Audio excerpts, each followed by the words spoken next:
council meeting of the Royal College of Dental Surgeons of Ontario. The first item of business will be the roll call, and I turn it over to our registrar, Dan Faulkner. Thank you, Derry. David Bishop. Here. Have to unmute. Amelia Chan. Amelia's here, she's just muted. Saw her. Ram Chopra. Here. Jamie Colliver. Here. And Larry Davidge, we know is not here. Peter Delane. Here. Mark Eckler. Here. Ellie Fisher. Here. Vivian Hugh. Here. Richard Hunter. Here. Benjamin Lynn. Here. Elizabeth McSween. Here. David Mock. Here. Joseph Richards. Here. Jill Dos Santos. Here. Brian Smith. Here. Rod Stapleforth. Here, Dan. Frank Stecchi. Here. Mark Trudell. I saw Mark. Good morning, everyone. I'm here. Thank you. Flavio Turchet. Here. Sandy Venditti. Here. Jack Wasserman. Here. Judith Welkovich. Here. Here. And Cam Whitmer. I saw Cam as well. He's on mute. Yeah. Okay. So everyone is, if anyone's identified a conflict of interest arising from the agenda, I would appreciate it if you would raise the issue when we come to that agenda item. And if there's anything else that you see that might create a conflict of interest, if you could raise it when you recognize it. So I now turn it over to the president for his remarks. Thank you very much. Good morning, everyone. Let us begin this virtual meeting by acknowledging the land on which our college sits. For thousands of years, it has been the traditional land of the Huron, Wyandot, the Seneca, and most recently, the Mississauga of the Credit River. But with many of us so far away from the RCDSO building, we invite you to reflect on the traditional lands in your area, which are home to many Indigenous people from across Turtle Island. We acknowledge and honor the ancestors on those whose traditional lands we are on today. We stand in solidarity of murdered and missing Indigenous women, girls, transgender, trans-identifying, and two-spirited people. Thank you.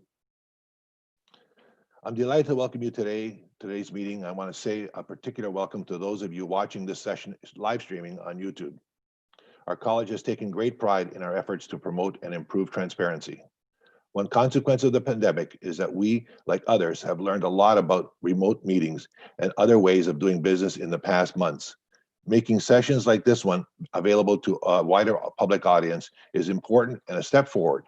I hope you will find the discussion open and understandable. This may be a virtual meeting, but the issues we discuss today are very real. Governance, for example, has been an important topic on the RCDSO for some time. Many of you will recall our symposium on this topic in March of this year, which now seems like a very long time ago. We are well aware that in Ontario and in Canada and elsewhere, regulators are under the scrutiny like never before. The reforms we have seen in British Columbia, for example, demonstrate how swift and broad those changes can be. Our 2020-2023 strategic plan identifies governance as a priority issue. It is important to, it is important to keep in mind that governance guides how we meet our statutory mandate to protect the public interest. It is at the heart of what we do and spans many of the issues that Council must address. In a few moments, you will hear some recommendations for Council to take steps towards governance reform. It is my strong feeling that we must not lose the momentum we have built up on this issue. You will also hear discussions about our budget, processes, and decision-making. The college is very mindful of the difficult circumstances under which we all are managing. As a practicing dentist myself, I am living those same realities as every member of our college. Of course, the economic impact of COVID-19 is a burden shared by patients and oral health care providers alike. The RCDSO has been adapting to this new environment and dealing with a lot of our own changes as a result. This includes staff working remotely, virtual committee meetings, and discipline hearings, and the development of a remote facility inspection program. It is innovative and interesting, and yes, challenging. We don't expect to be back to business as usual for some time. We are continuing to provide services to members and information to the public as call and email volumes continue to rise and stay high. COVID has created other impacts. The college has seen a significant increase in inquiries, complaints, and reports related to COVID-19 impact concerns since dental offices reopened. Public health has been referring IPAC investigations to dental offices to the college, which means a lot more work for us to do. The bottom line, our work goes on. As a regulator, we are more vigilant, not less, as a result of the pandemic. Infection prevention control is clearly more important than ever before. I am proud that our college has a strong IPAC standard in place when the pandemic hit. We have continued to build on that work as we have provided COVID-19 specific guidance over the past 8 months. Like you, we continue to look to the government and its advisors for evidence-based approaches to keep our patients, our staff, and our dentists safe.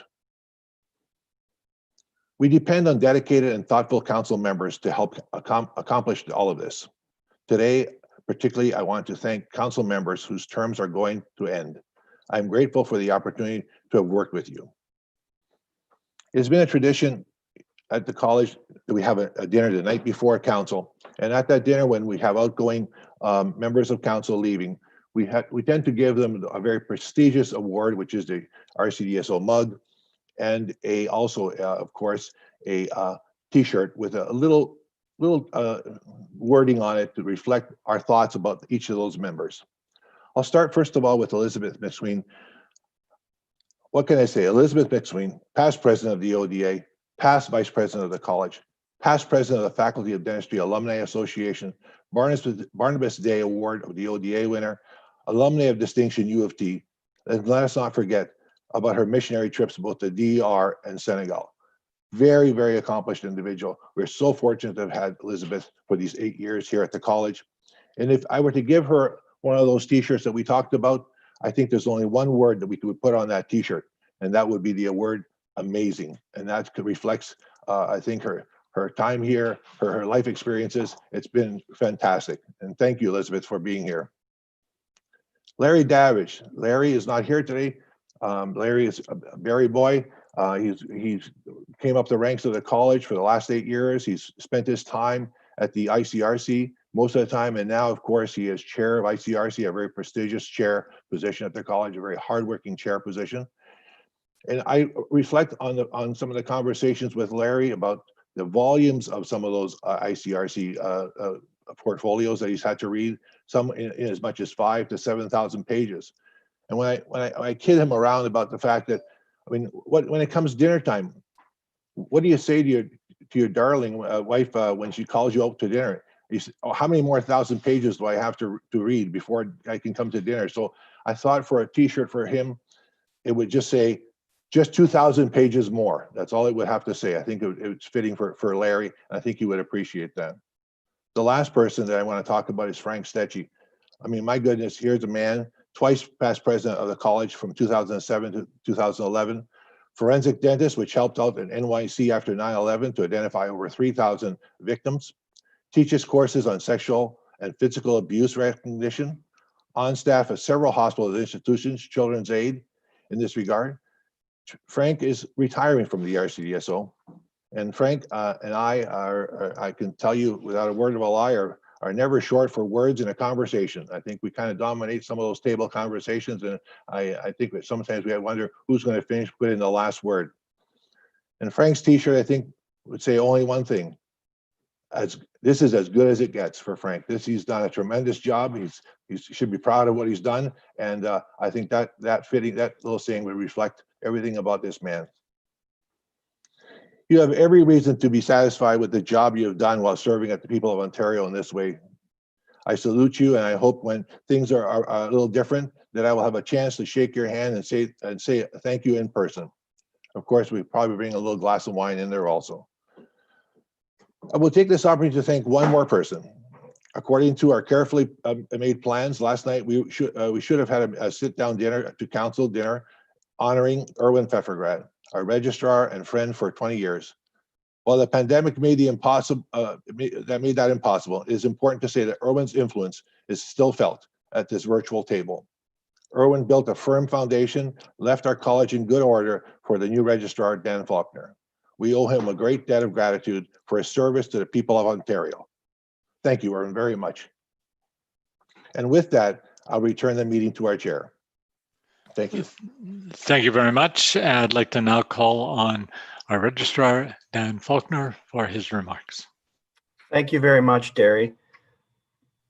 Good morning, everyone. I would like to tell you that I've waited a long time to meet with council, but to be quite honest with you, my time at the RCDSO has flown by at light speed. I note that this is RCDSO's 424th council meeting, and it's my first. And it also happens to be 3 months today since I started. I started on August 17th. And I really couldn't be more pleased to be here with you, working with all of you, and with the really talented and dedicated staff who every day are advancing high quality, safe, professional dental care to serve and protect the patients and the public interest. And I've enjoyed meeting with many of you. We were chatting briefly before the meeting started.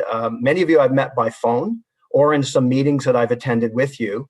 And I will definitely get in touch with all of you very shortly. I'll make sure that there is time to have a quick 10-minute conversation with those that I haven't met with. It's been quite a whirlwind. I also want to acknowledge Erwin Pfeffergrad, who has provided me with great support in these last 3 months.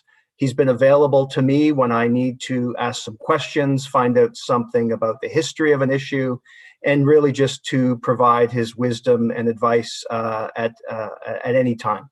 He says day or night, but I promise you I don't phone him at night. And I also want you to think a little bit when we get to the end of the agenda, because Flavio did some really great warm thank yous for 3 departing members of council. Flavio Turchett is also leaving council.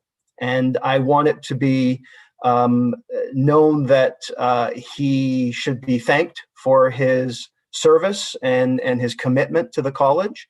And you might want to think a little bit at the end of the meeting if you want to say a few words about Flavio, as I will. I'm going to keep my remarks, I'll say brief, but I'm never really that brief. But I want to approach this report and really probably tell you a little bit more about me and my leadership style and what I value in the relationship that I will have as your registrar with you as the board. I walked literally into what I call the trifecta of issues back on August 17th, budget, elections, and COVID. The first, budget, will be talked about extensively today. The middle one, elections, is an ongoing process, as you know, and it was supported by a new and I would say a very successful eligibility review committee process. And the last COVID, the pandemic, just seems to never end, as we all know. All 3 of these issues have taken a significant amount of my time, but this college is really about so much more. And this council, as the board of directors, you are driven by a strategy. You're driven by anticipation of risk, by policy decisions, and by long-term planning, and where you want RCDSO to be in 3 to 5 years. So all of you are here because of your interest, or in many cases, your passion for the professionalism and the ongoing continuing competence of your peers. Or as members of the public, you're here to ensure those attributes for those who provide important healthcare services, which in turn engenders trust from the public. And it's that trust that we must and have to work on every single day. It's not easy and it's not assured. We've embarked on this journey with the regulatory body to do that, and I've committed to work with you to ensure that our CDSO serves that purpose always. I'm really grateful to the many staff who've made my landing at the college quite seamless, very enjoyable, and very eye-opening to their talents and their commitment and dedication, who are working hard every day to fulfill our mandate and run our programs. And of late, they've been doing so under really difficult circumstances. Working remotely for the last 8 months has not been easy for anyone. We anticipate, as Flavio suggested, that we are not going to be back in the building until 2021. I would hazard a guess that it's going to be sometime later in 2021, but at this point, we don't have an anticipated time of return, given that we know the environment's changing and we're watching growing numbers of cases in many regions. But our work doesn't stop.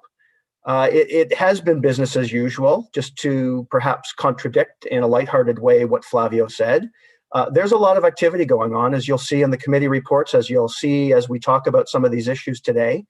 And as council, you sometimes only scratch the surface of what's happening at the college based on your committee membership or your role at council. So it's my job to regularly tell you what's happening, even if you don't see it in your decision-making and deliberation on some of these issues. There are a few things that I want to point out to you that are going to demonstrate some of what I'm about and what I hope to convince you is important to your role. So first, the council agenda is a little bit different today, different from perhaps what you've been used to. I mentioned strategy off the top, and your work must be about strategy. You worked really hard, as I understand, to develop and approve a 3-year strategic plan. And it must drive a large part of your meetings. It also has to focus me and all of the staff and direct our resources to really put the strategic plan as basically our grounding document. So I put it front and center on the agenda, and I will do that at every agenda. It's the first thing that we're going to discuss.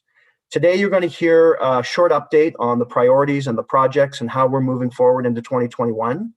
And in the future, we're going to have more indicators, key performance indicators, KPIs, you might know them as, and outcomes that will demonstrate our progress and our achievement.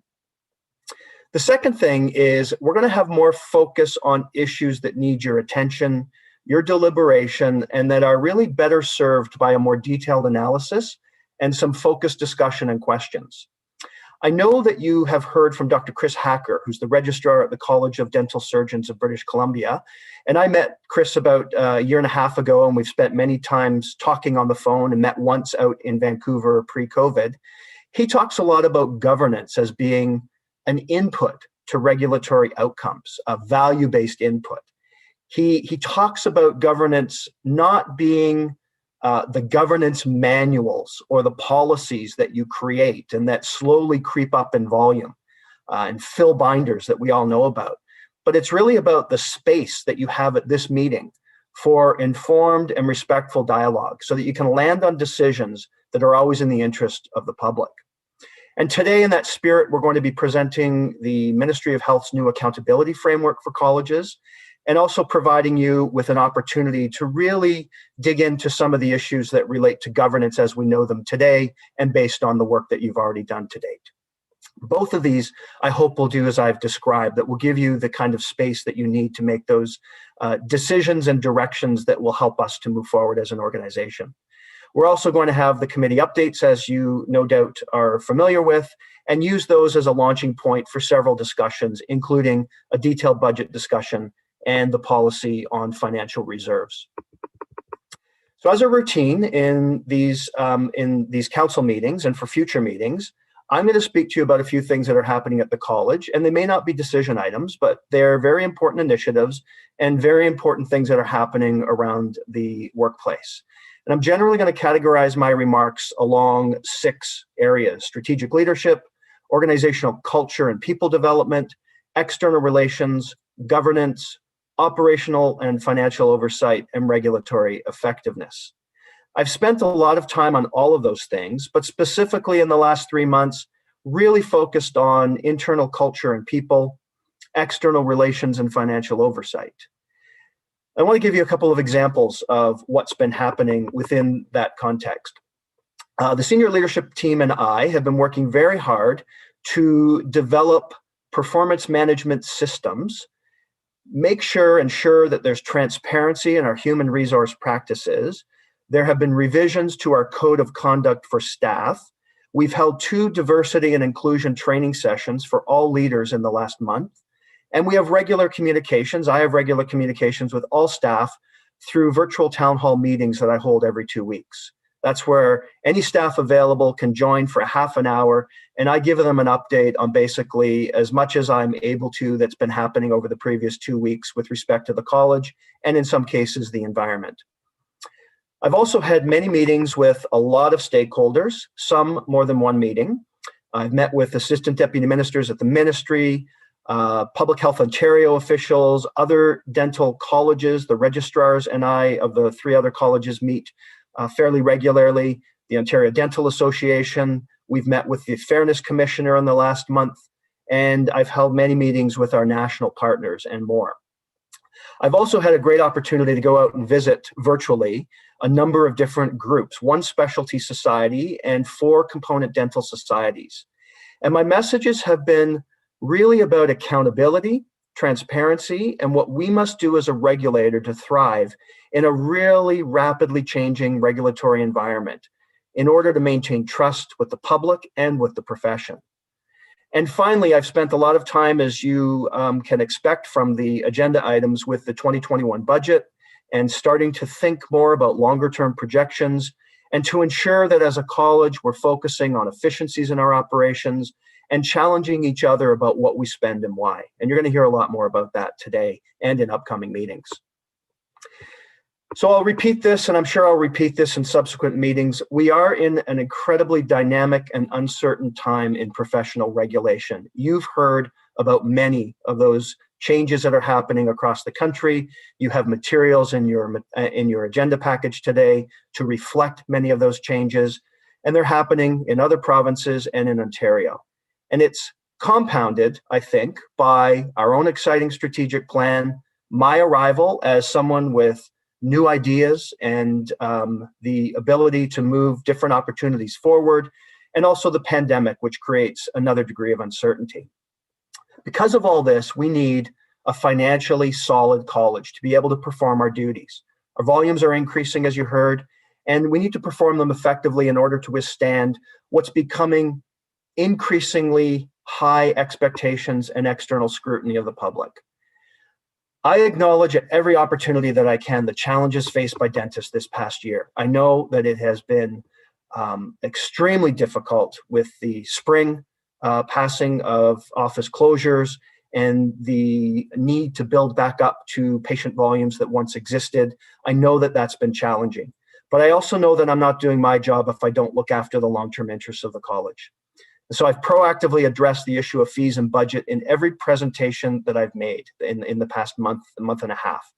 I address it right up front in my opening remarks, and I'll do the same here. It's not an easy issue, but I know that the senior team and I, the finance department and the executive committee have done a really good job of balancing multiple competing interests, prolonging the deadline of payment to February 2021, and committing to a review of all of our fees with a report that will come back to you and recommendations in May of 2021.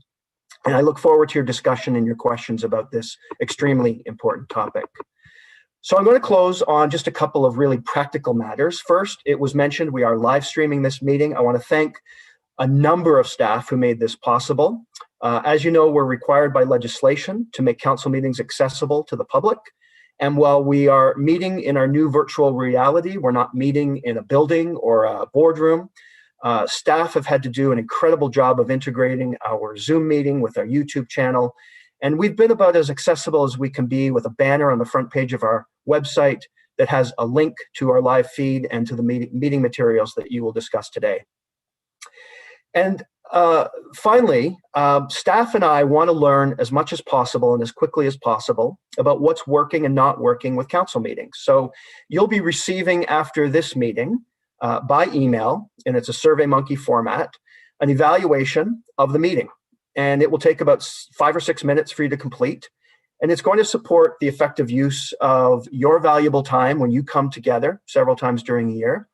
And it's also going to be a bit of a soft launch for further performance evaluation of council meetings and council in general that you'll hear about in a moment when I talk about the performance measurement framework.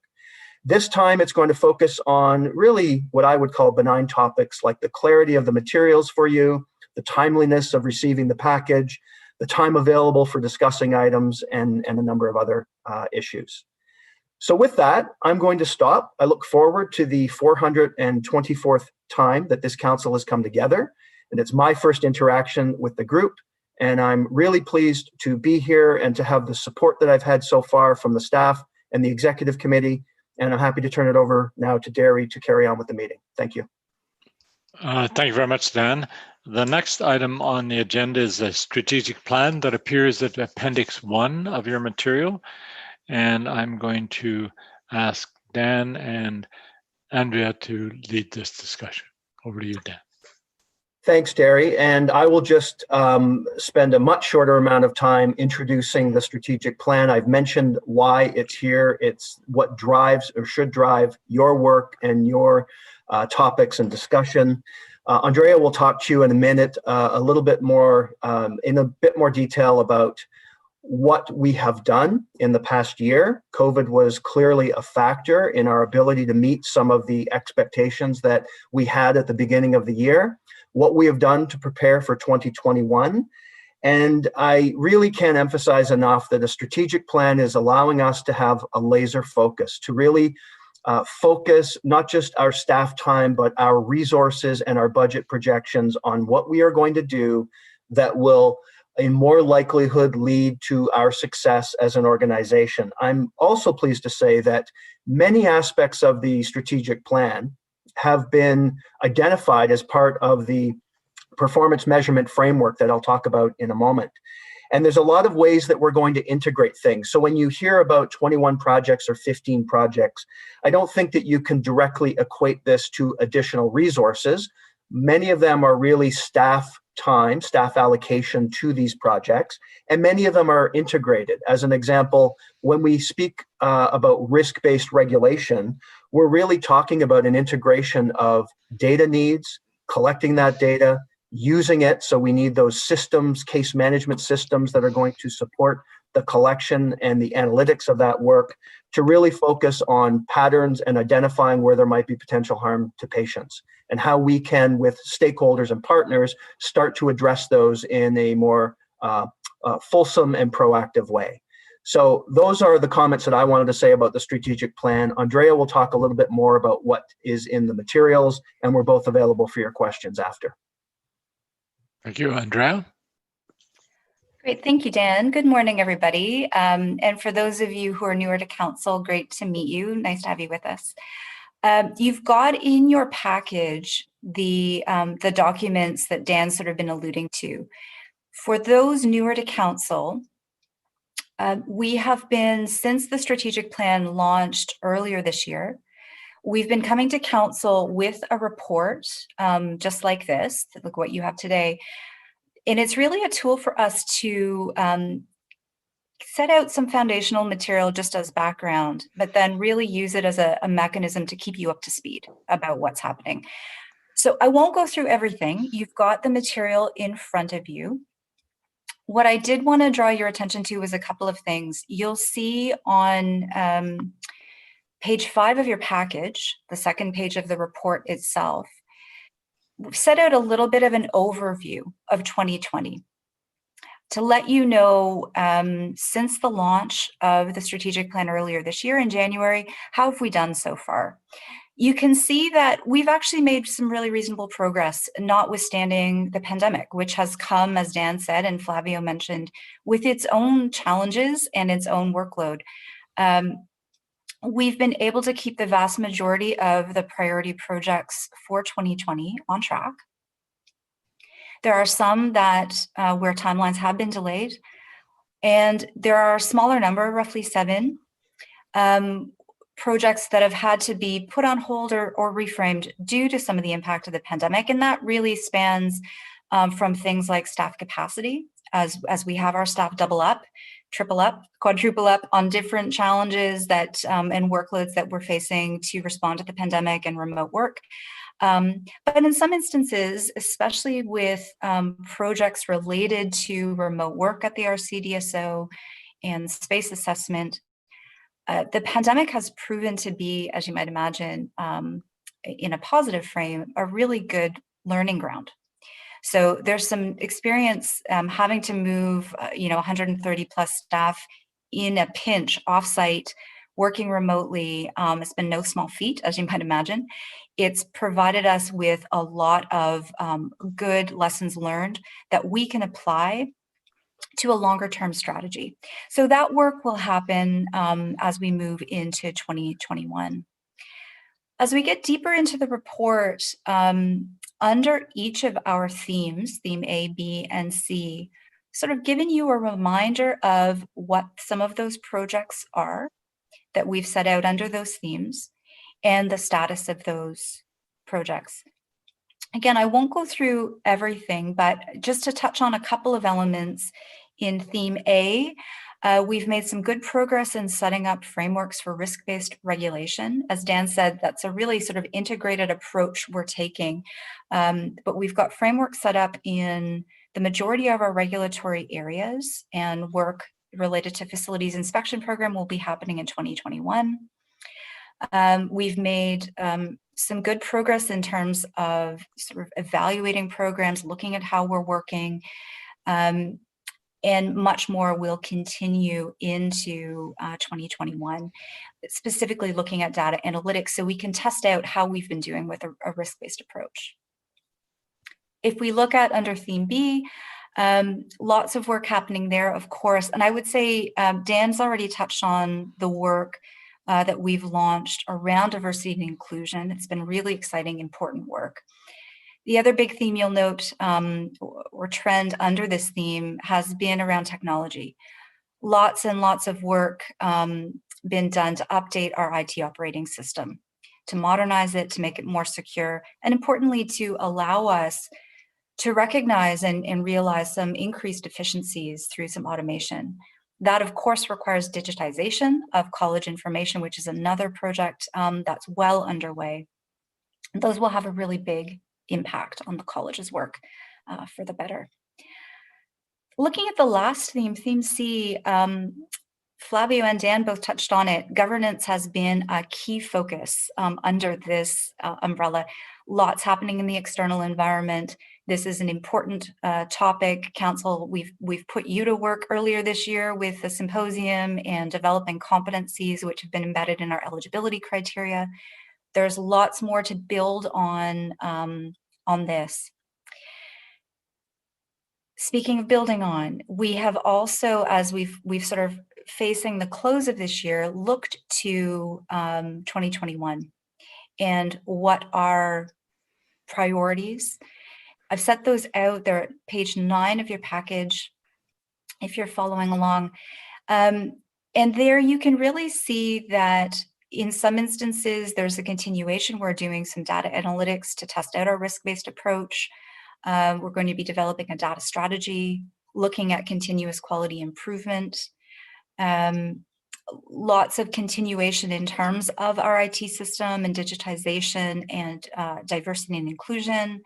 Of course, governance will continue, and we have on our sites some work that we really want to think about how we approach legislative change and developing a bit of a strategy there, and looking at ways that we engage with the profession and the public, so through some stakeholder analysis. I wanted to mention, this is a snapshot of some projects. There are also some other really important work that hasn't been captured here. And one of those projects is, of course, our access to care work. Those of you who've been on council for a year will know we had a symposium this time last year, actually. It was a great event. We learned a lot.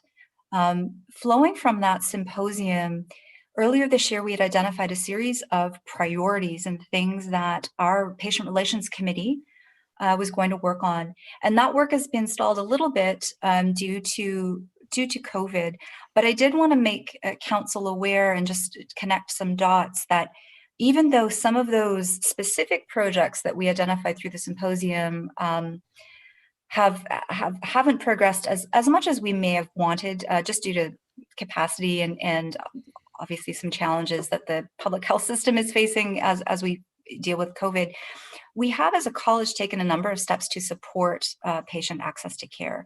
And just as a reminder, back when the pandemic first started, back in March and April, when we were in the midst of a lockdown and care was really restricted, the college stepped in and created a list of clinics who were providing emergency dental care. That was the service dentists during lockdown were able to provide.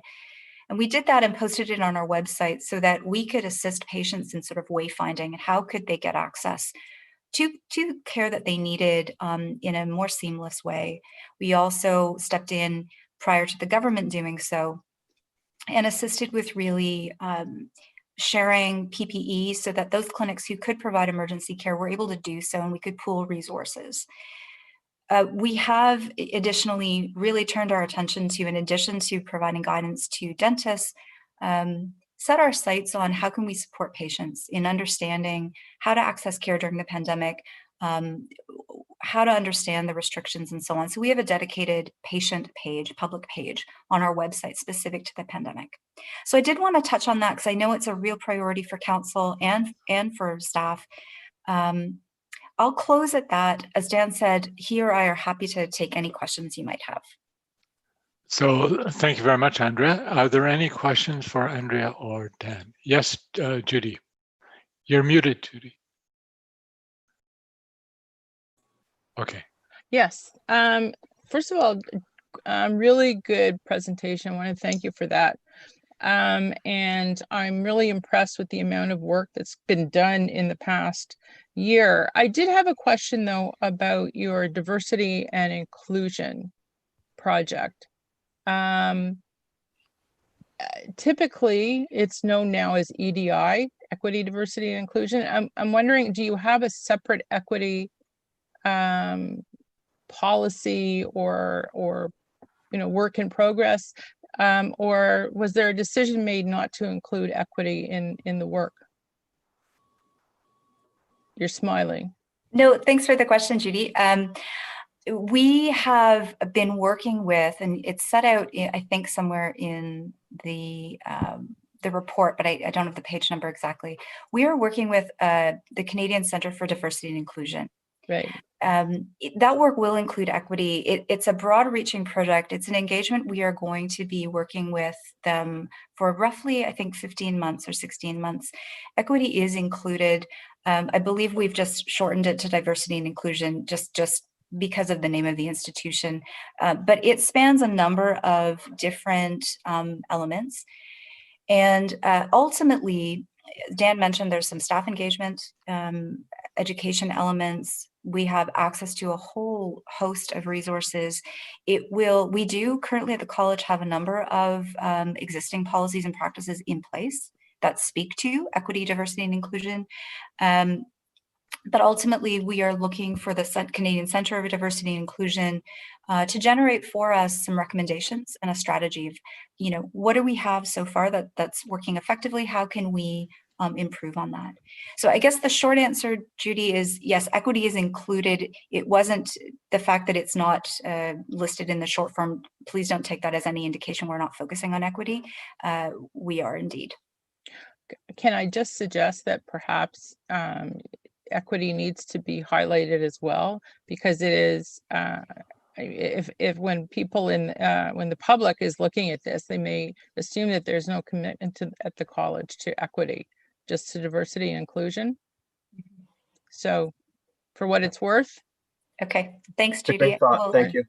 That's Thank great. you. So the next question was Jack and then Elizabeth.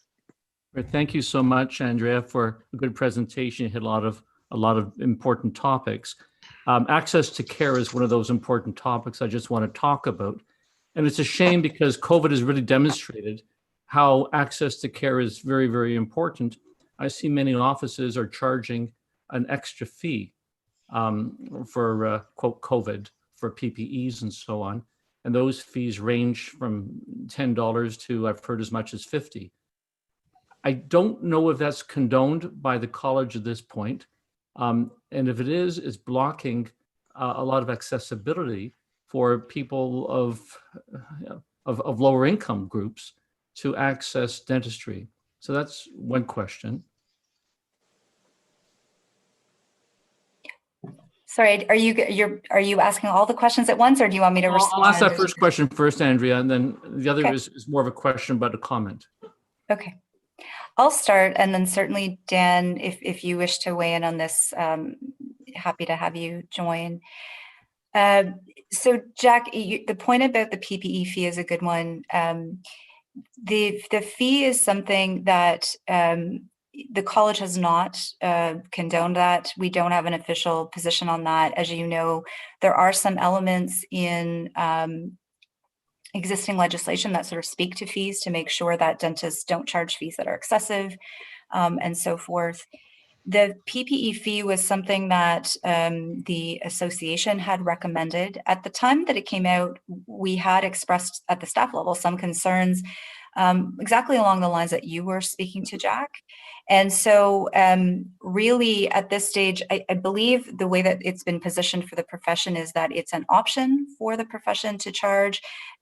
As I understand it, the association has set some parameters around what that could look like, but has reminded them of the existing dentists of the existing expectations professionally, what their obligations are, and so forth.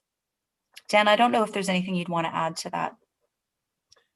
So I will add a couple of things, and then I would also welcome Alan Bromstein to weigh in terms of perhaps the regulations and what we have to think about in terms of professional misconduct and excessive fees. I think on a practical level, Andre has hit most of the points in terms of the lack of a position, I suppose, from this college, and probably relates to, I'm not sure we've ever, and again, this is historical, so I would stand to be correct. I'm not sure if we've ever taken any position on fees other than what's in the professional misconduct regulation and an expectation that fees will be reasonable. I am very much alert to information that comes into us where the fee does seem to be excessive and does seem to be a barrier. And I won't go into any details at this meeting, but it is an issue that thankfully doesn't come up a lot, but it does come up. And I'm watching the kind of information that we receive from members of the public or others that we want to take a more careful look at, because it does seem to be, perhaps it's in the spirit of what is expected from fees, but it's not, it would appear to me to be excessive or outside of that. So I'll turn it over to Alan, and he can probably comment in much more detail about some of what we have done as a college in the past and where we sit currently. Good morning. Good morning, and thank you, Dan. We have as everyone knows, we have a professional misconduct regulation which sets out what is defined as professional misconduct. But we have historically, very, very, very rarely had any professional misconduct proceedings related to fees. And the college's position with respect to fees is that we do not set fees. Even in the ODA, it's a fee guide. They don't set fees. They don't require people to charge those fees. Our regulations, basically, if you want to look at fees issues or access to care / fees issues, would say that the fee can't be excessive or unreasonable, and the conduct of members has to not be one that would be viewed as dishonorable, disgraceful, unprofessional, or unethical. And the registrar, of course, in any circumstance where he believes that an act of professional misconduct has taken place, has the ability to commence an investigation, which could result in an individual going to discipline on the basis that they've committed professional misconduct, which could be because there is a circumstance where a fee has been charged which is inappropriate in the circumstance. I don't think I want to say any more than that. Dan's already indicated he's alive to the issue. But again, historically, the story I told when Dan and I had this conversation, if a dentist wanted to charge a fee which was greater, substantially greater than the fee that would be charged in the office around the corner, the dentist could do that so long as the dentist identified to the patient and effectively got an informed consent by saying, look, I charge $2,500 for a crown, but I have to tell you, you could get this done for $1,250 at a number of different offices around the corner, but my charge is $2,500. We have not gotten involved as in a disciplinary way in connection with those circumstances where the member clearly identifies and the patient has the ability, and this is important in the context of what you're talking about, the ability to choose, to really make a fair choice to either continue with that dentist or to go to another dentist. So that's where we have been historically, but COVID has made this a little bit of a new world, and things could evolve. But I think the discussion specifically probably needs to end there, because Dan will ultimately have to decide, as it's within his discretion in any particular circumstance, whether an investigation should take place if he feels there's an act of professional misconduct taking place regarding access and fees. Thank you very much. Thank you. It wasn't a suggestion to have professional misconduct because of gouging or fees, but more or less a statement from the college to encourage dentists to, especially in light of COVID, to open up their practices and to be fair and reasonable to all peoples. So it's more of a statement as opposed to coming down on overcharging. The second thing, and there's a big initiative, and maybe we're doing the same, although I didn't hear it, Andrea, from the College of Physicians and Surgeons, and they're looking at, quote, and I hate to say it, but Black Lives Matter. They're looking at diversity, and in particular, they're looking at Black lives. And a doctor, and the most recent Dispatch, their magazine, it's not called Dispatch, but their magazine talks of Dr. Norma, who says Black communities are disproportionately affected, not just by COVID-19, but historically by diabetes, stroke, hypertension, and mental health issues. And race isn't a risk factor for illness, racism is. There was a large symposium in January sponsored by Sinai Health Group called Black Experiences in Healthcare Symposium. Are we on board? Were we present at that symposium?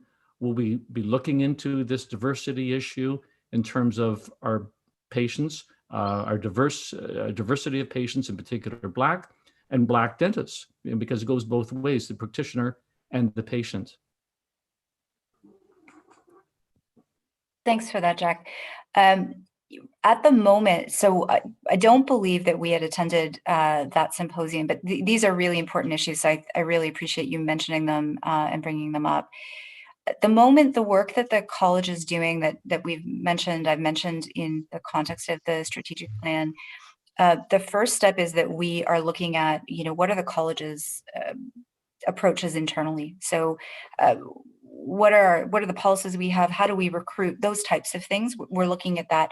But this is, I think we really properly review our approach to diversity inclusion or equity, diversity inclusion, as Judy appropriately pointed out, as it's a huge topic. And there are many, many different avenues. And, I think this is going to be a focus of the college for a long time. So right now, the work that I've mentioned here has been focused on, how we're acting as an organization, what we can be doing, and so forth. But there's lots of different elements to this. Like I know, for example, some colleges are focusing on kind of, council and committee training. And so there's many different phases. So I suspect that will come, Jack, but the work I'm referring to here has a slightly different focus. But thank you for that. I've made a note of this, and I think it's something we can look into for sure. Okay, thank you. So I have a speakers list. The next speaker is Elizabeth McSween, then Ram Chopra, and then Flavio Touchette. Thank you. Andrea, I appreciate the explanation for the strategic plan and the implementation going forward, but there's a specific term that I'm truly not fully understanding, is the concept of risk-based data and analytics. While I understand how we use our risk-based assessment tool inside the college for specific applications. I really don't understand what that means in terms of data and analytics. And I don't know if you are able succinctly or in a very short period of time, or do we need to take the rest of the day to explain what this means? But if you could give me a little understanding of what the term means and the applicability and the value of that to the college moving forward. Thanks for the question, Elizabeth. This is going to be a focus for 2021. So we are starting to put together some project plans around this work. So in a nutshell, what we're aiming to do here is to use data from our own experiences so far to assess how effective is our approach in taking a risk-based approach. So for example, looking at, if our risk-based framework, I'm going to just try to give a concrete example because I think that might help. If we look at our conduct area, we want to make sure that we are focusing on conduct matters that are of high risk. We want to make sure we're addressing those on a priority matter and sort of appropriately our investigative steps are sort of matched up with the significance and the risk of the matter. So the data analytics part will be to see, okay, how are we doing? What data can we glean from how we've approached those issues? Are we identifying them appropriately? What are the steps we've taken? How responsive have we been? So it's really about, can we leverage information we have internally about the steps we've taken, how we've responded to assess, are we really implementing a risk-based approach? Do we need to tweak that? That's just one example, as you've noted. It's a bigger topic, but that's the aim. We want to really test out the effectiveness of those approaches and the way we've implemented them and using data to do that. I hope that helps. Could I add something? Yes, Dan, thank you. Sorry, I didn't mean to interrupt you, Elizabeth. No, I was just going to comment that I'm pleased to hear that it did relate back to the risk-based assessment tools that we're using. I just didn't understand if it was a completely separate piece of analysis or did it tie into what we were doing. And I mean, I'm sure there are pieces that are quite separate to the risk-based tools, assessment tools we're using, but I just wasn't clear on it, didn't understand the concept. But yeah, and I think you've raised a very important point because it would probably be worthwhile for council to have more discussions about this. One of the things that happens when we talk about risk is everyone has their own sense of what it means. Everyone has their own terminology. And we need to probably come to some kind of place where we're saying words and we know what that means, or at least we can draw on a resource that tells us exactly what that means to RCDSO. And, Andrea's hit on a number of different potential places for this particular topic. We set up a workshop with counterparts that we have with the Retirement Homes Regulatory Authority. And a number of our senior team attended virtually with a few people from their senior team. They have been doing some incredible work in thinking about harm to residents of their homes and the inspection process. So as another example, for me, a big part of risk is about the potential harm there is to patients when they go and visit their dentist or their oral health care professionals and practices. And so if we can start to identify those very specific places, we need data to do that. We need data to understand if we have an inspection that focuses on 50 issues that we look at, which ones are actually the most important to prevent harm? And it might be 10 or it might be 12, but you need a pretty copious data set to do that. And that's why I think that they're very much connected, the concepts of risk and the concepts of data and analysis. And so it's just another example to say that it also can look at where we're focusing our attention on the things that really matter to patients. And at the same time, it could allow us to be much more efficient in terms of our processes, in terms of our inspection times, and so on. So I just wanted to use that as another example that gives you a sense of how this works practically. I appreciate that. I think what you've both done now has made me understand that this isn't just management speak, and it is not a colloquial term that's put out there that as a dentist, I have no clue what you're talking about. You brought it down to what I understand, and what I understand the direction of the college has been these last few years that we've been using this tool. I thank you for clarifying that for me. Ram Chopra, you had a question? Yeah, thank you. I was able to read the report, Andrea, you have put on British Columbia, which of course covered a lot of areas, including Black lives and diversity. But one very important thing that you also brought forward was services to the Aboriginal people. And somehow in Ontario, we have not been very much focused on services and problems that Aboriginal communities in Ontario experience. So I was wondering what are our plans that would include the issues and services and cultural areas that should be touched upon. What do you think, how should we be proceeding in this direction?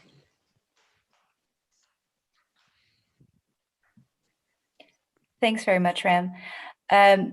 You're right. BC has done some really interesting work, and I think you're referring to the governance report that came out from their government, Yes. right? Which I think is a little bit later in the package. They have really taken an incredibly forward-looking approach, which we're looking at really closely. So in their government's tripartite steering committee, they've actually located cultural safety. I think the language they use is cultural safety and cultural humility, I think, phrases like that. It's really located as a grounding principle, which I think is amazing. And really it ensures the importance of that. There's no doubt in Ontario, we're a little bit behind more broadly, not just at this college, but I think BC has really been a front runner and a leader in issues related to Indigenous work. So there's a lot we can learn from them for sure.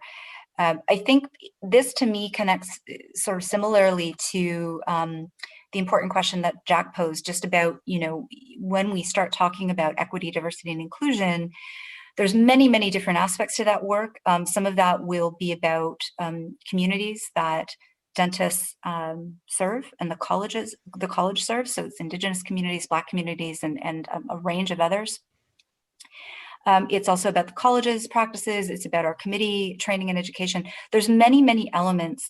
Right now, we don't have a sort of defined plan about how to approach a range of Indigenous issues. But what I would say at the moment is certainly the college has a strong commitment to equity, diversity, and inclusion.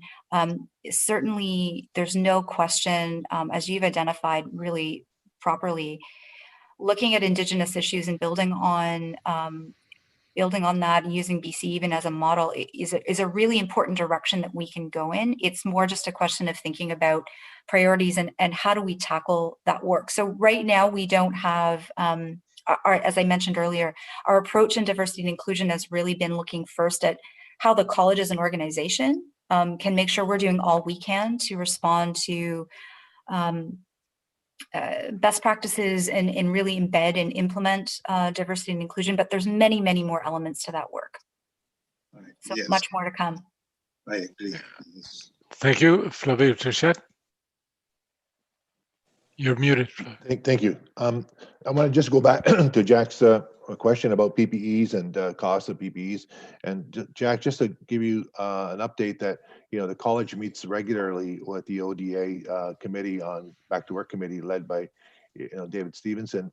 And, as you can imagine, there's been a request by members, from what I understand, for a code for PPEs, and that this was created through the CDA. Regardless, we have discussed with, when this topic has come up, it's not something that we're new to. And we've also mentioned to them, that there might be an access to care issue with the, charging for PPEs. So it's, they're aware of this, but again, we don't get involved with, fees or codes or anything like that at the college. But it's glad we have this communication with the ODA, and it's not gone unnoticed by the committee, or this communication we have between the college and the ODA. I just wanted to give you that just as a point of information. Thank you. Thank you. Cam Whitmer? You're muted, Cam.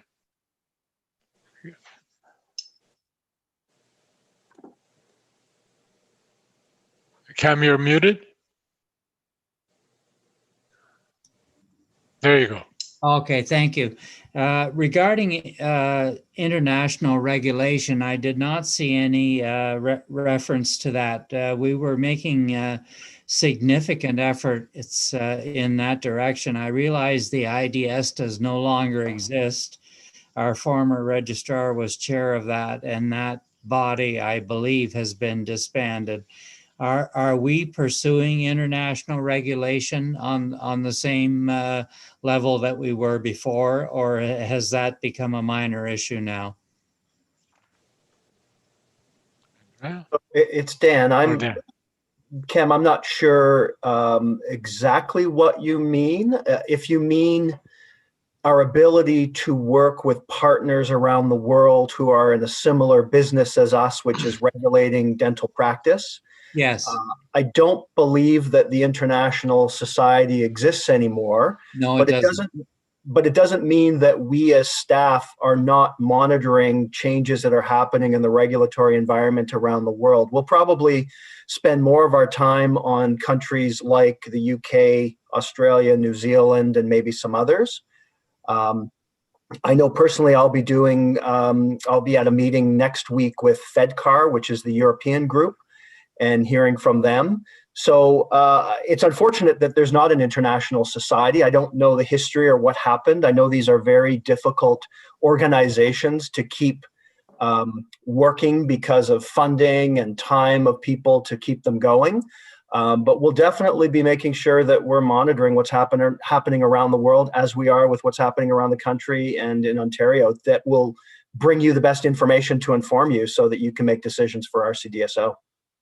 Thank you. Great.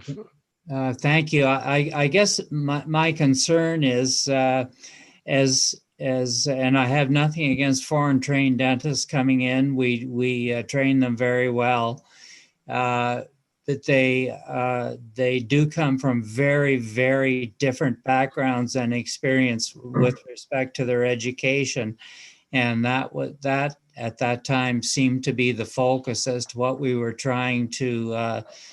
I don't know what the correct word is, to normalize dental education on a worldwide basis to solve the problem of that we have with foreign trained students coming to Canada.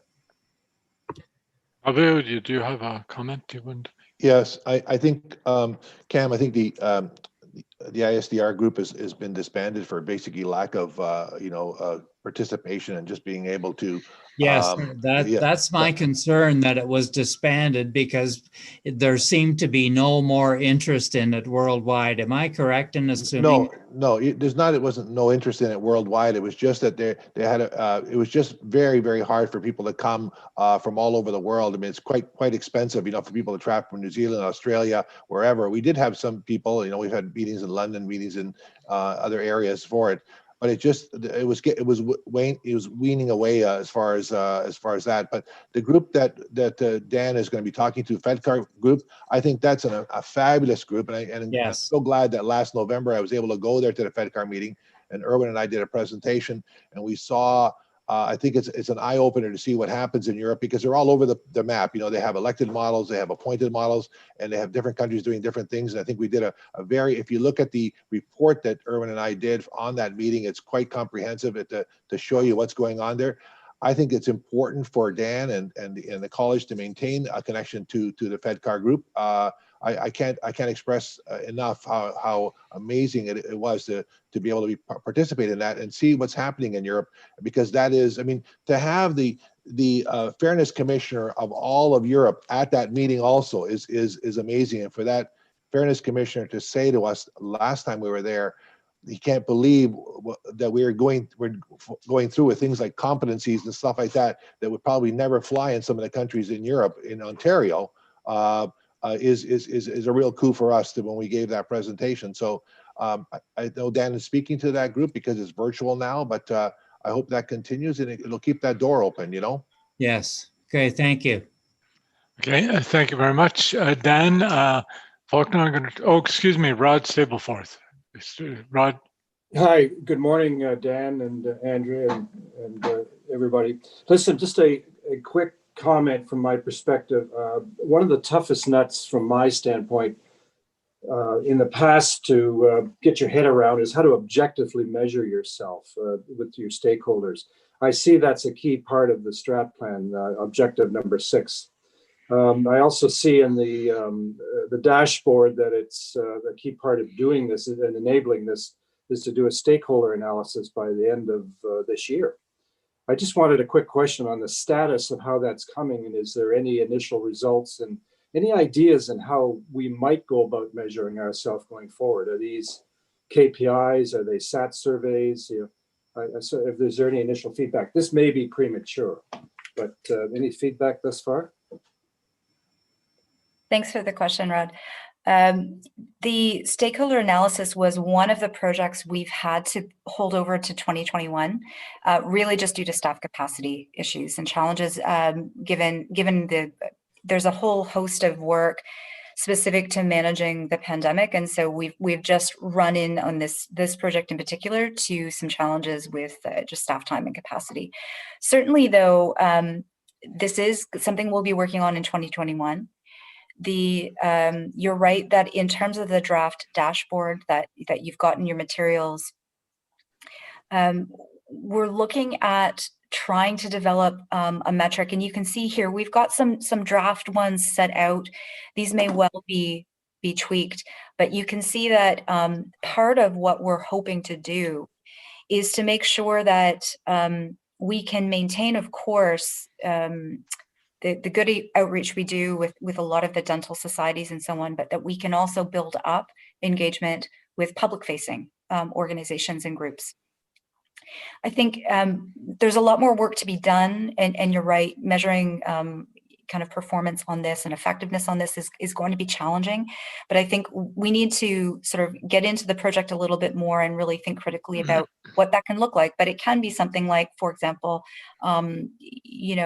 feedback surveys post talk, looking at how much who are the groups we're going out to? Do we have a good sort of spread and representation, both geographically and in terms of other demographic elements? So lots more work to be done on this for sure. Okay, thank you. So Peter Deline. Good morning. Just wanted to ask, I know that about a year ago or so, there was a public health dentist from U of T that gave us a presentation. He was doing a study on complaints. He had a lot of data, obviously. And I'm wondering, with the risk-based regulation idea, have we started using any of that information? And if we haven't, when will we? I can jump in, Derry. Certainly. Thank you. Thanks, Peter. So that study, as I'm slowly starting to learn more about it, and I know that there is a manuscript that's been prepared for publication, and also a longer version of the actual methodology and the results that's available to us. That is something that absolutely fits into risk-based regulation. It's another example that you've rightly pointed out where we can learn so much about the information that's already available to us. And while complaints on their face are not always the best measure of practice or performance, it does identify issues that are important to patients. And so I think for me, knowing that that study has been done and that it's available is a real huge bonus for this college as we're beginning our work in the whole area of risk-based analysis. I don't know if it's usable in its current form. That's something that we have to think about a little bit more as we talk to the staff, the leaders in our PCRA department and the ICRC committee. But it's definitely a nice grounding document for us to start to think about how to use it and how we start to collect different data if we're not doing that already, and how we start to analyze it so that it has more meaning in terms of educational value or where we put our resources. So it's a great question, and it is certainly something that I did a lot of work on before I arrived here at RCDSO. So I'm really excited that the report exists, and we're going to spend a lot more time on it. So you'll hear a lot more about it. Okay. Thank you very much, Dan. So thank you very much, Andrea. We're going to move on. So Dan, I'm going to call on you for two things. First of all, there are new members you wanted to say a few words about, and then the college performance management. Thanks, Derry. We had a little text exchange because I was remiss in pointing out that we have two new council members. I know you heard their names and see them on the screen. And I just wanted to give them an opportunity to tell a little bit about themselves to this group. And I know that Jill Dos Santos and Jamie Colliver have joined the council within the last few weeks. And if I'm missing anybody, you can certainly send me a chat and I'll make sure that we acknowledge you. But why don't we start with Jamie Colliver, who's our newest public member on council. Jamie, if you could tell us a little bit about yourself. Sure, thank you very much. Hopefully I'm coming in 5 by 5 on my speaker. Thank you. I am honored, first of all, to join the college, very honored, or to join council. My background is 45 years in capital markets, financial services, asset management, trading floor management, all of which have risk associated with it. So I am quite focused on risk processes, both in managing my own businesses, but in data collection. And I was going to ask a question about data collection. It's a wonderful tool. I do it. It is only a tool. Decisions have to come in a qualitative sense, in other words, through discussion. And I think that's important to understand. I think as you start to digitize the business as well, cybersecurity becomes a real issue, as well as privacy. So as we move forward in 2021, I think it's important to have those as considerations.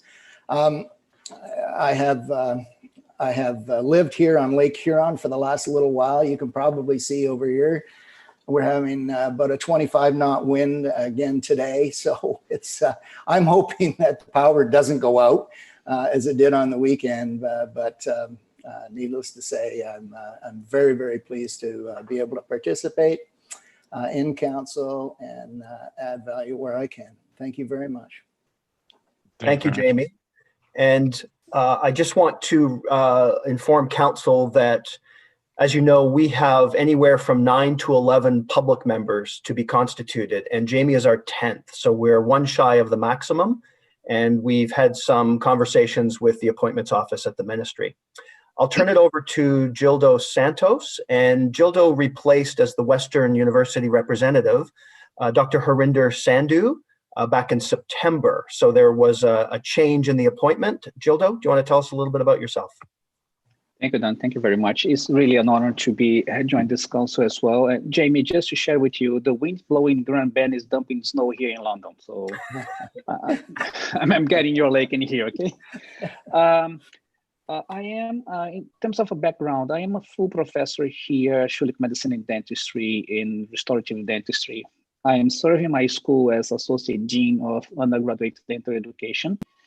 And I also serve as a coordinator or chair of the ACS with the NDB. And I have been working with Sandy, with Elizabeth, and with Peter in some of our ACS examinations here in London. And it is again, it is an honor to be in here. Thank you for having me on the council. Thank you very much. Dan, I'm going to turn it over to you for the next item, College Performance Management Framework, which is at Appendix 2 of the material. Thank you, Derry. And I know there's a slide deck as well that I believe will come up onto your screen that will help to guide us through this topic. Thank you, Michelle. The question was asked, I believe, by Rod a few minutes ago about what objective measures we will use as a college to measure ourselves. So I'm going to tell you a little bit about the college performance measurement framework that has been in development for probably just short of 2 years. Talk a little bit about the history and what it means more specifically to RCDSO. Next slide.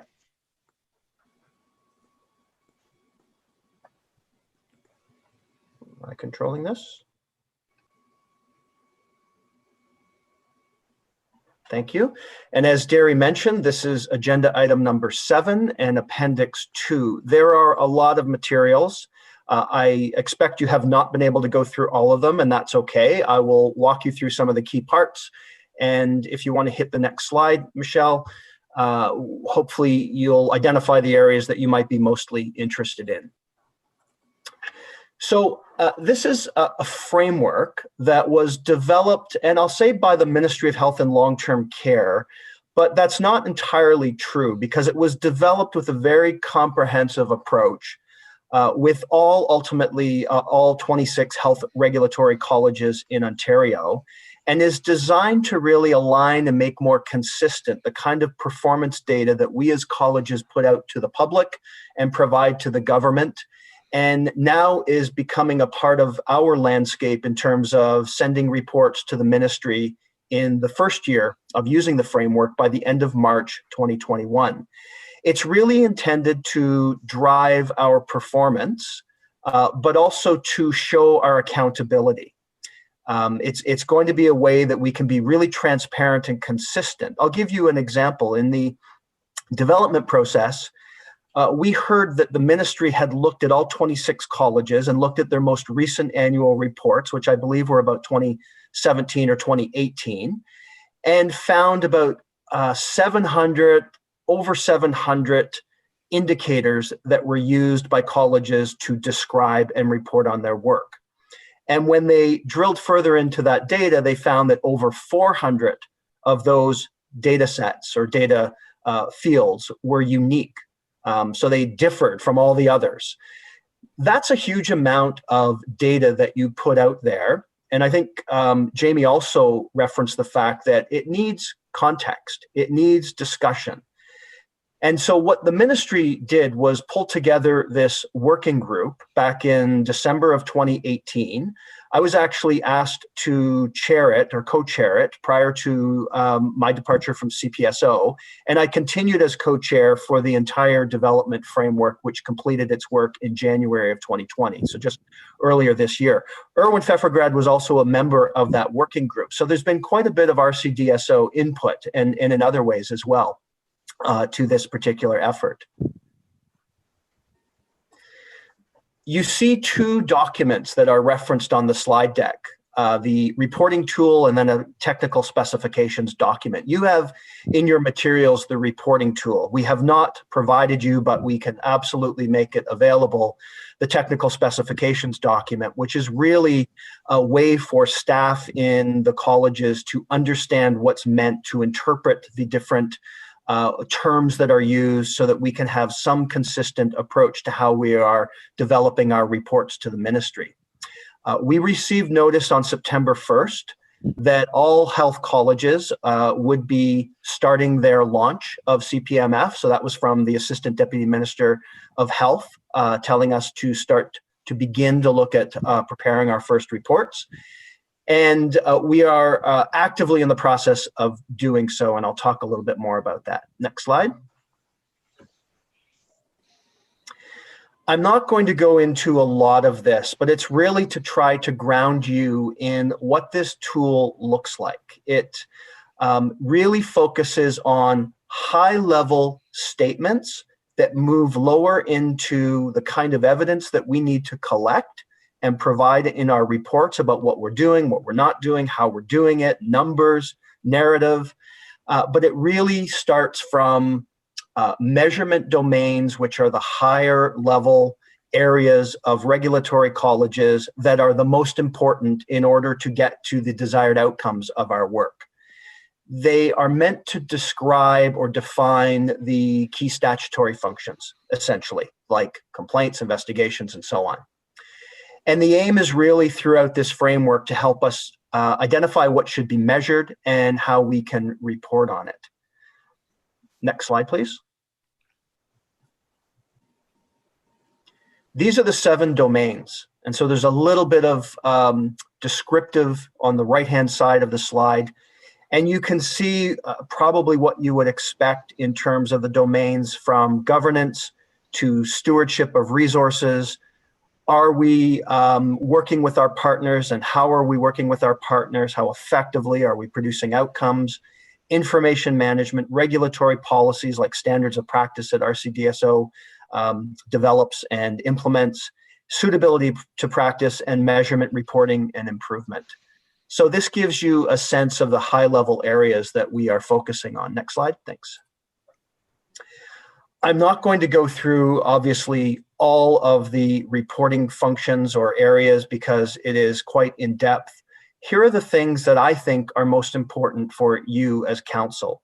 And this covers off a number of areas. And I think on the surface within these 5 bullets, we'll look at this and we'll say, this is great. RCDSO is doing a number of these things already. When you start to drill into each of these areas, what we find are some much more specific expectations. So I'll give you an example. On conflict of interest, it's expected that we will have a code of conduct and a conflict of interest questionnaire for council that's completed on an annual basis. And we do that. It goes further to say that for the public to identify that decisions are being made in the public interest, these conflict of interest declarations should be provided on every agenda and materials for council. So we don't have to be in a position of the public guessing whether there were any council members in any kind of position of conflict or raising a perception of bias.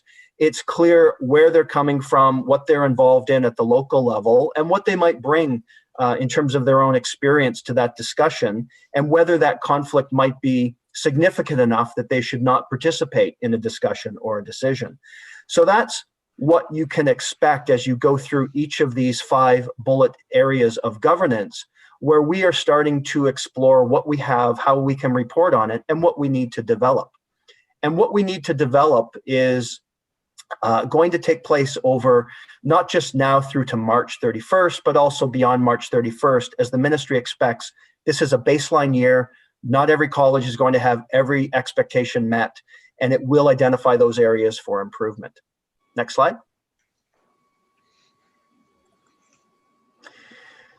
This is just a slide to try to depict a few connections for you and how we're going about developing this within the college. First of all, you have heard a lot about the strategic plan this morning already.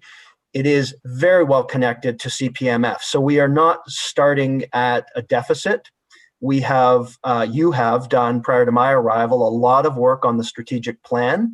We've talked a lot this morning about how to move us forward in that area, and it's so well connected to CPMF. And I don't think that's by accident. You had a lot of people who were around that table from the regulatory community who were very much aware of the environment and regulation and developed it so that it would be practical and current to their own situations as regulators of professions.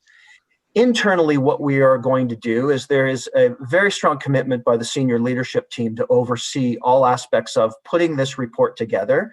This is not an easy task. We have assigned 2 project managers, Cameron Thompson and Michelle Tremblay, to co-lead this effort internally. It will involve the commitment of the entire team of directors and managers to really start to look at the tool and drill into their own processes and procedures, and not only look at how to report on what's happening, but also to look at where we might be missing certain things and identify those gaps as areas for improvement. So that is quite an effort internally that involves the leads, as I mentioned, and the number of meetings that will look at a timeline that I'll show you in a minute that will lead us towards the March 31st deadline. From an external collaboration perspective, we are working very closely with the other oral health colleges, denturists, dental technologists, and dental hygienists, because we know that there are collaboration discussions that have taken place for probably the last few years. There are ongoing discussions to ensure that we try to stay on the same page as much as possible. And so it's going to be really important when we provide narrative comments, for example, that we are providing something very similar if we've all agreed on a particular approach or a particular area of collaboration.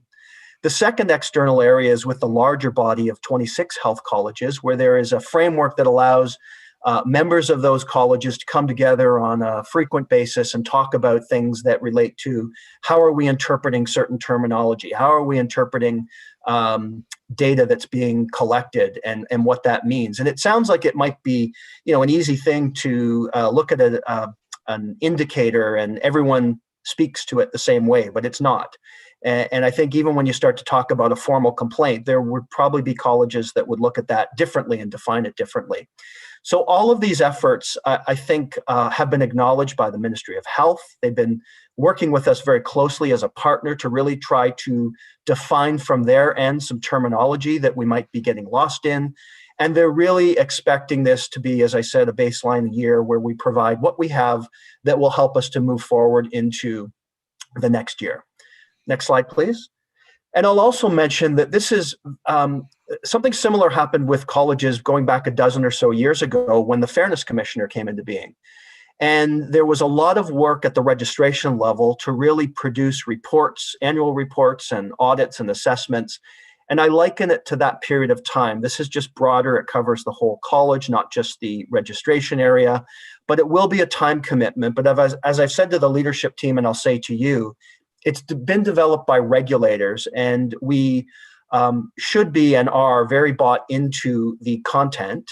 And it's really going to help us to be more consistent in the presentation of our effectiveness as a regulator and identify areas where we can improve. Here's a brief shot of the timeline. As I said, we have till the end of March to submit the report. There's going to be a series of activities. Right now, we are in the collection stage by the individual departments, where they will submit their material, and there'll be lots of meetings and discussions along the way. In February, where Michelle and Cameron can work their magic to really pull this together in a coherent and consolidated report. And then there will be a review with various people and groups within the college. And ultimately, you will see the report as it's being submitted to the ministry, because it is largely operational. And in those areas where there are decisions and discussion needed for governance aspects, for example, you will be involved probably leading towards March and probably after March in deliberating on this and making those decisions. Next slide, please. So that's what I wanted to report on. It is for your information. It's really quite a bolus of information that you've been had dropped into your laps in the last week with the materials and this presentation. I don't want to overwhelm you with the content, but it is there for your review, and I'm happy to take questions now about the content, the process, the development process, or anything else, and obviously available if you have any thoughts after the meeting, if you want to give me a quick call. I'll turn it back to you, Derry. Thank you very much. Are there any questions at this time? Yes, Elizabeth McSween. I've gone through this whole report, and I applaud the effort on behalf of the Ministry of Health and the college and how they've responded to it. There is a domain number 3, though. I do have a specific question in terms of system partner. Dan, you've outlined who the system partners are, as far as I can see. You're talking about other colleges, you're talking about Ministry of Health. I'm going to ask the question, is there other people in there that you consider partners or are willing to form partnerships with? It seems to me a rather broad title, and I'm going to assume it includes other areas or other people or organizations in that listing. Yes, absolutely. This, I can say because I was at the table, this had a lot of discussion at the development level.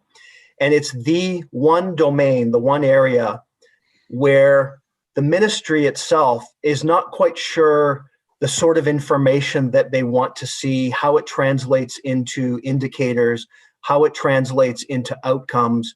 And so what they've said is, we're going to not necessarily develop this as part of the report where they can really understand how colleges are working as effective partners, but to lead to those further discussions. Earlier in October, I think it was, Andrea and the Vice President, Ben Lin, and I attended a meeting with the Ministry of Health officials, and it was really set up, as they did with all the other 25 colleges, to talk about this, talk about some of the things that we've been doing, and talk about where we see this going. And I think it's fair to say that there are a lot of things that we are doing already, and there are a lot of things that we can do. But what I want this to do is to, go beyond the other oral health colleges. They are very important partners for us, and we will work with them and collaborate. But we also have things that have already been mentioned in this meeting. We talked earlier about the complaints risk analysis. That's a partnership with data and analytics and researchers, and a partnership with, when we find out what those risks are, what does that mean in practice, and does the college have to bear sole responsibility for the kinds of educational interventions that happen? Opioids. I know this college has been involved in opioids management, and thinking about the ways that opioids are prescribed appropriately, and can data drive that with not only the data and individualized to dentists, but the education that comes with that. Those to me are real live issues that go directly to practice, and they also involve partners beyond some of the more traditional partners that we think of. I hope I've answered your question.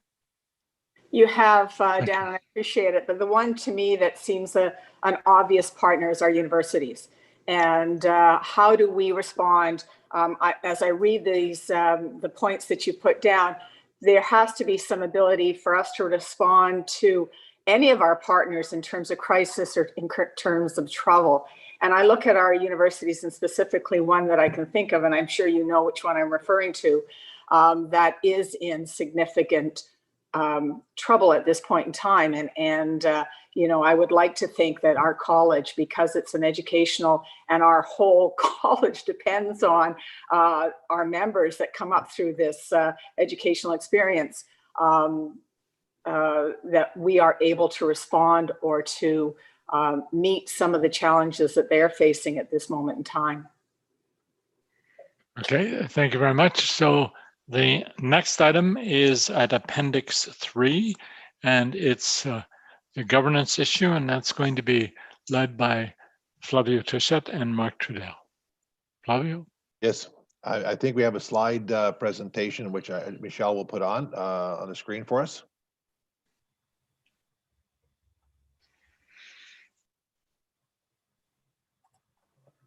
Okay.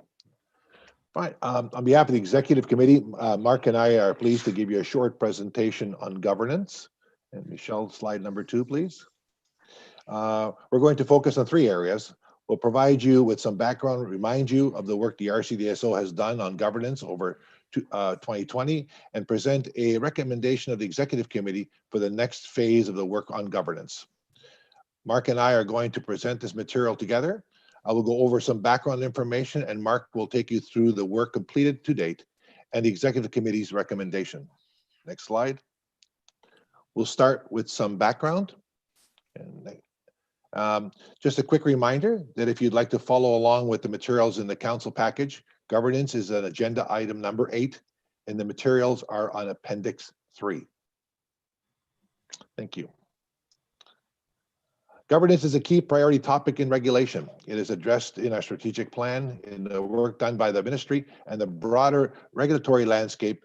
I'll touch on each of these in the next few slides.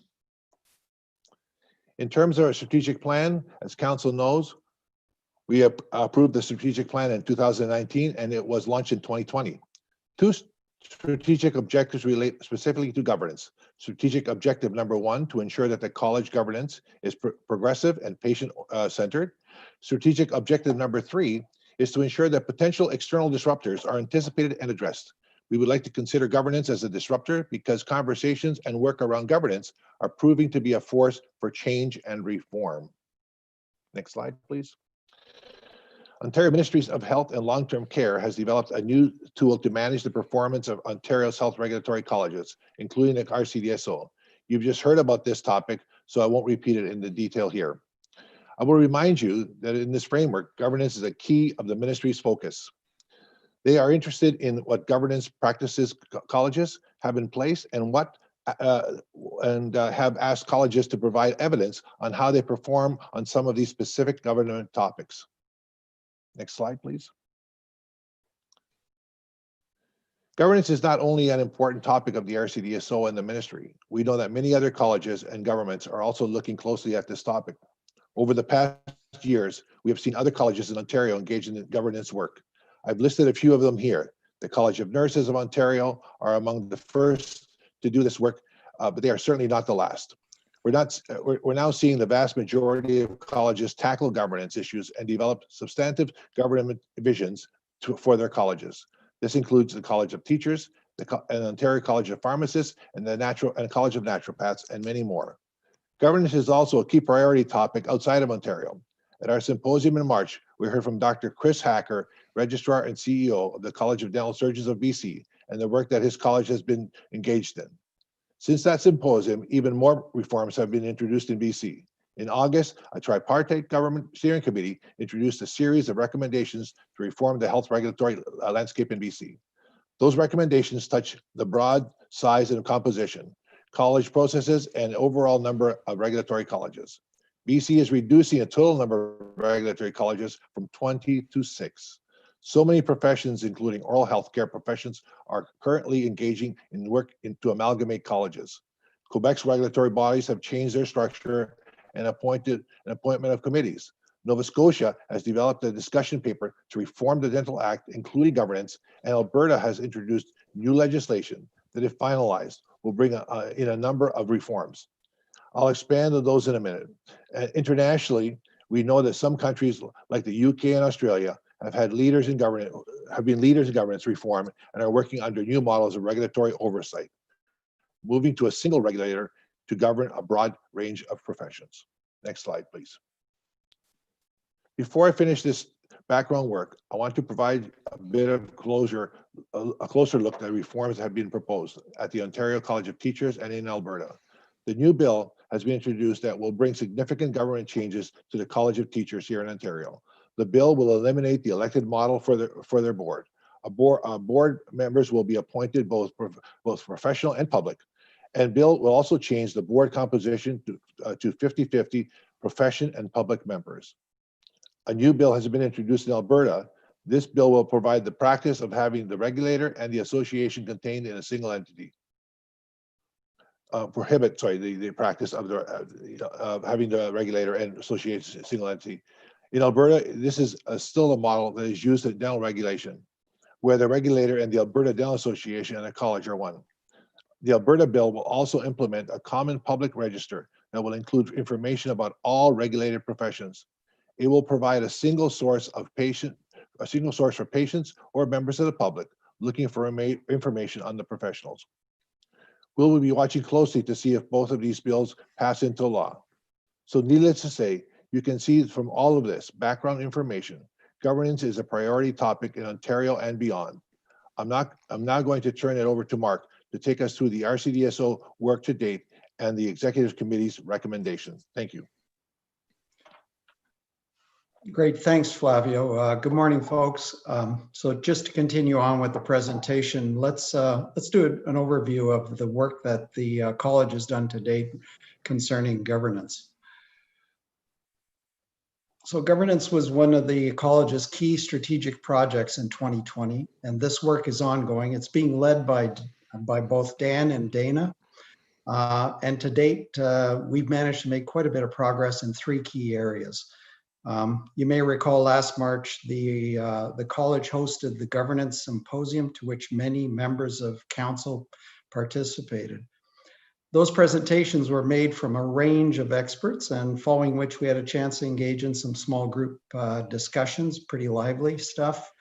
Following that symposium in March, a small group of the college's staff conducted some additional research into jurisdictional areas, other jurisdictions to learn about their practices and advancements and what really was happening on this whole subject in other parts of Canada and arguably beyond Canada.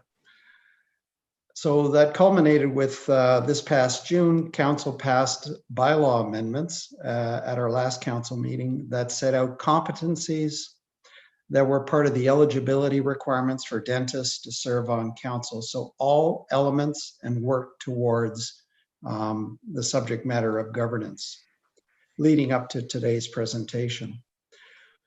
That being said, this work effort's really not done yet. Hearing all that's happening in Ontario and across the country, and now given that our own Ministry of Health and Long-Term Care is focused on the topic of governance, there's really a lot of work yet to be done. One of the project goals for the Governance Strategic Project, as shown on the screen, is the topic of the vision, governance vision for the college. So the goal of governance vision is to ensure that the college is responsive to best practices and that the college can be proactive in thinking about what governance should really look like at the college.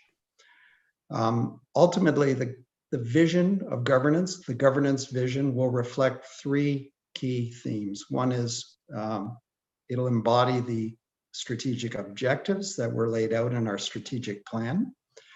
It'll factor in the developments that are taking place externally beyond the college. And it'll reflect the priorities of the Ministry of Health as set out in the CPMF, the College Performance Management Framework that Dan presented a few minutes ago.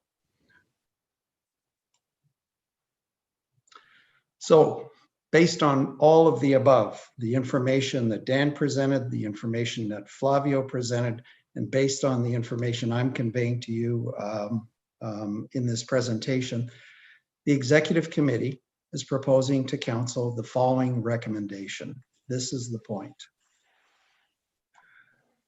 The recommendation that Council establish a governance working group to lead the governance work and to propose a governance vision for the college. A bit of background, the Executive Committee most recently met 10 days ago. We had a really lively discussion on governance. We talked about a range of issues. We looked closely at the background, the context, and a lot of the information that Flavio just reviewed with you, external factors. We, the Executive Committee, believe that in order to move ahead with this work in an effective and efficient manner, it really makes great sense to strike a working group. The working group would be supported by the college's staff. It would lead the college's work relating to governance and ultimately would develop a governance vision for review and comment by Council. The development of a working group at the present time really creates, it's really an opportunity to continue for the college to show leadership, and it allows the college's voice to be heard regarding governance. It allows us to be proactive about the work of our organization as avoid to being subjected by third parties into a situation where one size fits all, legislatively driven. So really what we want to do is try to take the initiative, to some degree take the high road, and demonstrate leadership within the regulatory colleges, starting here at home within RCDSO. So why the topic of a working group? Why the mechanics or the means of using a working group? Well, you've heard it, governance a really high priority, high profile topic, and it's got quite a bit of complexity if you dive deep into it. The Exec Committee believes that it's important that Council be engaged directly in this issue, hands-on, that Council continue to shape the college's approach to its own governance, as opposed to allowing third parties to impose solely. And we as a board, as council, can come together and we can make some key decisions in areas such as oversight, our strategic planning, our decision-making, and our financial planning. Now, this topic of governance, all this discussion about governance, it's really not unique to this college or the health-related colleges. My background's professional engineering. I'm licensed in Ontario and Quebec. I can share with you that the licensing body in Ontario, PEO, is already well down the road on this, same type of initiative, same type of background, and the same type of view to lead rather than follow. That initiative within PEO is started about last spring, and with a view of having it completed this coming spring. That's the public sector. In the private sector, in my professional life, we're witnessing a recognition of governance as being critically important to success of organizations. There's a growing recognition also in society as the importance of good corporate governance, along with social and environmental values, ESG, that is critical to the sustainability of an organization. So it's kind of a dry subject, but it's a very topical one, and it's certainly topical here at the college. So the decision before council today is whether you as a team support the development of a working group with respect to this pursuit of governance. To be clear, you're only deciding on whether you agree that forming a working group is the right approach to deal with this work. In general terms, the work of this group will include a review of governance principles, some performance evaluation measures, structure, and diversity. The specific terms of reference for the working group and who will be on the working group, who will be nominated, those decisions are to be made later by the new council when it's constituted in 2021. The executive committee felt that since we're so close to the election, it made good sense to allow the new council rather than the current council to shape the details of this working group. And the executive committee also believes that forming this group now, rather than at a later point in time, is important because of one, the rapid changes in the environment, two, the leadership and work that's already been completed by the staff, phenomenal work, great leadership, and three, you know that governance is a key area of the Ministry of Health's focus presently, and we're already subjected to having to measure and report on it as part of our CPMF, our Council Performance Management Framework that Dan spoke to you earlier. So for all those reasons, we believe it's time to tackle this sooner than later, to put forth the recommendation of creating the working group, but with a view that populating the working group and defining terms of reference would be left to the new council, but this decision would be behind us. So now I'll turn it back over to the chair, and the question before you from the executive committee, I repeat, is to consider approving the establishment of a governance working group at the present time. If you have any questions, Flavio, myself, and other members of the executive committee, along with Dan and Dana, would be more than happy to respond. Thank you. So the recommendation is that council establish a governance working group, the composition and terms of reference of which to be determined by council after the January 2021 council meeting on the recommendation of the new January 2021 executive committee. Is there any discussion? Yes, somebody put up their hand and I just missed it. Frank, you're muted, Frank. Yes, thank you very much. Just a quick question back to Mark. You mentioned at the very end, you'll find this very interesting. You said in populating the working group, as far as any questions, again, we've had a lot of material that's in the, in our minutes here right now. Do we address questions to whom, I guess, essentially? Again, I won't be on the council, next year itself, but I had some questions as you were discussing things. Who can I address those to, or even other members of council? In the meantime, I'm in favor of the group being formed and so forth, but just like to know some answers to the questions. Flavio, Mark? I'll respond to that. Frank, thank you for the question, and so good to see you, by the way. I would presume that questions and comments, opinions and suggestions in advance of the new council in 2021 and the formation of the working group at that time, and if it comes to pass that this council approves the creation of a working group, that information, those comments and opinions, I presume in the interim would be directed to the either the executive committee or directly to the registrar, or both, arguably.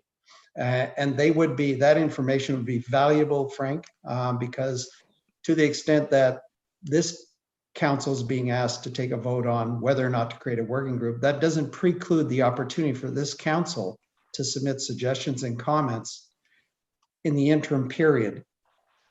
All of that information to be taken into account and passed along to the working group at that respective time. So thank you for the comment or question. Thank you. Are there any other questions? Yes, Judy. You're muted, Judy. Yes, I just wanted to applaud the executive committee and the staff for moving ahead with this. I think governance is a critical issue. I have to say, Mark, I don't find it dry at all. I'm probably a governance geek. But yeah, I just wanted to say I completely support the establishment of a working group. I see the sense in it, and I'd love to be part of it when it gets going. Thank you. Yes, Brian Smith, you're muted, Brian. You're still muted. Would just like to echo Judy's comments. I think it's great the work that has been done already, the strat plan, the performance management, and so on, but the formation of a working group like this would hopefully advance that excellent work and very important work. So I certainly support it, would welcome participation. Thank you. Okay, any other discussion? Yes, Jamie.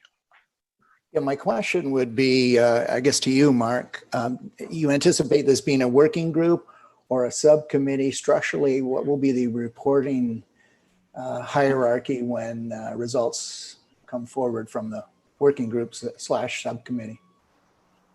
Good morning, Jamie. Thanks for the question. I am going to defer to Flavio to respond to that question because it deals with structure, and I'll turn it over to the president. Flavio?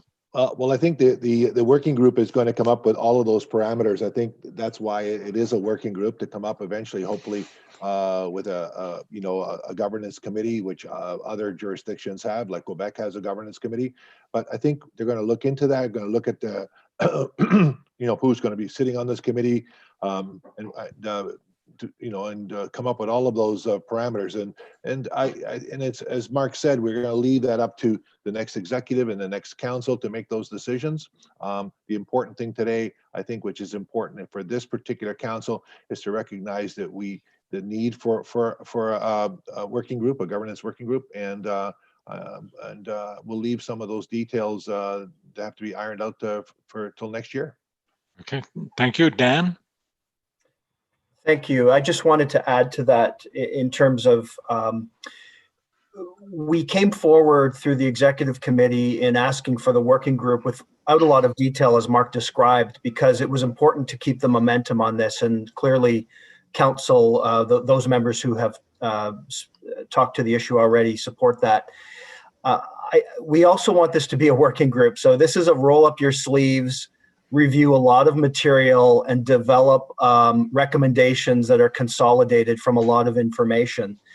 Down the road, we might look at, through this working group and the executive committee, some recommendations that deal with a more permanent structure like a governance committee, but that's down the road and that's a bylaw change.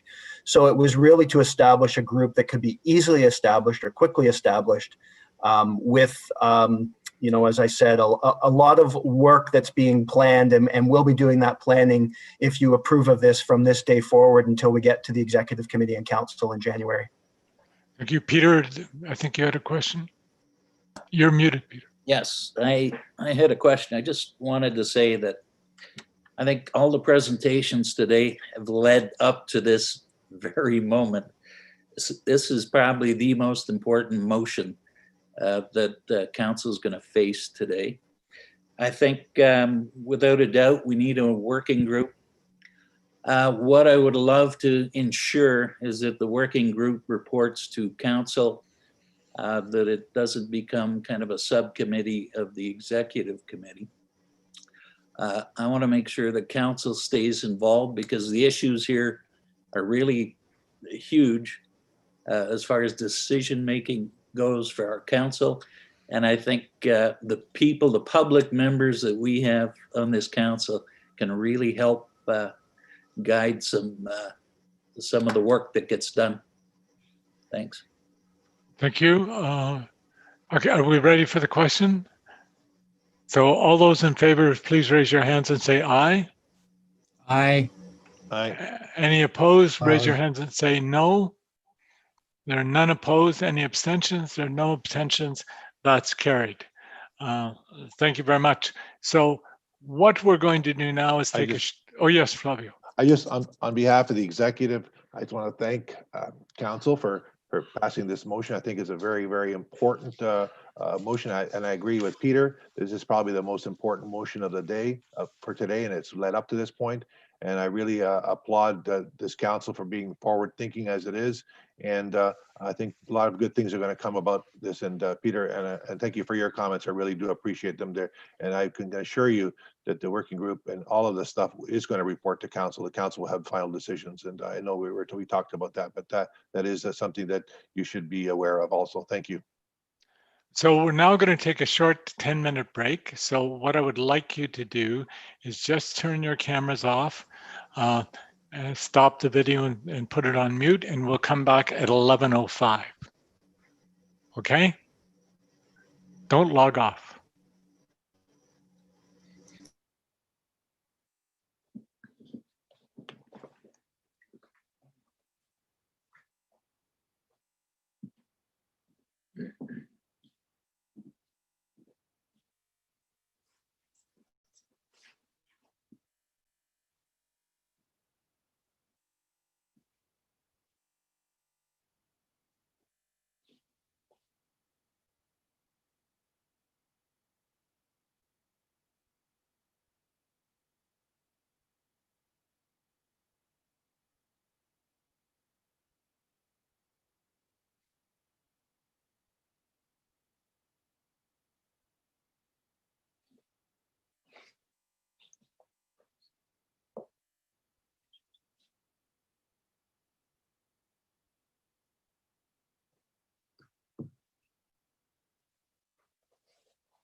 Welcome back, everyone. So if everyone could turn on their videos.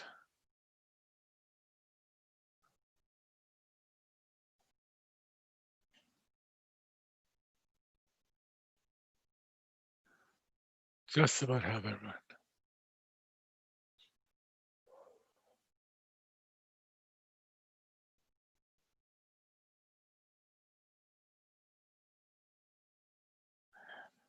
I'm missing 4 people in my count, so.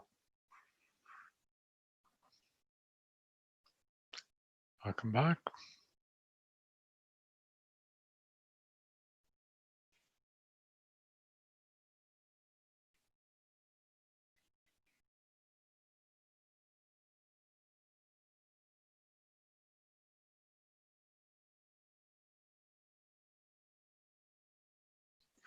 Okay, so the next item on the agenda is the executive report, and it's at Appendix 5 of the material.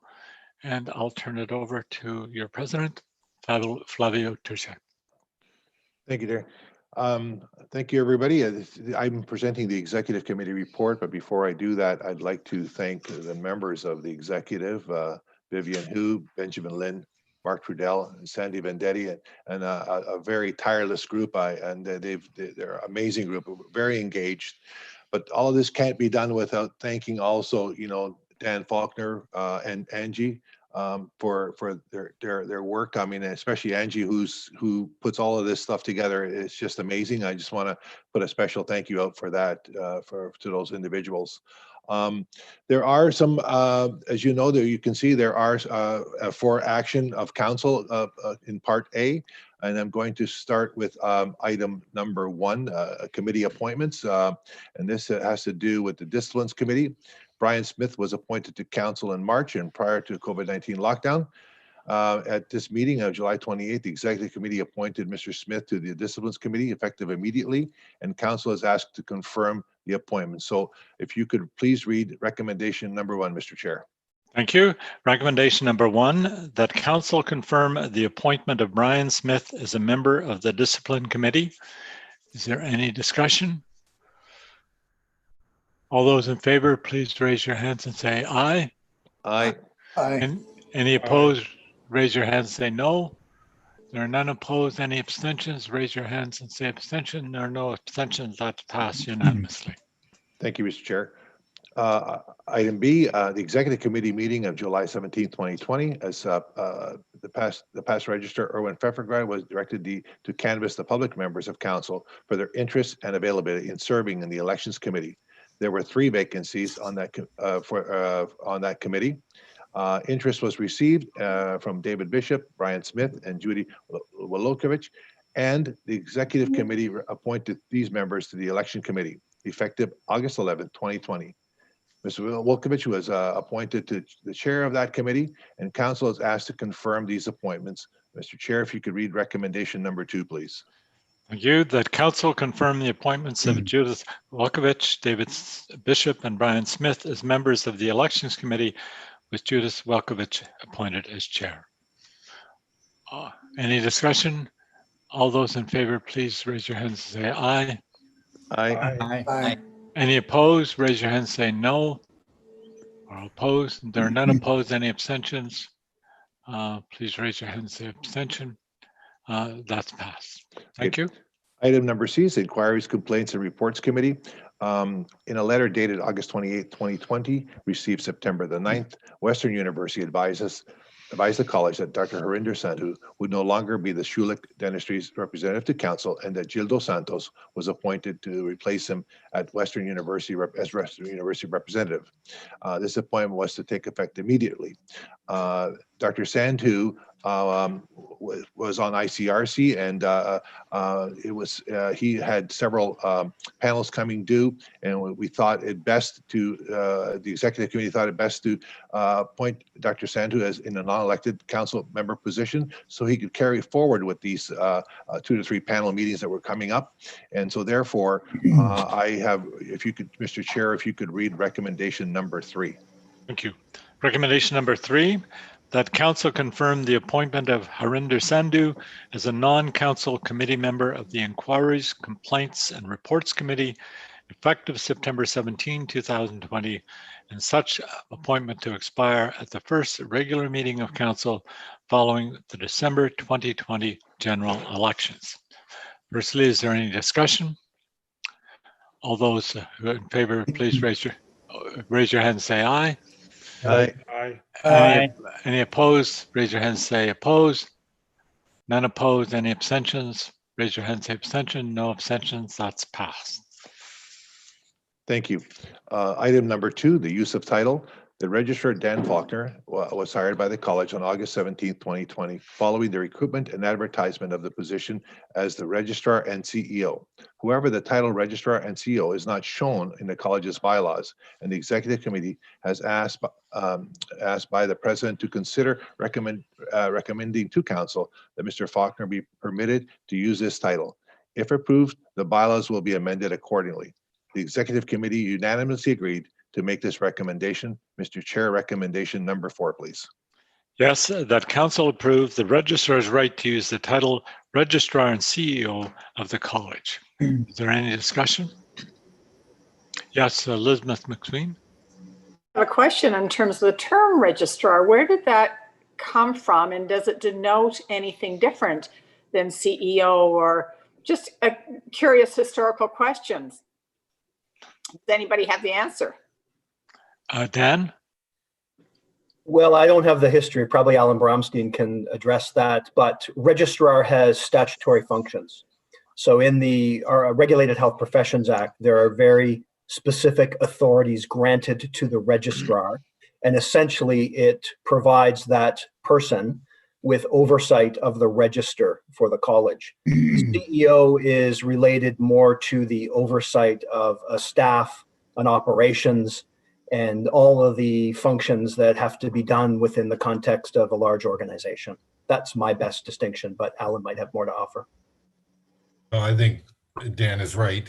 The fact is that the reason the term registrar is used in the bylaws is because the registrar is a position that has to be filled in order to fulfill the obligations under the Regulated Health Professions Act and its code.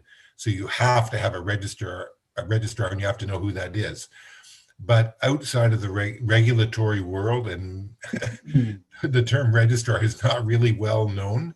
So when we go out internationally and someone says, well, I'm the registrar of the college, first they think we're a university, and then they say, what's a registrar? So in order to function in the world that we're now in, it really has come to understand that the registrar is also the CEO of the organization. Many of the registrars or executive directors of other regulated health colleges also use the title CEO. Thank you. All those in favor, please raise your hand and say aye. Aye. Aye. Any opposed? Raise your hand and say opposed. There are none opposed. Any abstentions? Raise your hand and say abstention. There are no abstentions. That's passed unanimously. Thank you, Mr. Chair. Item number 3, annual renewal and other fees. The executive committee considered the annual fee because the usual time to announce the renewal for the profession was the first week of October. The committee considered many factors, including it has been a difficult year for dentists with practice closures due to COVID restrictions, the planned increase of $75 entrenched in the bylaws since 2018, the uncertainties for RCDSO related to COVID generally and specifically due to increased scrutiny of regulators by the public and government, a rapidly changing regulatory environment, and new reporting requirements for all colleges by the Ministry of Health and Long-Term Care in Ontario. The committee also considered the work in progress, budget information, and the legal and procedural steps for making a fee-based decision. The committee agreed for staff to proceed with the planned $75 increase of the annual fees, bringing the total to $2,510 for 2021. The committee also directed that the deadline for the fee payment be extended from December 15th to February 28th, 2021, before the late fee penalty will be required. The committee discussed amending bylaw number 10 by revoking Article 10.2.1 as read out there. It would remove the automatic adjustment at per diem by an amount equivalent to the Consumer Price Index CPI adjustment for the staff salary ranges rounded to the nearest $5 increments, effectively midnight December 31st, 2020. This bylaw amendment would not require circulation to the membership as opposed to the fee increase requirement. So therefore, Mr. Chair, if you could read item number 5, and we could also have a discussion. Recommendation number 5, that council amend bylaw number 10 by revoking Article 10.2.1 effective midnight December 31, 2020. Is there any discussion? Yes, Frank Stuckey and then Cam Whitmer. Thank you very much. With the proposal, the recommendation here, I have to compliment the executive committee. Having been on the executive committee from before, I know the discussions that go on through it. It's definitely been a difficult year for all dentists all the way through. The one main objection that I have is in regards to the $75. Essentially, as my time on council, past and current, I have to honestly say in District 8, I've never had as many complaints sent to me as their representative by the other dentists than I have in regards to the $75 increase fee. As a dentist, I can, even though I'm retired, I can feel their pain in regards to all that COVID has brought forward. This is a completely different time, and I think in my 50 years almost of being a dentist, never seen anything quite to this extent. And but the emails I've gotten,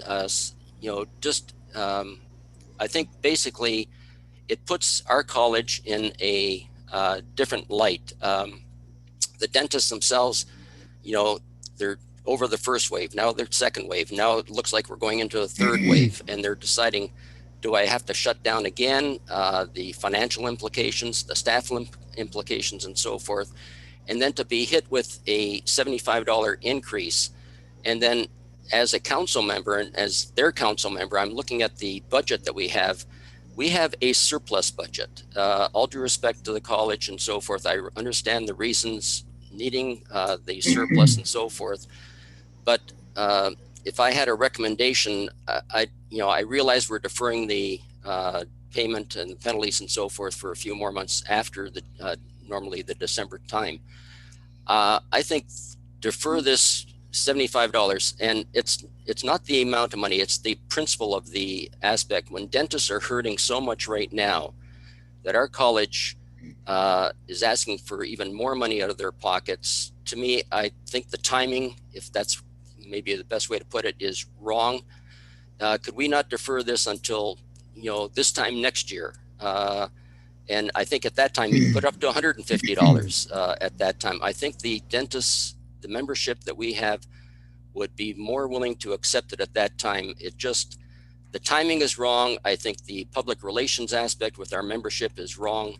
For that reason, it just, and again, we have a surplus budget. I don't think our college is going to hurt that much over the next, 9-10 months until December comes again.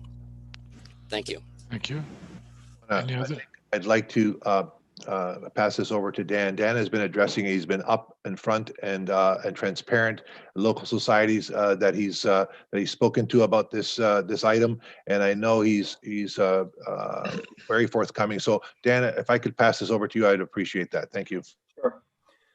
Sure. Thanks, Frank. And I've had an opportunity to talk to some of you by phone and by email. And as I said at the beginning, I've been very upfront with those members of the profession that I've talked to outside of the college.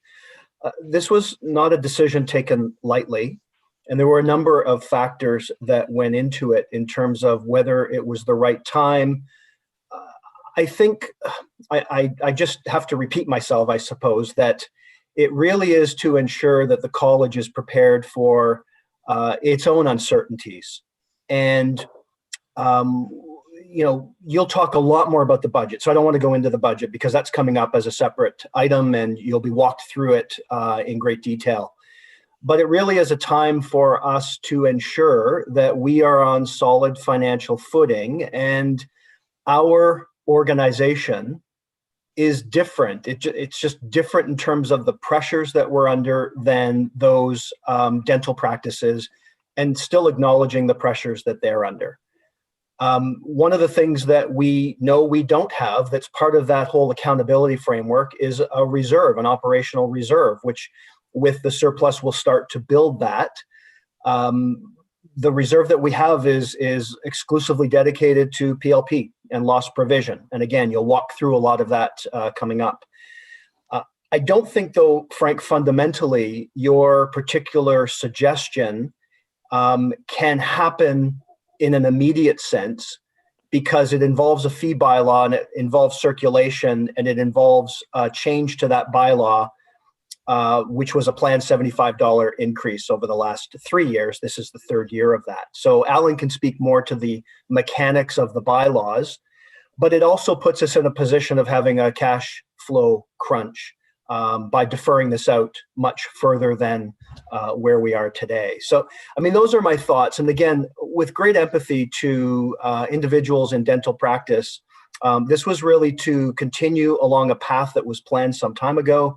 It was to ensure that the college is on solid footing with all of the uncertainties that we have presented to us today. And again, executive committee considered all of those factors in moving that forward. And I would just draw your attention back.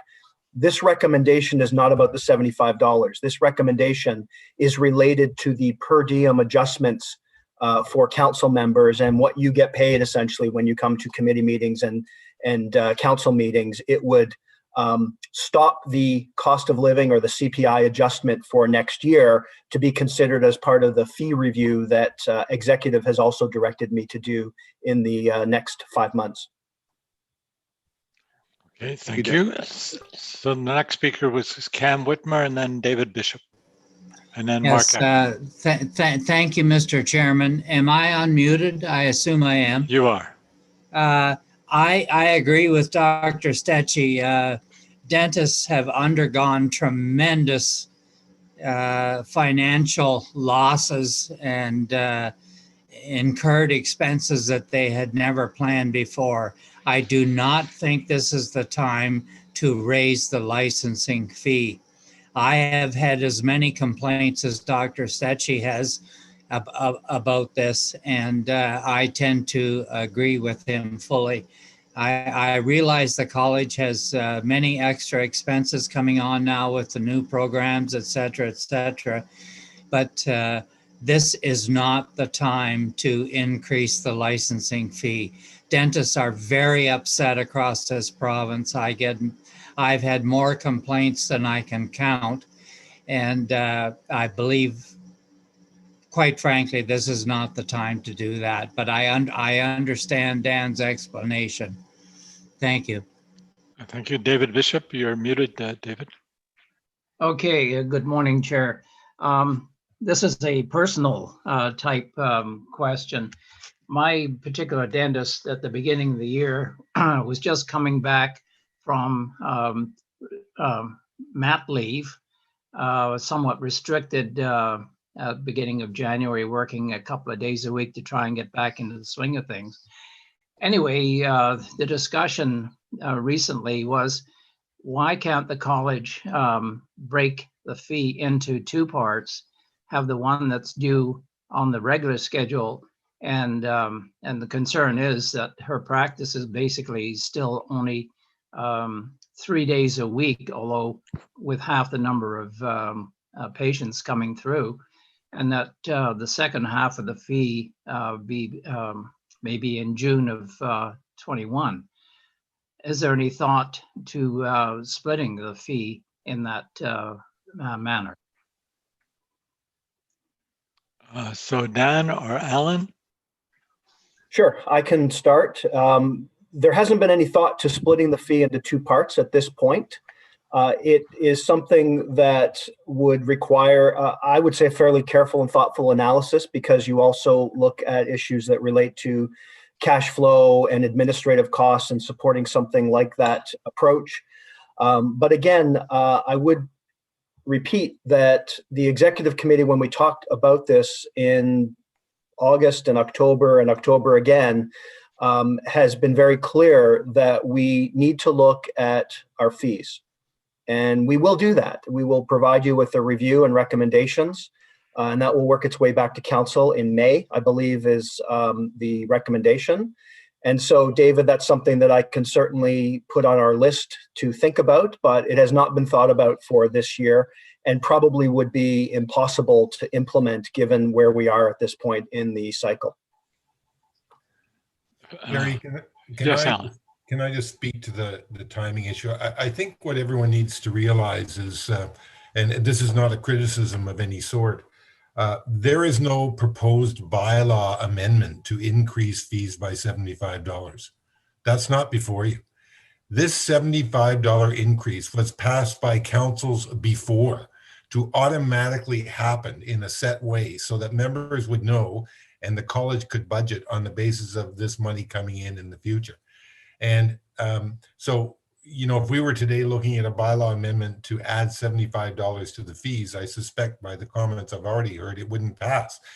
The $75 is already automatically being added because it's in the bylaw, which was previously passed by other councils. So the difficulty you've got now is it's now November. A number of people have already paid their annual membership fees for 2021, I believe, and will continue to pay, although there is an extension now that has been given through a motion of the executive committee so that they don't have to pay until, I think, February of 2021, which was has already been implemented.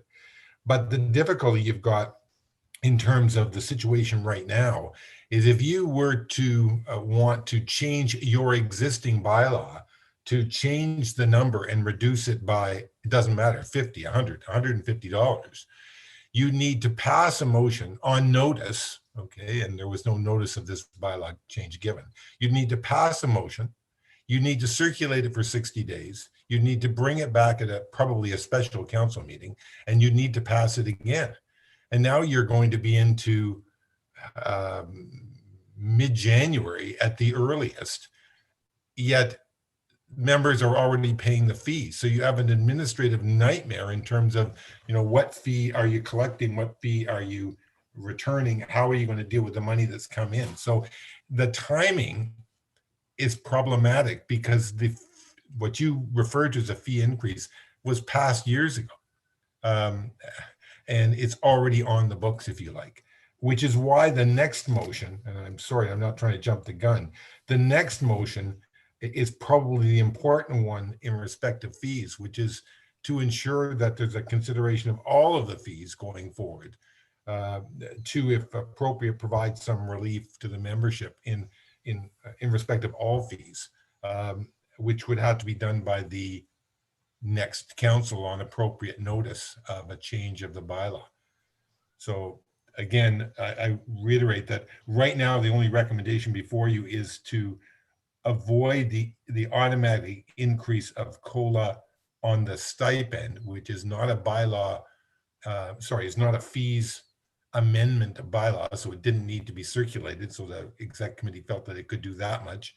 And then the rest has to happen in a way that is permitted by the Health Professions Procedural Code with a recommendation, a passage, 60 days circulation, a return of the comments, and then a final approval for any real fee amendments.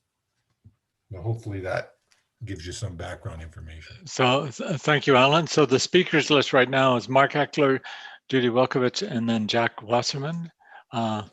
Flavio, did you want to say something before I move on? Yes. Yes, just as a point of addition to what was said already, the executive really pondered over this thing, and as Alan mentioned, I mean, when he talked about the bylaws, it was a considering factor. We pushed the entire fee down to until February 28th. So, Ryan, we're not splitting the fees, but we've taken into serious consideration. We've gone through a review by the Finance and Property Committee to see how we could do that, and we are doing that. It is going to be an inconvenience to the college. It's going to be, we're talking about working capital for the college to do everything. I think we have to look into comparison with other jurisdictions. I think in Quebec, they're raising their fees by an additional $250. Some other areas are $100. We also have to look at the fact, and Dan has mentioned this in his discussions with local societies, that this fee, our fees also include PLP, and there's some, we have to, we can't always predict the cost of PLP. It is one of those things that we have to take into consideration. And if you look at PLP, if you look at our package as a complete package, the cost of PLP is well below other jurisdictions, which is I think there's still some value there, even though there's a $75 increase. And I'm a working dentist, and I can tell you that I fully understand where this the cost factor and the effect of COVID on everybody. And I want to let you know that this isn't an easy decision, but we're also, I think the next item on the agenda, as Alan has alluded, is going to be dealing with that moving forward. There's some direction to the registrar on that. So I just wanted to make that comment. Thank you. Thank you. Mark Heckler, please. Thank you very much. A couple things. Flavio, Alan, thank you for the explanation of the regulatory process to amend the fees. I'd like to echo previous sentiments from dentists in our area that I don't think it's the $75 that is going to necessarily break the bank for any of us, but I think it was lack of empathy of what happened when dentists were shut down. And I think we have to take that into consideration. I'd fully support, if we can't do it now, looking at the fees and becoming more fiscally prudent to be more in tune with what the working dentists, which is the vast majority of the dentists in the province, have felt. And I think that we can communicate this in a way that dentists may be able to understand it now, and more importantly in the future with regular communications. For the motion at hand, I don't think any of us on this are necessarily doing it for the paycheck. And I would fully support the motion at hand to skip the COLA, the automatic increase for any of the counselors' fees, at least for myself. And I'd be happy if you want to also take a pay cut. I'm not on this call for the compensation. Thank you very much, Mark. The next, Judy Welkowicz, please.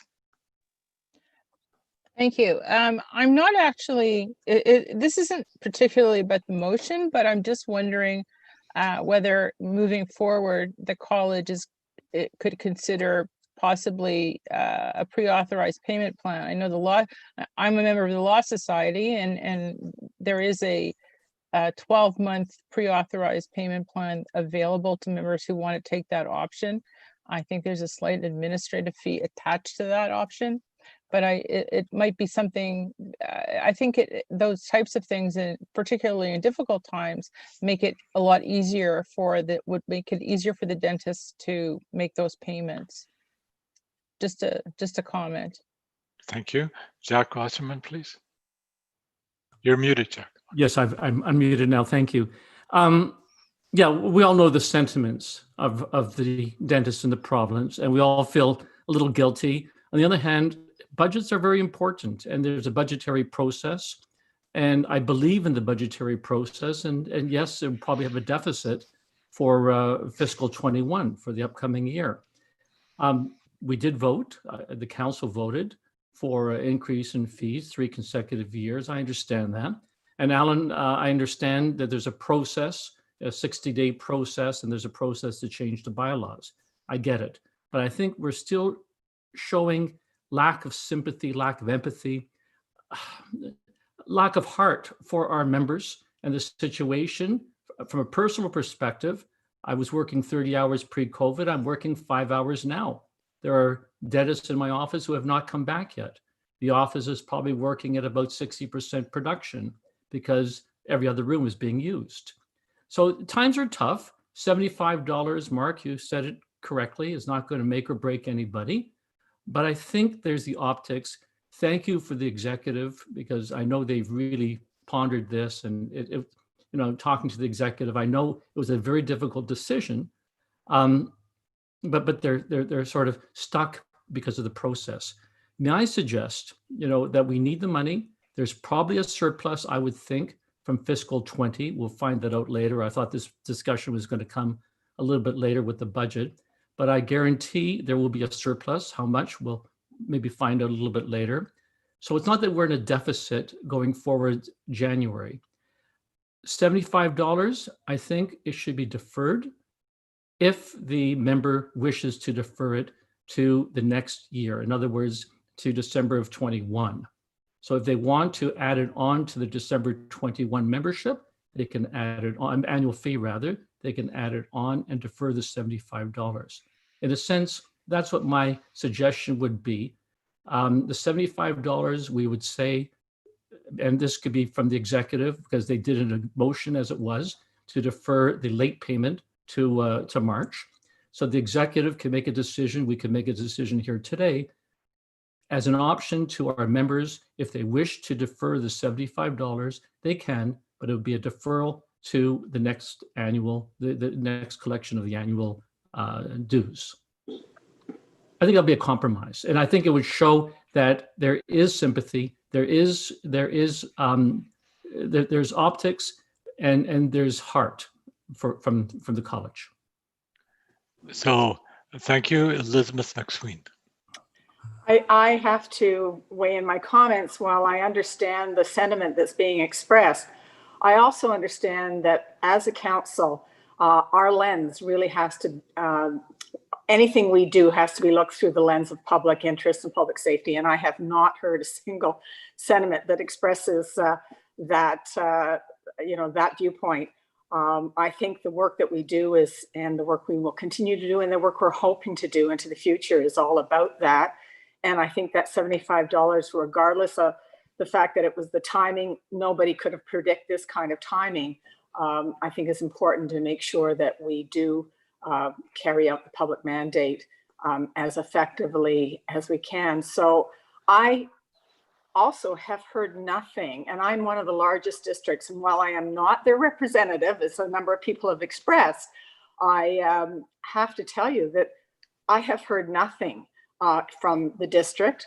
And I wonder if it is because we had a town hall meeting with Dan that was well attended, and I think he might have gone a long way in smoothing over that issue or making people understand the importance of that issue.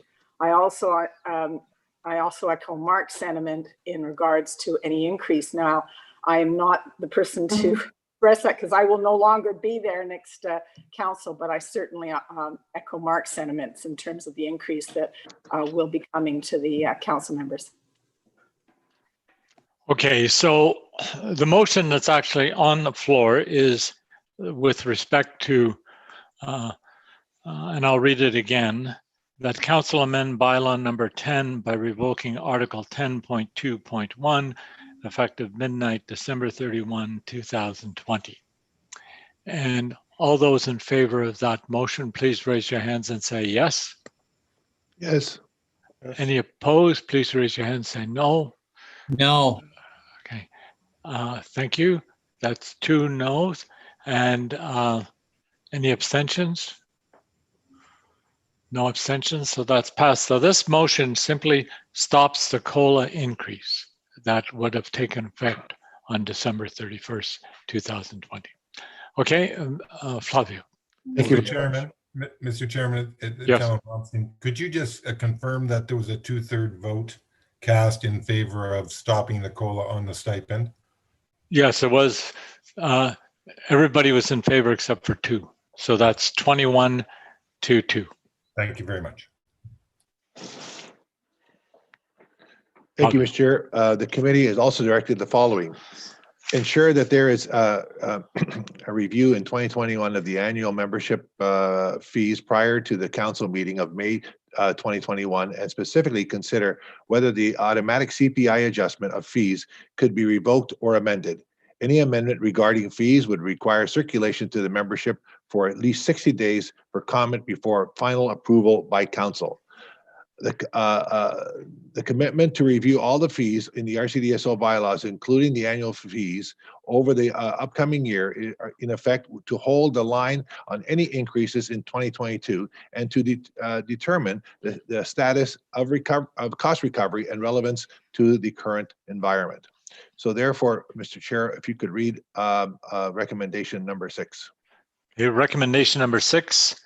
That council directs the registrar to consider amendments to the college's fee and council member stipend bylaws to address the fiscal effects of COVID-19 on the membership in a manner that would not affect the ability of the college to meet its ongoing statutory obligations. Is there any discussion? All those in favor, please raise your hands and say yes. Aye. Yes. Any opposed, please raise your hand and say no. There are none opposed. Any abstentions? Raise your hand, say abstention. There are no abstentions. That's passed unanimously. Okay. Mr. Chair, I think we've dealt with item number 4. And so therefore we will deal now with item number 5, the nomination committee. And that's a long preamble there. I won't read it in its entirety. I'm sure people have read it already. There's a clean version of the 4 policies consolidated into one document with minor amendments is attached in Appendix B, and it is recommended for council approval. And I will just have the chair just read recommendation number 8, please. Thank you. That council approve the consolidated operational policy of the nominations committee as shown at Appendix B. Is there any discussion? All those in favor, please raise your hands and say yes. Yes. Any opposed, please raise your hands and say oppose. There are none opposed. Any abstentions, please raise your hands and say abstain. There are no abstentions. That's passed. Okay. And item number 6, again, is a very lengthy item. I think we've dealt with this. The competencies are in Appendix C and were posted for the Member Resource Center portion of the website, so that you can be referred to by the applicant seeking to run for council and seeking appointment for non-council committee members. And I think it speaks for itself. We've just dealt with this before. And if Mr. Chair, if you could read recommendation number 9 for me. Thank you. That council approve the competencies for committees 2020 as shown at Appendix C. Is there any discussion? All those in favor, please raise your hand and say yes. Yes. Yes. Any opposed, raise your hand and say no. Or opposed. There are none opposed. Any abstentions, raise your hand and say abstention. There are no abstentions. That's passed unanimously. Thank you, Mr. Chair. We've now come to Part B, and this part is for information. And this has been circulated, and I would just, at this point in time, I won't highlight any of these items, but I will leave it open for questions through the chair to any of the committee members, and I'll go from there. Are there any questions for the executive committee with respect to these items in the report? Yes, Frank Stuckey. Sorry to be on this again, but the very final, I guess, item number 6, the oral health colleges. And it says that the registrar is meeting with the various regulators and so on and so forth. I understand that, we have the technologists, the hygienists, the denturists, and so forth. A major component of our office staff is the dental assistants, and I realize right off the bat they're not a regulatory college at all. I wonder, just out of interest sake, are they being included as part of our dental team, or how is this being addressed? I think Dan, could you speak to that or? Sure. Yeah, I think, Frank, that it is not a group that I've had an interaction with, and partly because I'm not quite certain yet of how they're organized. So it's not been an exclusionary process. It has been focused at this point just on those who share the same mandate of regulation and talking about common issues. But absolutely, it's an important group, and probably part of my learning curve is to figure out how they're organized and what's the best mechanism to work with that group. And Frank, if I can point out there that the CDHA, the association or the ODA and all those other ones are not on there either. This is just the regulated colleges, and I agree with you, and I empathize with what you said. I know that the Assist College tried to get an independent college or a regulated college, but that failed a number of years ago. But I think we can move forward in some fashion to have a conversation with them down the road. I think we can leave that open, or you can direct the executive or through Dan to come up with some kind of a conversation there. I think we could do that. Thank you very much. I appreciate, just to follow up on that, because let's face it, they are numbers wise, I don't know, maybe 20,000 that are in the province of Ontario, and they're an integral part to any practice. And I think that they should be addressed one way or the other. And I realize, again, they're not a regulatory body as yet. Maybe the future will hold something different for them. But, I think all the general dentists and even the specialists will agree that the assistants are very much an integral part of our profession. So if we could follow up on that, I appreciate it. Thank you. Okay, thank you. Richard Hunter. I'd just like to agree with Frank. I think that they should be at least incorporated once Dan does his due diligence, how they're structured, given observational status or something like that, because they are an important group to our profession. Thank you very much. Yes, Mark Heckler. Thank you. Any teledentistry is updated here. From anyone on the working group, do we have a timeline where formal proposals will be put in place? Because of the pandemic, and like we are doing a council meeting, I think that virtual dentistry is going to become a greater role, or already has been, in our profession. Maybe I would suggest that we give that over to the chair of that committee, Sandy Venditti, and maybe she can have some comments. Or I know Andrea is also working with that. Can I interrupt? The report on that is in the Quality Assurance Committee report, because the working group reports to the Quality Assurance. And so it's in there, and I'll mention it if you like, and certainly Sandy can say what she'd like. But I think the appropriate time might be during the Quality Assurance report. Thank you, David. Appreciate that. Okay. Yes, Peter Dilley. I'm looking at section 5 about some of the regulatory authorities. There's a comment about the CDAC, the Accreditation of Canada, and it says that they're having a number of challenges at this stage. And I'm wondering what the view is of this organization, and if they're going to be in operation going forward. Dan? Yeah, Dan, thank you. Yeah, I can address some of that, Peter. I've had interactions with a lot of the national partners, including the CDAC, which is the accreditation body for members of council that aren't aware of this group. This is the body that accredits a number of dental programs, dentistry, hygienists, and assistants across the country. And it's associated with the CDA. And right now, what it's looking to do is to become an independent board. So there are a number of challenges with this organization. There was an annual meeting yesterday that I attended. And I think it's fair to say that a lot of the regulatory federations and bodies, not just dentistry, have concerns about their transparency, about how we can get information that relates to accreditation programs in schools in our provinces, and about how they are going to develop this independent governance structure and where we as federations and regulatory bodies fit in. So there was a great amount of debate about that at the meeting yesterday. The initial estimate was they would achieve some independence from the CDA by the end of March 2021.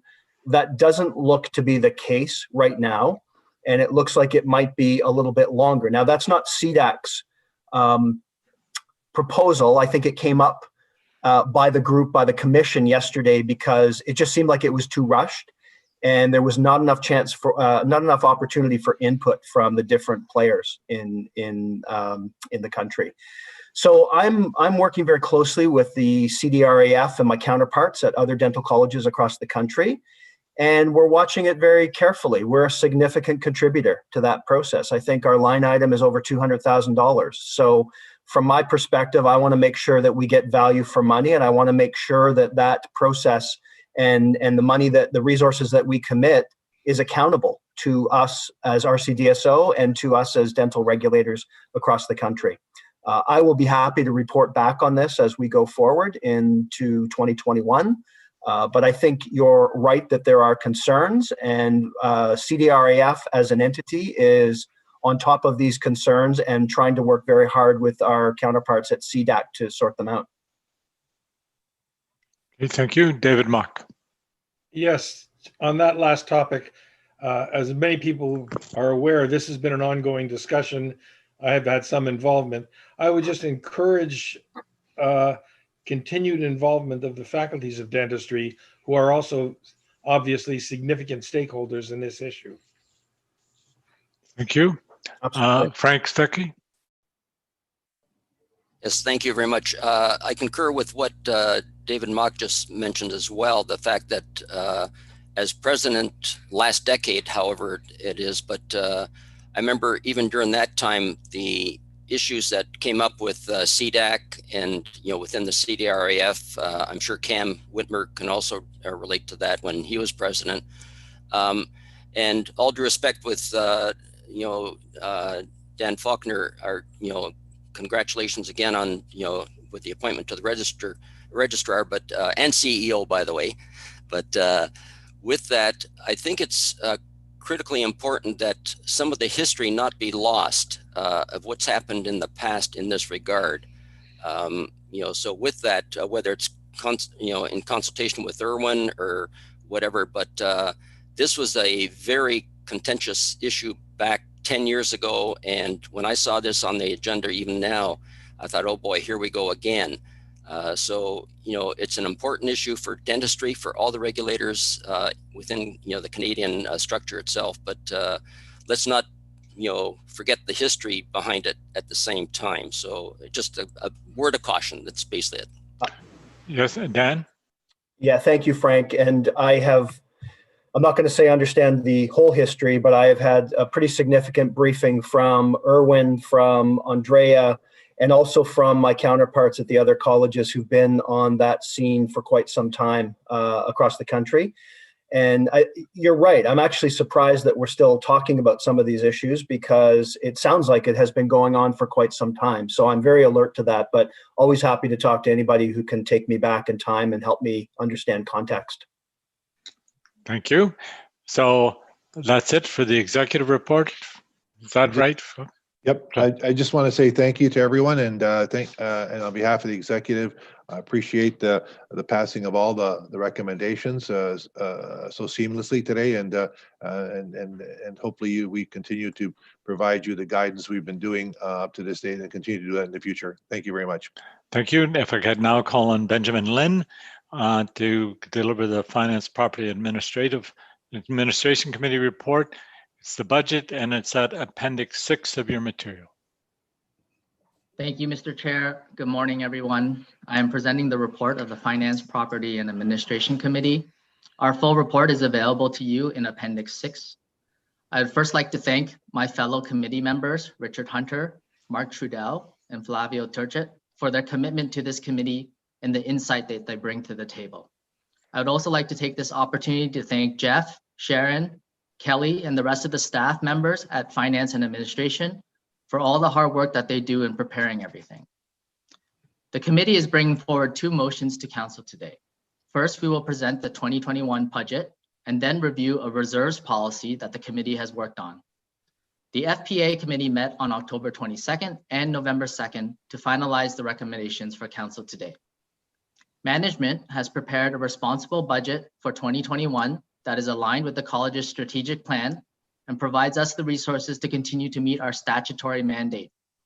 The college remains focused on supporting, investing in, and keeping staff safe, particularly in these difficult times. We have launched important training on diversity and inclusivity, continue to modernize our technology, and are actively digitizing our records and are vigilant on cybersecurity. FPA undertook a detailed review of the 2021 budget and is recommending this operating budget for 2021 and a capital budget of $2.7 million to council for approval. Our finance director, Jeffrey Goldberg, will present budget highlights, and I will ask you to hold your questions until his presentation is complete. After the budget discussion, FPA is recommending adoption of a financial reserves policy.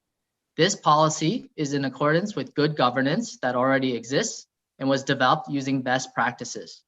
This financial reserves policy has been reviewed by our external auditor, Tinkham LLP, and is a requirement of the Ministry of Health and Long-Term Care reported to the College Performance Measurement Framework as part of Domain 2 Standard for Measure 6B. I will now turn things over to Finance Director Jeffrey Goldberg for the budget presentation. Okay, thank you, Ben. I think the presentation is going to appear on the screen soon. So these slides have, they're also in the package on page 252, but we'll go through the presentation on screen. And there's also budget detail that starts on page 213. So there's a fair amount of information in the package. And I will repeat some of the concepts raised by Dan and council. So please bear with me if we sort of double speak about some of these things. So we'll move to the next page, which is, we like to highlight the process, which is a very inclusive process. And we make improvements each year. So you can see all the parties involved, and it is pretty robust at this point. Finance is involved in all stages of the process, and SLT reviews the budget as a group, which is important because finance does not own the budget. We may present the budget, we may report on the budget, but we don't own it. It is a shared responsibility across leadership. And I think that's a very important point. We'll continue to make more accountability and build accountability into setting and meeting budget targets. And we have some initiatives for that that we'll implement in 2021. So if we could move to the next slide. So in terms of an overview, we are recommending a surplus operating budget for 2021 for a number of reasons. Some have been discussed. We also, as been mentioned, we have a capital budget, which is typically for large or one-time expenditures or projects such as a major renovation or a large IT project like CRM. So there's a separate slide on capital that we will talk to shortly. And both budgets are included in the motion, which I think is the important part. So the 2021 budget includes an operating portion and a capital portion, which is the same as 2020 and 2019, but both are parts of the budget. So the budget does reflect the 2021 priorities in the strategic plan. We overlaid the projects and matched to the budget to make sure they were all funded. And as has been mentioned a few times, we're definitely dealing with an uncertain environment. There are many risks we're facing, and that's one of the reasons, and we'll talk about that shortly, why we're presenting a surplus budget. Now, a related topic to that is reserves. So we are recommending, as has been mentioned, a reserves policy in part 2 of the FPA report. And we do hold reserves currently in PLP and CRM. Now, CRM is finishing up with phase 1 that will be going live in December. So at that point, that reserve will expire because the reason it was put together will have gone past. So if we can move to the next page. So here's the surplus budget. There is a growing number of uncertainties, including, of course, the pandemic and what's going to happen there. The economy, government action. I mean, I think there's a lot of risks we're facing. And we're trying to manage and plan for these risks as we go forth with our plans and our budgets. So we have not budgeted for these risks because they're not quantifiable at this point. So that's one of the reasons we are recommending a surplus. So for 2021, a surplus provides a contingency to account for some of these risks if they negatively impact the college. So really some fiscal protection available if things go south for us. I think it can also, not just the short term, but in terms of the long term, it can, if we do end up in a surplus position next year or this year, it may allow us to start funding an operating reserve. Now that is considered best practice. That's something we feel is needed, and it's not required by the government, by the ministry. So that is more about protecting the long-term financial stability of the college. Now, it's important to note that even though we are anticipating a surplus, that can change based on the results of the PLP loss provision. And we'll describe that in a minute. But the PLP program undergoes evaluation from actuaries each year, and that can have a significant impact on year-end results, and it has the last 2 years. So I think it's worth mentioning this so everyone is aware even though we're expecting a surplus and we're budgeting a surplus, there's no guarantee that we will reach a surplus. A lot can happen in 1 year, and we've certainly experienced that in 2020. If we move to the next slide, we'll see our revenue picture, which is up 3%. Of course, part of that is due to the $75 increase, which is the third year of a 3-year plan that was approved in 2018. As noted, we have deferred the date 2.5 months, which does have an impact on our late fees and investment income, but it is important to provide flexibility for members as we've discussed. And although we understand and I think everyone in the college understands the pain that dentists have gone through, the college's activity has not reduced, but only accelerated during this period. And I think there's more uncertainty and scrutiny than ever before. And a good example would be the CPMF, which Dan described earlier, which involves a significant amount of work. Now, one of the other ways that we are increasing our revenue is last year we budgeted on 10,400 dentists as members. This year, you can see on the slide, we're budgeting at a higher level, which we think is the right amount for 2021. Our other fee-based revenue streams for sedation, CT, and HPCs, we're holding flat.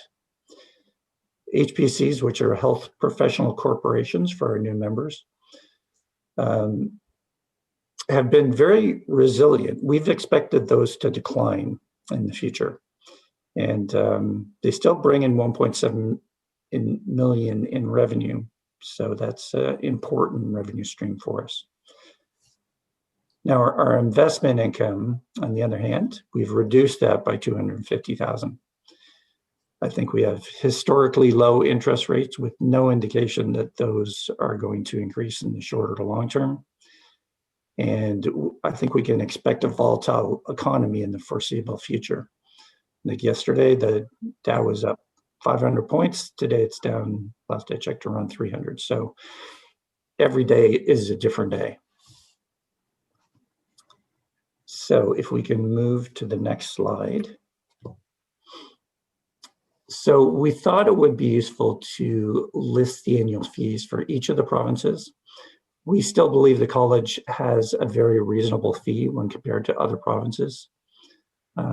Although it is a little difficult to compare as different provinces operate differently.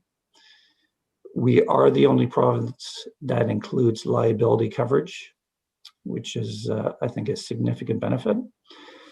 Although we've heard that Quebec offers it for an additional around $1,000.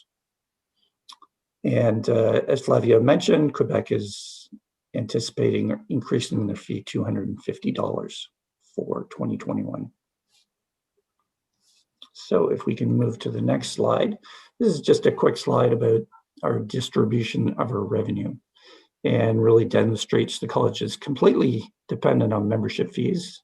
As a membership organization, that's not surprising, but it accounts for 85% of our revenue. And you see some of the smaller slices of the pie that are all important in funding the operations of the college so we can carry out our mandate.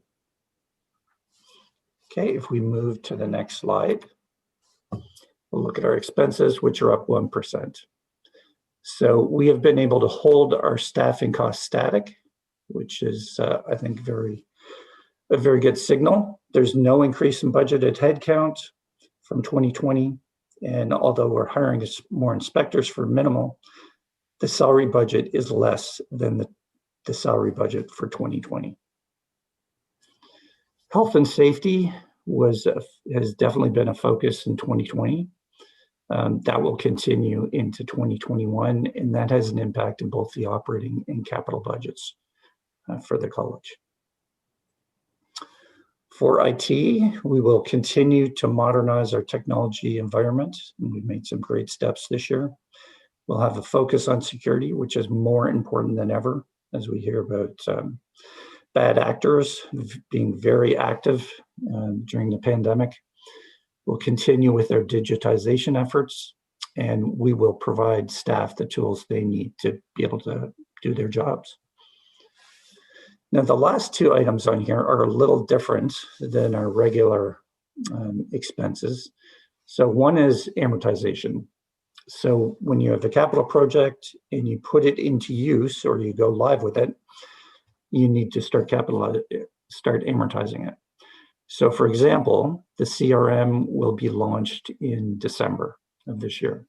So that means in January, we will start to take amortization over a number of years based on our financial policies. So that's not a cash outflow because we will already have paid for that through the capital budget, but it does mean it's a budget increase of $620,000, which is a significant hit, but we were able to build that into the budget. Now, the other big item here is the PLP loss provision. So the loss provision is an estimate of the college exposure for the year of professional liability claims against dentists. Now that is generated and determined by actuaries at the end of the year and is extremely difficult to budget for. They use all sorts of actuarial methods to come up with a number. So for our budget, we've kept it, the PLP loss provision, around $3 million for a number of years. We see costs trending higher, and we will need to increase this budget, we think, over probably a couple of years to get to what might be the new normal. So for this year, we've increased that by $500,000. So the PLP budget is $3.5 million for the loss provision. I think it's interesting, you know, without these two large increases, which are not completely controllable, we would be down by $780,000 in expenses. So I think that really demonstrates how hard staff focus on cutting controllable expenses. We're always looking at that. So if we move to the next slide. So this is a graphical look at our expenses. The slide is labeled the cost of regulation, but we do have a PLP program. So that's, of course, in the larger pie for the cost of that program. Now, the first pie chart, the larger one, is the allocation of all of our expenses. So the $31.6 million. And then the smaller one is based on what we spend in regulatory functions. That's the breakout of the regulatory budgets. So I don't think it's any surprise based on the size of the portfolio and all the activity in PCRA that they're the largest piece of that pie. I think for the larger pie, you see a lot of shared services, IT, HR, finance. Those support all of the staff in the college and actually people outside the college. So a large percentage of their time is supporting regulation. So if we did an exercise where we allocated those costs out to across the college, including regulation, I think our true administration number would be a relatively low. So I think we can move to the next slide, we've identified savings in the 2021 budget compared to 2020. First off is consulting and legal. So on the consulting side, there were a number of one-time projects completed in 2020 in finance and IT that, again, were one-time, so they don't continue into 2021. On the legal side, we're trying to manage these costs. And a good example of that is in PCRA, where they take a proportional approach to legal. So for very complex and complex cases, they would bring in more senior legal counsel. For more less complex, more routine cases, they could bring in junior counsel. So, I mean, I think that's a great approach. It saved us some significant dollars, and that's the kind of thinking we appreciate to reduce costs in new and groundbreaking ways. So that has worked well for us. On the virtual meeting side, so that, again, good cost savings. This really relates to, for example, at this council meeting, there's no accommodation, there's no catering, there's no travel, there's no AV setup. So that has really been a boon for us in savings costs for both 2020 and for 2021, where we're assuming that 3/4 of committee meetings will continue to be held remotely.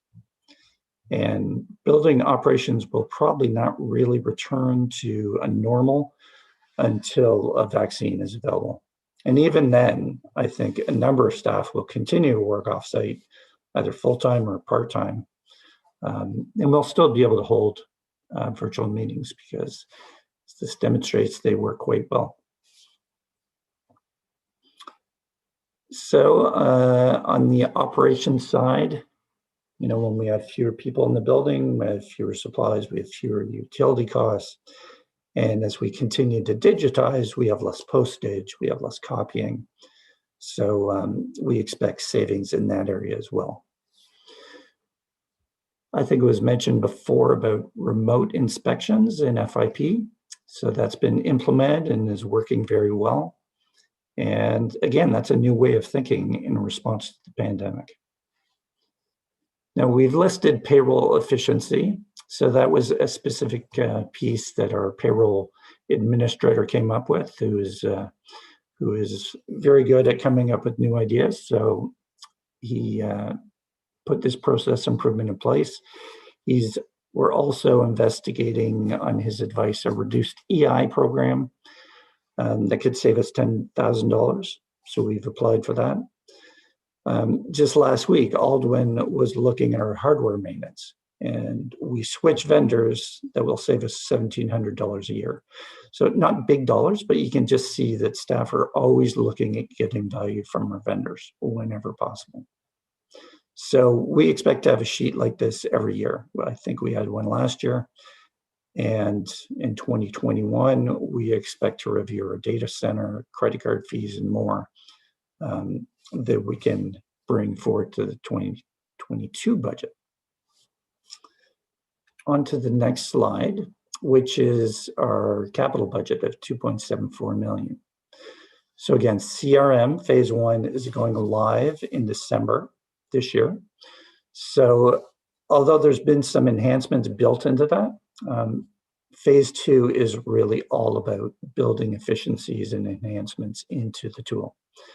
So we will have improved reporting capability, which will feed our data analytics. We'll be able to optimize business processes. We're looking at improving automation, becoming more mobile friendly for the application. So I think there's a lot of positive that is going to come out from phase 2 for the CRM. We always have other IT projects that we're working on. We have the regularly scheduled PET enhancements and development of questions.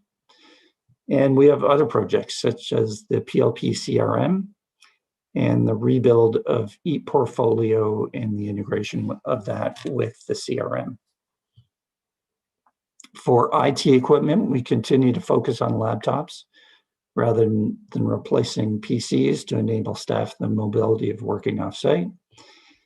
And we also have an evergreen program where we replace a portion of the hardware every year, so we spread out the cost. On the building side, we have initiatives that include regular repairs and maintenance as scheduled in our 3-year forecast that would happen with or without a pandemic. We're also introducing several touchless initiatives to enhance safety. And additionally, we've set aside some dollars for pilot reconfigurations to modernize the office as we determine the next phase for our office space. And on the website side, there's always updates and improvements to enhance the user experience.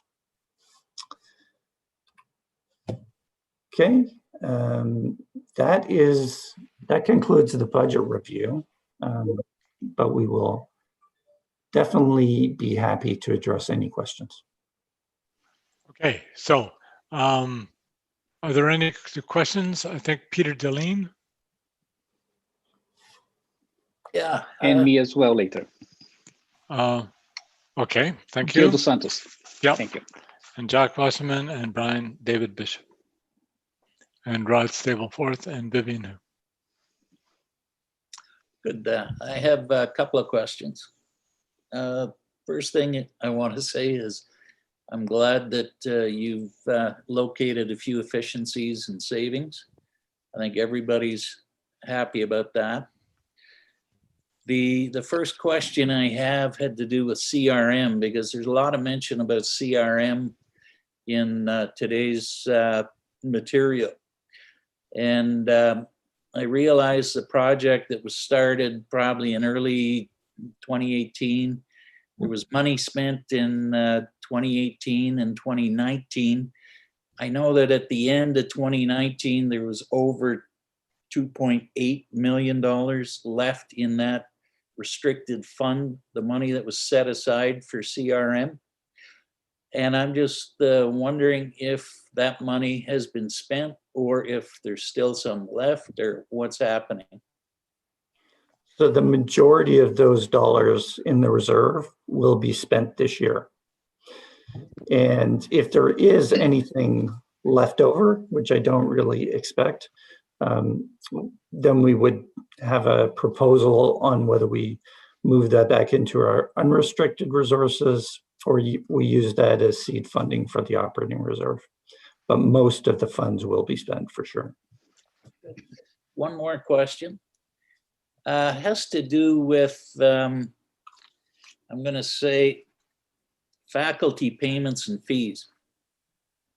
So it's about $500,000 in the faculty payments and fees. And I'm not clear on what we send money to U of T and Western for. It looks like we pay for 25 memberships at each university. Can somebody give me the historical significance of that, just so that we can understand why that money is spent that way? Yeah, I think, okay. Dan, do you want to pitch in? Jeff, you probably know more of the historical part of that, or others might. I don't. I think, Peter, it's a great question. And given that I walked in, as I said earlier, to a budget cycle and tried to insert myself at a particular point in time, there are a number of things that have sort of come to my attention as I've looked at the budget and talked to people that are part of what I want to find out more about. This would be one of them. It may have a strong rationale. I just don't know. And same as it did for you, it kind of comes out of the page at me in terms of, I need to look into this a lot more. So others might want to weigh in terms of what they believe that these resources actually go towards. Jeff might have the answer, or someone else. But I think, Peter, you've identified, one area, and there are probably some others that I will absolutely be exploring in a lot more detail. So before two people can probably respond, I know David Mock wants to respond to this question, and Gildo Santos may want to respond. I know Gildo has his own question, but David, did you want to say? Yes, if I could. Having been around the college during all this process, and having been the dean of the faculty of dentistry at U of T, I was involved in some of it. So I'd have to look back at some of my records because my aging brain may not have it all. But one of the big factors was we had experienced dentists who taught at the faculty on a part-time basis in the clinics generally, who were retiring from practice, but wanted to continue to teach. So the college, the RCDSO, agreed to have this pay their fees, because in fact, the fees we pay for these people to teach clinically barely cover lunch and parking. I think U of T is still at about $100 for a half day. So it wouldn't pay for these people. It would cost them to continue post-retirement as clinical teachers. And the college agreed that these were valuable, experienced teachers, and wanted to assist the faculties in maintaining some of these people as clinical teachers. And they felt it didn't really cost them much because, in fact, if you didn't do this, they would stop teaching and hence would no longer pay membership fees anyways. That's my recollection of a lot of the discussion for probably the largest part of that, but I would be more than glad if Dan wanted to speak to me further, and I'll dig out my notes and come up with more history. I think Gildo Santos can comment on that as well. No, that's precisely what I was about to say as well. Okay, so did you have any other questions, Peter? No other questions right now, but Thank you. I'm sure a lot of people do. Okay, I think the next person on the list was Gildo Santos. Hi, Jeff. Thank you very much for your presentation. Very nicely done. I have a question for you. I'm checking. I went online to see the financial statements from the RCDSO. I didn't find the 2009. I found the 2019, and I noticed that you mentioned that we are setting aside $3.5 million for the PLP, right? And I noticed on the statement for 2018 that the expenses actually was $8,200,000.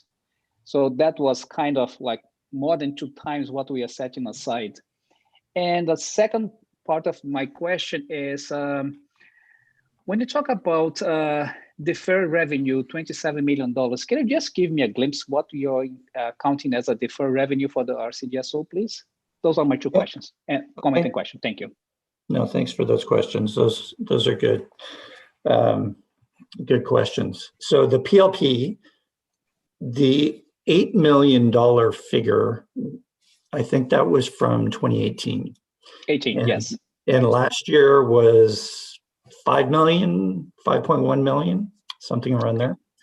So 2018 with the 8 million, that's because we had 2 class actions launched against us. So we set aside significant reserves for those. And when the actuaries came in, they counted those as close to $4 million. So that really bumped up. Those were unforeseen, and that's why that went up so far. And the other one, the 5 million, is one of the reasons why we're seeing costs increase. I think the trending is more than 3 or even 3.5 million, which is why we will increase it, but it's going to take over a number of years. Thank you. So hopefully this year, with less activity and dentists being off, and with cases really coming in at one point to a trickle into PLP, we hope, we don't know what the assumptions that the actuaries are yet, but we hope that it will be less for 2020.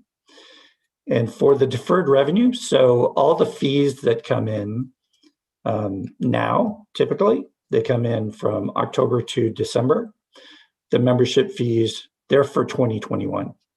So they're for the following year. So in like January or February of 2021, we recognize those and bring those into revenue. Okay, thank you very much. So I have on the list and Vivian Hu, Rod Stapleforth, Jack Wasserman, and David Bishop. So Vivian Hu. Hello, everyone. Thank you for the budget, Jeff. I'm not sure if this is a question for Jeff or anybody else. Specifically on page 6 of the budget, there's just one column that says other attendances. That's first question. What is that? And then second part is specifically about patient relations committee. I noticed that the budget's been cut by 49%. While I realized that we didn't have to spend as much this year, and because we didn't meet as often as well, it wasn't really a decision for the committee to make, because I believe the senior college believed that this was a priority committee this year. And I was just wondering, is there any flexibility that if there's a need for more funds for next year, if that can be pulled from other source to fund the committee work? Right, so the other attendances, I believe relates to, so sometimes the president has to go somewhere or goes to a conference or goes to one of the lunches at U of G or Western. So sometimes it's other members of executive. So we don't identify those specifically, but that's what that relates to. That would be those other people going to represent the college at functions or conferences. Okay. For the patient relations, that's a tricky question. I mean, if there was more meetings, I think we can always find additional dollars if we really have to, or it can be an explainable variance if there's more meetings that need to happen. I wouldn't want to change the budget though, the budget numbers. Thank you. Thank you very much. Rod Stapleforth. Hi, Jeff. How you doing? Good. How are you? Jeff, this just may be a clarification question. I'm looking at the detailed budget narrative report that was sent out with the package dated November 17th. And I'm looking at the summary of revenue over expenses chart. I'm not sure if you've got that handy. On that chart, it says that the 2020 year-to-date excess of revenue over expenses is $12.4 million. Seems, I just wanted to clarify that is the number. And if so, what, given that it's November 20th or November 17th and we're almost through the year, what forecasted surplus are you projecting for year end? Thanks, Rod. So it's interesting in that because we record our revenue up front, because we receive it usually a year before and we record it in January. So we have like 26 million or 27 million right off the bat. we don't normalize that. So most of the revenue by the end of October is already in the door. There are a lot of expenses.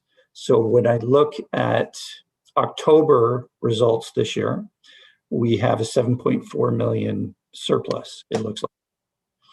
When you look at 2019, October, we have a 7.4 million surplus. We ended up the year in a deficit last year. So really no revenue came in, maybe $500,000 or so, but we had a lot of expenses. Part of that is the PLP provision. Part of that is the actuaries looking at our pension, the actuaries looking at our post-retirement benefits. Some years our investments go up, some years they go down.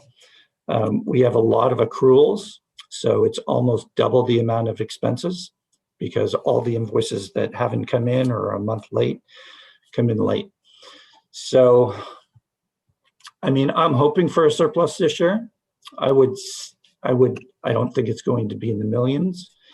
I think somewhere around $500,000 to me sounds reasonable. But it really depends on a lot of factors.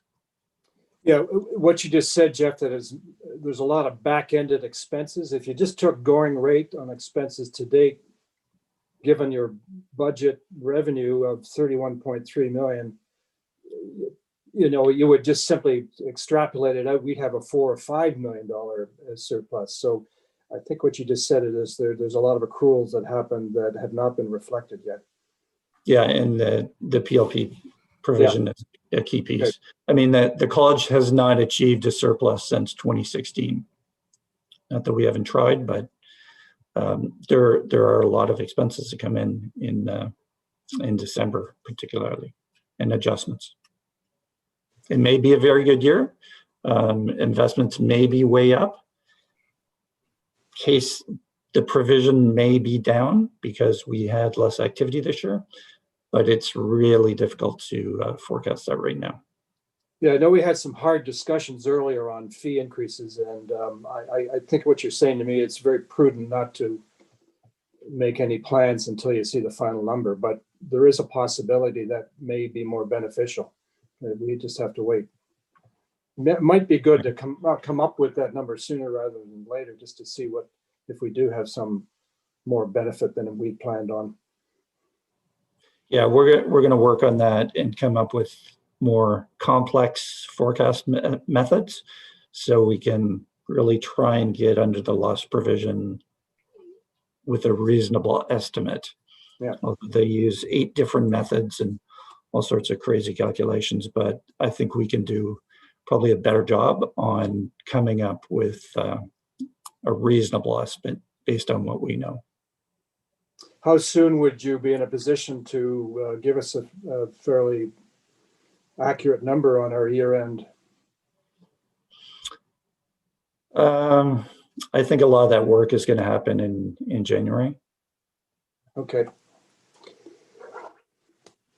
Okay, right, thank you, Jack Wasserman, and then David Bishop. That's okay. I'll pass. Rod asked my question. Okay, David Bishop. Okay, my question is the vulnerability of the college with only 85% of the revenue that we need to operate. Is this comparable to other colleges such as BC, who has a much higher fee, or another, whether it's over $3,000 a year? But shouldn't we be looking at somewhere between 90 and 95% of expenses coming in through fees? Well, that would mean we have to increase the fee, and that's certainly not what we want to do. So we do have other revenue streams. So I don't know if BC has those other revenue streams or other colleges have maybe as many different ones as we do. So I think it's been relatively static that 85% of our revenue comes through fees, membership fees. What about physicians and surgeons? Dan, maybe you can answer that one. How close is their revenues to expenses? You're asking me to go back in my memory by about almost a year and a half, 2 years, but I think there were less user pay fees for physicians than I've seen here. And that's partly because we didn't have the same kinds of programs. Like we had some inspection programs at the time, but I don't know a percentage, David. I don't think I could give you a percentage. I think it might be higher than 85, 86%, but I couldn't give you an exact figure. I also want to just go back to your question and draw a caution on comparisons across the country. We have provided you with that information because I think it's important to know to see where we stand relatively speaking, but it's also apples to oranges in a lot of cases because the 4 Western provinces also collect fees or have as part of their organization the association, which we don't. So it was really just to start providing you with some information from across the country, but it's hard to draw those comparisons as well. Okay, thank you. Thank you. So the question, the recommendation is recommendation number 1, that council approve the operating and capital budgets for 2021 as presented. Is there any other discussion? Peter? I just wanted to make one comment, especially about comparisons. I've been reviewing every other college. So we're the 7th largest college. Only the nurses and physicians spend more money than we do. And if we look at the per capita cost of the fees per member, we have the highest per capita cost of any college.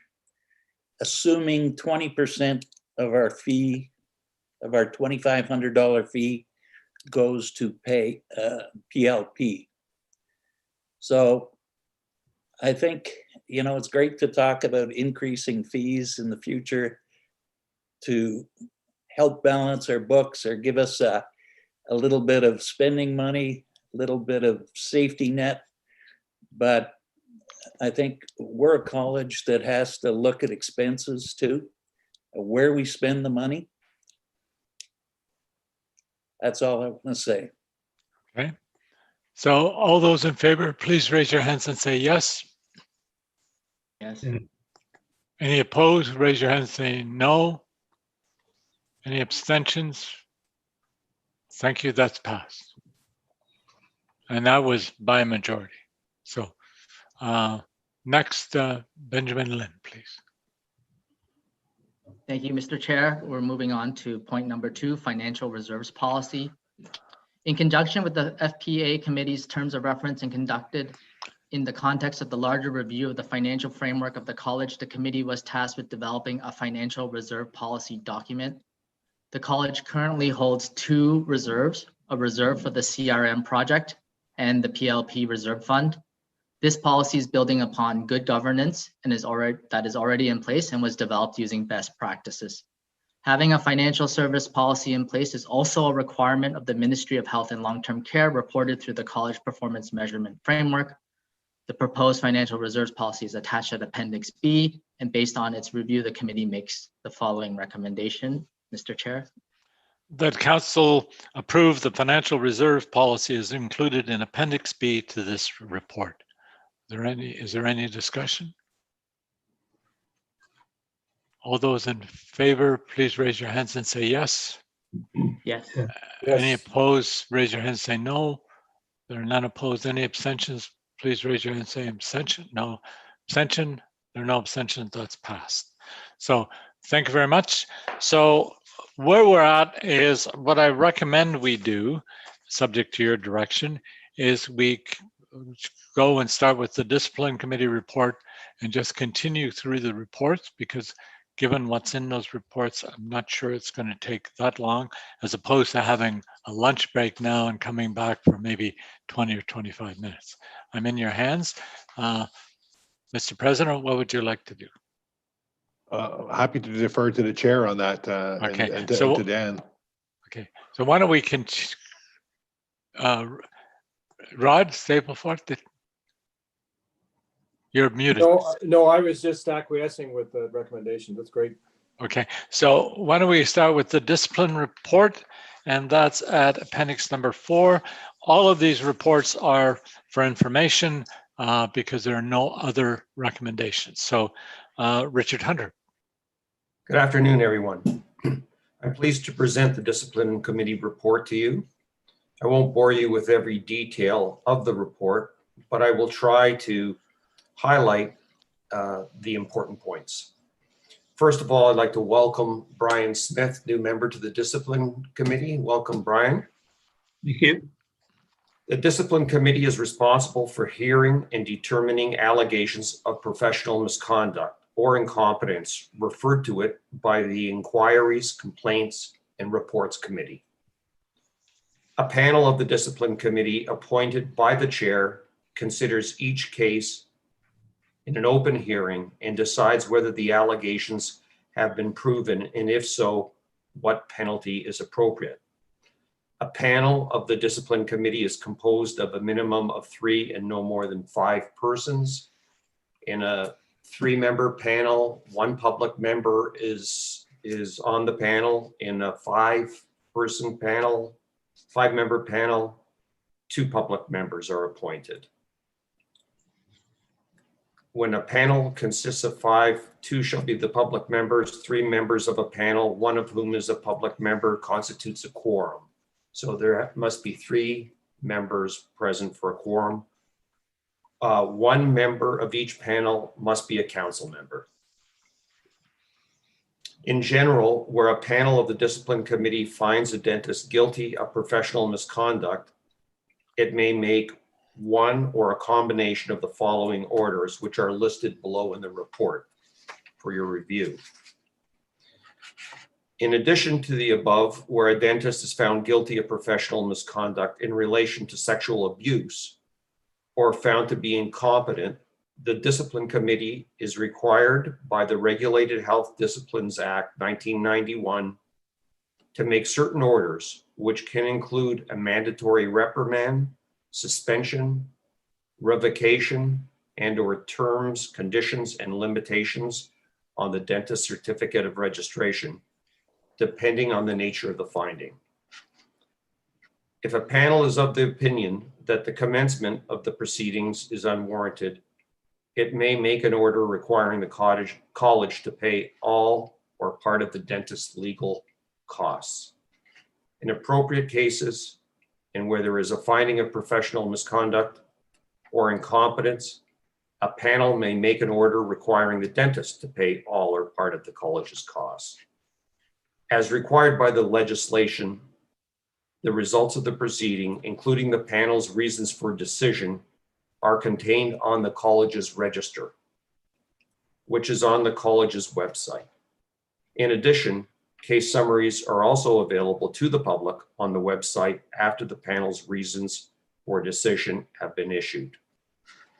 There are no recommendations to council, but for information purposes, I'd like to just discuss the effect of COVID-19 pandemic on the committee activities. As presented in June 2020 report to council, following the closure of the RCDSO offices in mid-March due to COVID-19, the Discipline Committee issued a practice direction for electronic hearings on March 26, 2020, which directed that all pre-hearing conferences be held via teleconference and uncontested hearings be held electronically. In its commitment to continue to offer the adjudication of allegations of professional misconduct and incompetence in a fair and timely manner, and in light of the ongoing health concerns regarding COVID-19, the Discipline Committee revised the practice direction on October 16th, 2020, such that all in-person disciplinary proceedings are discontinued until further notice. The revised practice direction for electronic hearings directs that all matters shall proceed on an electronic basis, including contested hearings. Below is a list of the committee activity. There was 2 hearings, 2 hearing days, and 6 pre-hearing conferences. I'd like to thank Lori Long, Susan Dick, and the staff for their dedicated support to the committee. Thanks also to Frank Stetchy, who served on the committee and as of the new year will be no longer with the college. Thank you, Frank. I'm happy to answer any questions that there may be. Are there any questions for, yes, Elizabeth McSween? I just have a question regarding, and I just thought of it as you were talking, Richard, is into the future, considering that a discipline hearing could draw people in from far and wide. I mean, people obviously have to travel in some distance to, if they're, you know, in a smaller community in Northern Ontario. Is there some thought that this could continue, or it could be an option well into the future or beyond COVID? Thank you, Elizabeth. I don't believe that has been discussed, but I see no reason why it couldn't continue. I think that COVID has changed the way the college handles a lot of matters, and certainly discipline is no exception. There has been one instance where a member made a special request that he wanted an in-person hearing that we denied because we didn't feel that it was warranted. And as far as I'm concerned, hearings can continue online through teleconference. Or at least it's an option. It's an option. And it's certainly not for me to decide, but for council and for the regulatory affairs people to actually decide. So Alan, you had a comment? Well, I was just going to say there are already provisions both in the rules that discipline committees pass and also the Statute Powers Procedure Act, which allow for electronic hearings to take place. That existed before, but historically, where a member specifically wants to have an in-person hearing before COVID, and a member specifically wanted to have an in-person hearing, hearings of that nature were held in person. That doesn't mean in future they're not going to be dealt with electronically. So there's some mechanisms, but it won't be up to the council. It's really up to the discipline committee.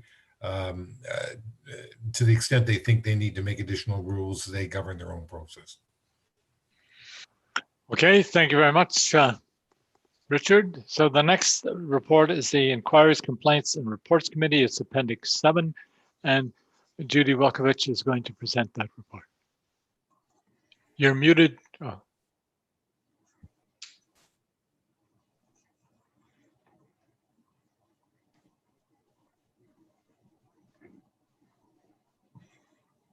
There you go. There we go. Okay, thank you, Derry, for calling on me. I just want to say I'm standing in for Larry, and I think those are probably big shoes to fill, so I'm going to do my best.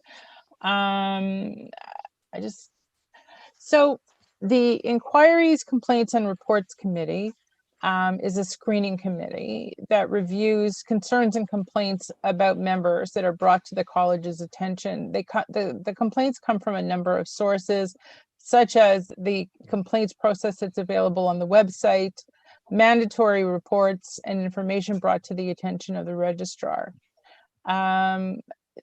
The concerns include allegations of professional misconduct, incompetence, and incapacity rather. The ICRC committee meets in panels of 3. Typically, there are 2 dentists and 1 public member per panel. And the ICRC currently has 11 standing panels that review complaints and report files. After investigating a complaint or report, the panel may make any one or more of the following dispositions. it may refer the matter to discipline committee. That's a pretty serious outcome and doesn't happen that often. It may refer the member to a panel of the ICR committee for incapacity proceedings, which can result in a referral to the fitness to practice committee. It can require the member to appear before a panel of the ICRC committee to be cautioned. And it can take other actions, including no action. It can require members to complete a specified continuing education or remediation program, commonly referred to as a SCRP. It can ask the member to voluntarily complete courses, mentoring, or practice monitoring. It can ask the member to voluntarily restrict their practice, and it can provide advice and recommendations to the member. The ICRC also has the authority to make an interim order if it is of the opinion that the dentist's conduct exposes or is likely to expose patients to harm or risk. So despite the pandemic, the work of the ICRC panels have continued almost seamlessly, I have to say. And first, I want to thank the dedicated staff for keeping us on track. They are so prompt and helpful. It's been a pleasure to work with them. So since the last report in June, all ICRC panel meetings have continued to be held virtually. All cautions are being delivered virtually, and all ADR mediations are taking place virtually. The college has put new protocols in place for conducting remote or modified Section 75 investigations and for conducting remote practice monitoring. The protocols for these have been developed and implemented. So in this reporting period, which is basically May 11th to October 30th of 2020, the ICRC panels have held 65 virtual meetings, which I think is a pretty impressive number. And as I said, thanks to the staff, it's been a seamless transition. Well, for the panel members anyway. The college received 277 complaints during the period, and 229 decisions were issued during the same period. And I should just point out, for those of you who are not on panels, that it takes some time for the complaints to work their way through the system. So the 229 decisions that were issued relate to complaints made at least a year ago. So the 277 complaints that were received in the period are still in the process. So of those 229 decisions, 9 cautions were delivered. There were no referrals to discipline in the period. There were 25 mediations held virtually, and 23 of those were successfully resolved. When they aren't resolved, the complainant can still have the matter go to an ICR panel.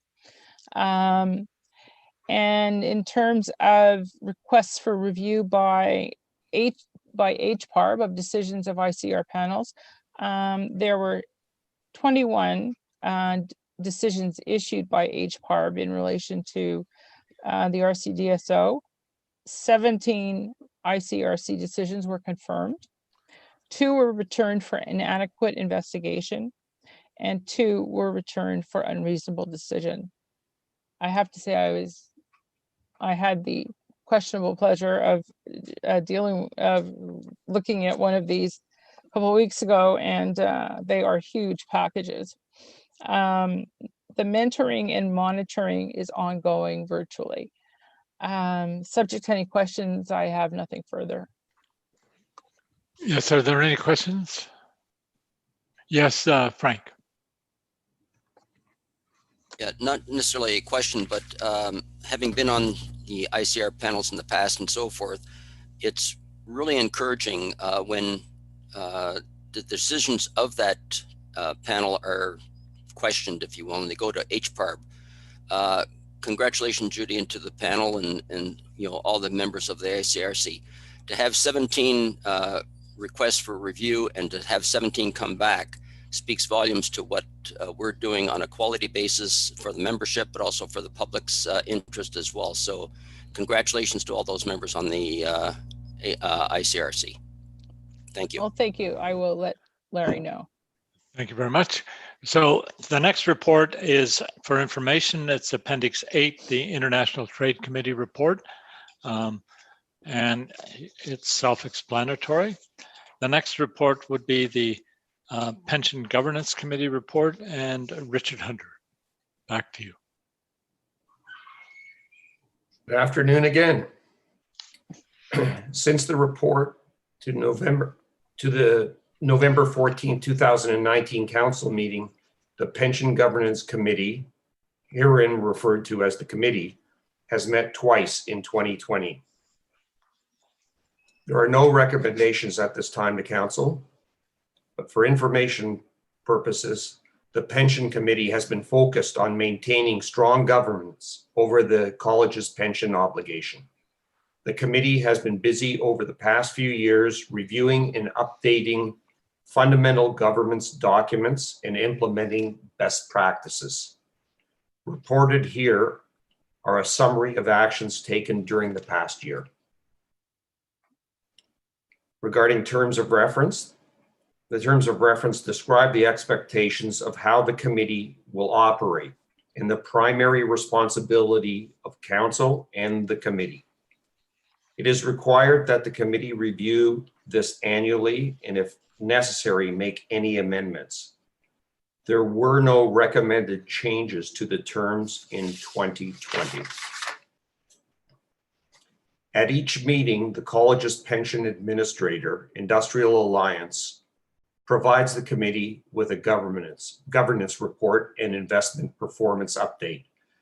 This includes a performance review of the funds by asset class and sector in the defined benefit DB plan, including the net return of the plan. Fund investment selection.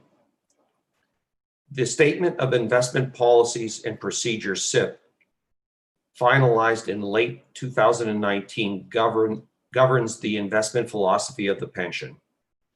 At the October 2020 meeting, the specific funds were reviewed and selected for the DB portion of the pension plan, which are in alignment with SIP. This is a key component of our de-risking strategy that is based on the recommended allocation of assets and eventual move into long-term bonds. The implementation date for changing the funds will be reviewed with the investment manager. Pension valuation.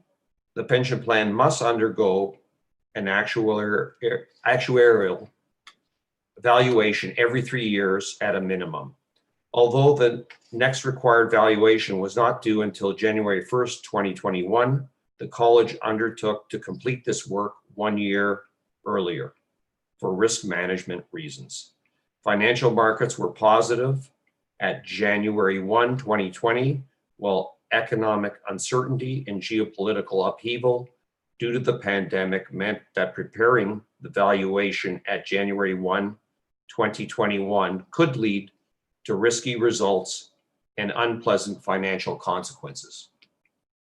Buck Consultants, the pension actuaries for the college, represented the results of the January 1st, 2020 valuation to the committee in October 2020. The results were very positive and positioned the plan well. The next required valuation date is January 1st, 2023. Statutory filings. Ensuring that the college meets all statutory compliance timelines. The committee is regularly provided with a list of regulatory filings that have been executed by staff on behalf of the DB and the DC pension plans. Pension education and information. The primary duty of the college as plan sponsor is to deliver staff education sessions that are relevant and appropriate. In 2020, Bell Financial, the college's benefits broker, presented various employee education sessions, such as investing during a pandemic, keeping up to date on markets and money, as well as a review of mental health support programs during COVID-19.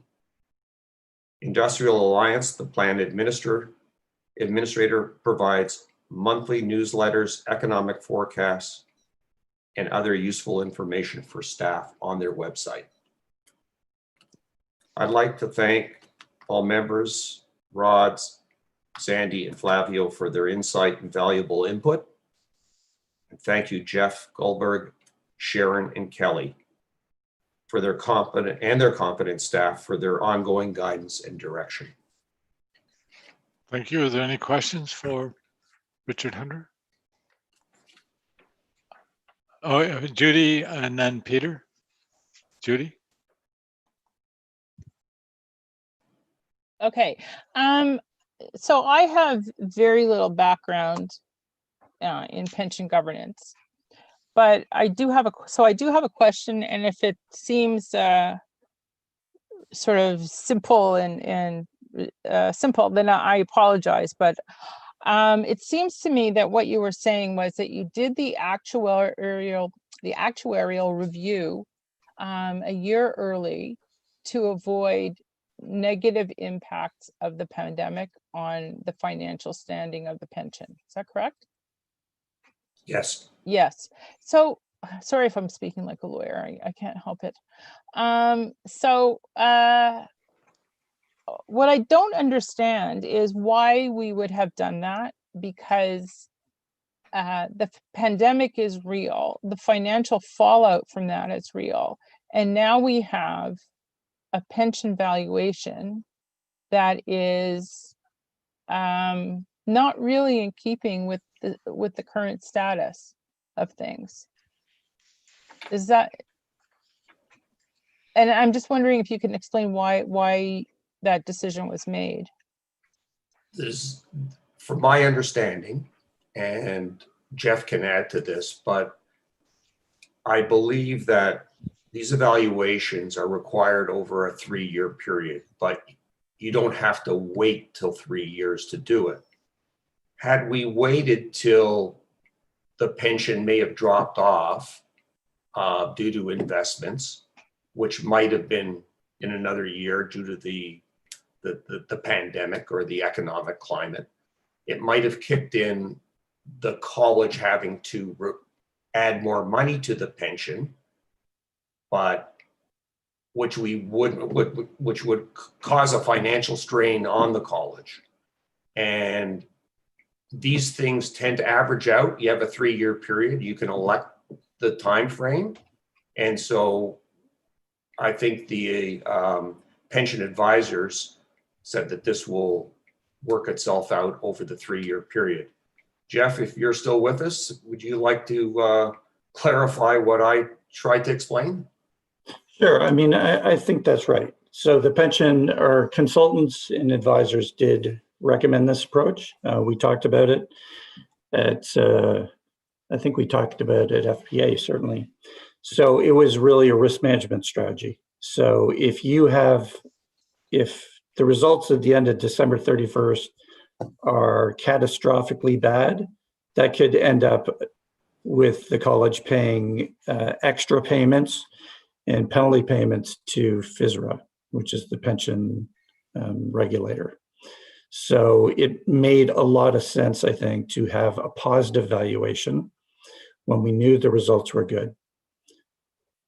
But I guess my issue with it is that I understand you're trying to avoid financial impacts for the college, and I certainly support that. But my issue with it is that by cherry picking a year in which to do it, where you think the results will be better, we're not really getting a true sense of where the pension is today.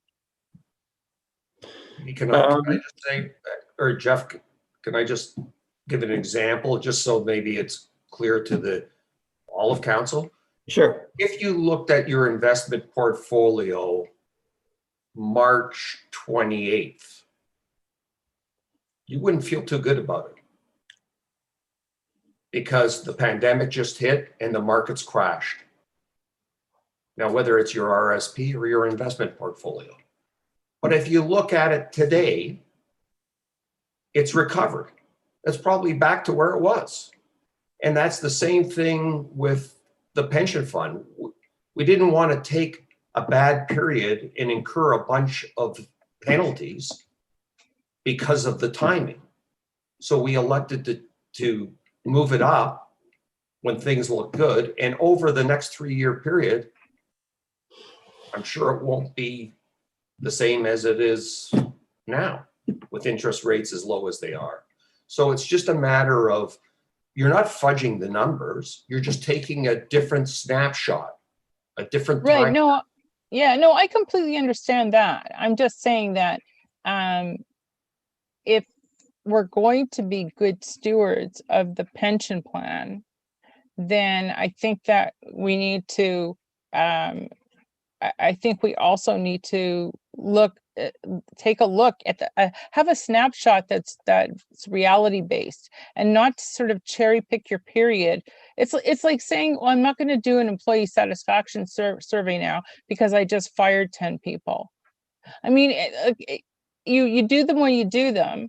It's just my feeling about it. I'm not sure I agree with the strategy, although I understand it could have cost us money. That's all I'm saying. Yeah, I don't think it's really cherry picking the period. I think, the financial statements will have a valuation of the pension for accounting purposes. So there's no misstatement. The information will be clear. And I still think it was, us and the pension advisors, it was a good risk management move. So maybe we'll just disagree. Thank you. So I have Peter Deline and then Joseph Richards. Peter? Yeah, I just wanted to ask Richard a question. Richard, I was looking at the financials for December 31st, 2019, and there was a note, I guess by the auditors at that point, said the asset base of the pension plan may have to be topped up, and the amount could be material. And I'm just wondering if you're aware if anything had to be topped up, and if we're right on schedule, and if we're looking good. To be frank with you, I think that from what I recall from our last meeting with the consultants, where we were a little bit ahead of schedule. Jeff, is that correct? Yeah, so I mean, that was a note that was put in pretty much everyone's financial statements that had a year end around then. And it was really required by the auditors to put something in to say that your assets and pension plan may be materially affected because the markets were pretty much at their bottom at that point. Since that time, our pension has recovered 100%. So we're back. There was no top-up payments required, in answer to your specific question, and the valuation has come back. We track that very closely, and right now, based on the last pension meeting, everything is looking good right now. Okay, Joseph. Richard addressed the point, so okay. Jamie Culliver. Yes, this is for Dr. Hunter. Good to see you again, Richard. Likewise. And let me just explain a little bit about pensions so that people understand what we're talking about here in terms of surpluses or deficits, if we're given valuations on an ongoing basis. Really what the analysis did by going early was to determine whether there were any funds that would have been financial statement, balance sheet items had there been a deficit in the plan. So that's why you do these types of returns, and they're certainly mandated on a 3-year basis, and it can revolve over the years depending on when you do it. So Dr. Hunter, my question is, when is the next asset allocation study planned? Do you know? And I noticed that Buck is the actuarial, but are they the asset consultant? Is there an asset consultant to the plan? The DB plan, the defined benefit plan? It's Industrial Alliance, correct, Jeff? Oh. Take myself off mute here. So Buck did the asset liability modeling. We do have Industrial Alliance that is the actual investment manager for the plan. Right. Okay, understood. Well, I was just a little uncertain in the wording in the material. Was an actuarial evaluation. It's also an asset allocation report, I would assume.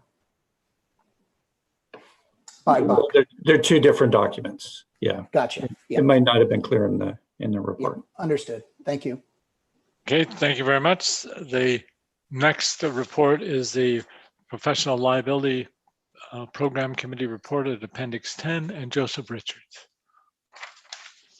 Well, good afternoon, everyone. I'm just pulling that up here. So yes, to begin, I would just like to thank all the committee members and to the PLP program staff for their tireless work, including Alan LaChapelle, the manager. As you are aware, the PLP program administers the malpractice protection for dentists here in Ontario. It oversees policies and practices of the program, provides authority to settle for over $50,000 for cases over $50,000. Under $50,000, those are decided by the PLP staff and reviewed by the committee. Provides authority to go to trial, to appeal. So there's a lot of work that is being done by the PLP, by the program itself, and by the committee. You have the report in front of you. I have 5 points that I want to briefly go over, and if there are more in-depth questions, I believe Alan is here to perhaps answer them. Number one, with respect to JDIMI, which is the excess insurance coverage above the $2 million, no changes in that regard. Number two, with respect to coverage for teledentistry, the executive committee has approved an amended COVID-19 practice guidance document. So with a change to teledentistry, and PLP has been able to arrange with the insurer for coverage for teledentistry for that purpose. There will be some vacancies on the committee. We will likely have some recommendations for you to present to you at the next council meeting. That's point number 3. And point number 4, with respect to education, presentations have been restricted, of course, based on, or in person. Presentations have been restricted because of COVID-19, but recently virtual presentations started. I got an update yesterday, very positive. The first session went very positively, I believe last week. And so they will likely be continuing virtually for the future, for the near future. With respect to the claims reported, perhaps this is my 5th and final point. The bottom line there, year over year, January 1st till October 31st, we're down 25% with respect to claims. Now that's almost exclusively attributable to the period between March 17th, 2020 to May 30th, 2020. So there've been a significant increase after that point, but there will likely be a lag, obviously, because the claims that are being decided or are being settled right now are from previous years. We won't be dealing with 2020 claims likely until 2021. So that is in brief the report from the PLP committee. Thank you. Thank you very much, Joseph. Is there any question? Jack Wasserman. Thank you for the report. I guess historically, it's always, the PLP has always been self-funded.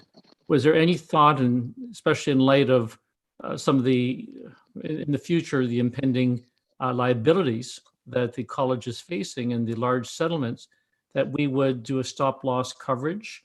Has that been looked into?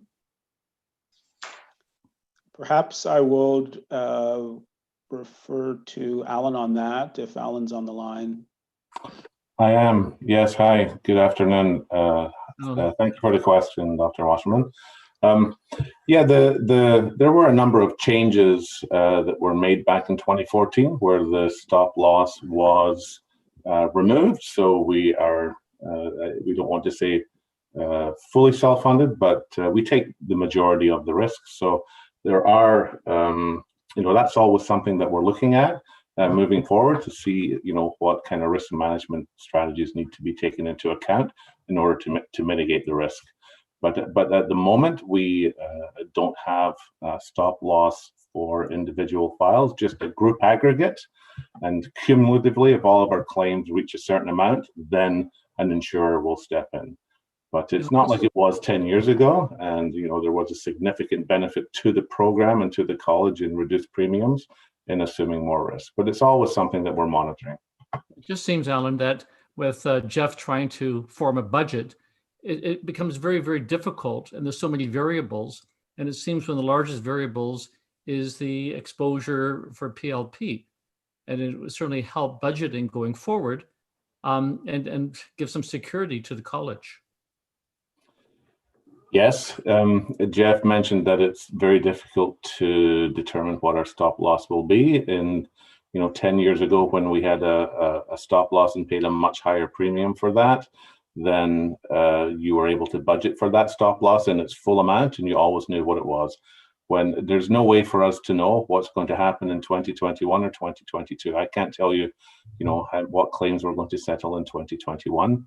Nor can I tell you what we're going to settle. Well, I can this year because it's almost over. But yes, the way to come up with that figure is complicated and difficult. And there are actuaries, as Jeff had mentioned, that will look at that. And we're always, and I think he also said that we were going to be looking at some ways to try and get a more accurate number. So that is on our radar to look at and to monitor. Okay. Yes, Sandy Venditti. Just maybe history, maybe it's not for this council meeting, but if you could maybe look into, I noticed when they did the screenshot about colleges that do have malpractice, we're the only one that has it included. Maybe if you can provide some background, did we always have it like that? Or is that something that was added on at a certain year? What are the benefits and risks of doing it that way as opposed to dentists buying their own insurance coverage? Thank you. Okay. You're asking me, Sandy? Yes? Okay. Yes. No, we haven't always had it that way. The college is many, many years old, and the professional liability program has been in place since 1973. So we have had it in place since 1973, and prior to that, we did not. And prior to that, people would have to buy their own malpractice insurance. I'm not even sure if it was a requirement in 1972 or before. It might have been, it might not have been. Now, the benefits is that we have, with the number of members that we have, is the ability to provide the insurance at a very cheap rate comparative to you buying it individually from an insurer. So it's almost, I don't want to use the term group insurance, but I'm going to use it because it sort of best describes it, is that if you go and place a policy for almost 11,000 dentists, you're going to get a better rate than everybody sort of buying it. Maybe you buy it from, X insurer and Dr. Wasserman buys it from Y insurer. So as a group, we're able to get a great premium. And the other thing is that we're able to control and have the same type of response to claims. So our policy has always been that we defend the cases that are defendable, and we will settle the cases that are not. So we can have a united front, and we can act in the best interest of the dentists and the patients that do need compensation. So those are some of the benefits, but there's many benefits, including, as you saw in the budget, that the overall cost of both is quite reasonable. And I believe that if you were to go to our competitor that provides the malpractice insurance for most other provinces, that you are paying something close to what you would pay for the regulation fees that you would pay annually to the RCDSO just for the insurance. Okay, so Alan, and then Flavio, and then Elizabeth. Yeah, I was just going to say that I had the pleasure of meeting Dr. Fox, who was, I think, the motivating factor for creating this program back in 1976. So it just gives you an idea of how old I really am. And since that time, there have been lots of discussions about PLP, what it is, what it does, etc. But the one thing that has been consistent is the protection for all dentists to the extent of the maximum amount of the coverage has been a valuable thing, not only for dentists, but for the public of Ontario. And historically, every year, there were individuals in the 70s and 80s who wanted to get rid of this program for purposes I won't talk about. And the comparison of the costs, if you got rid of the program versus maintaining it, were significant. It has always been much, much less expensive to effectively ensure that every member has $2 million in coverage through the college buying insurance, if you like, from an insurance company for all members. And by doing so, we control the nature of the program. We ensure it's a program where you can actually give notice of a claim that happened 10 years ago, and you still have coverage if you had no reason to believe there was a problem during the last 10 years.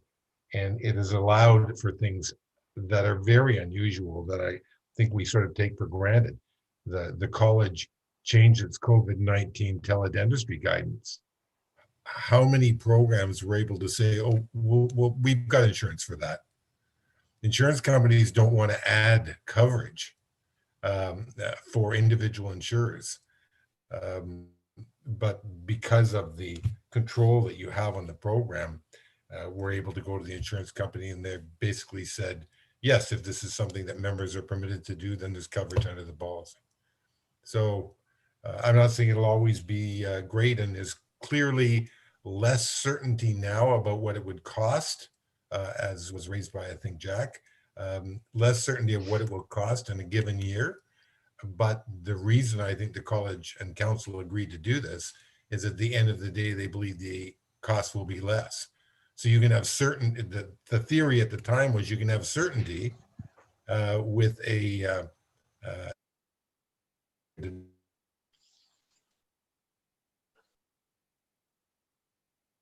You're frozen, Alan.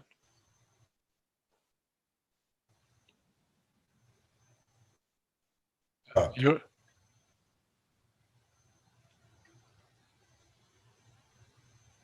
Alan, you're frozen.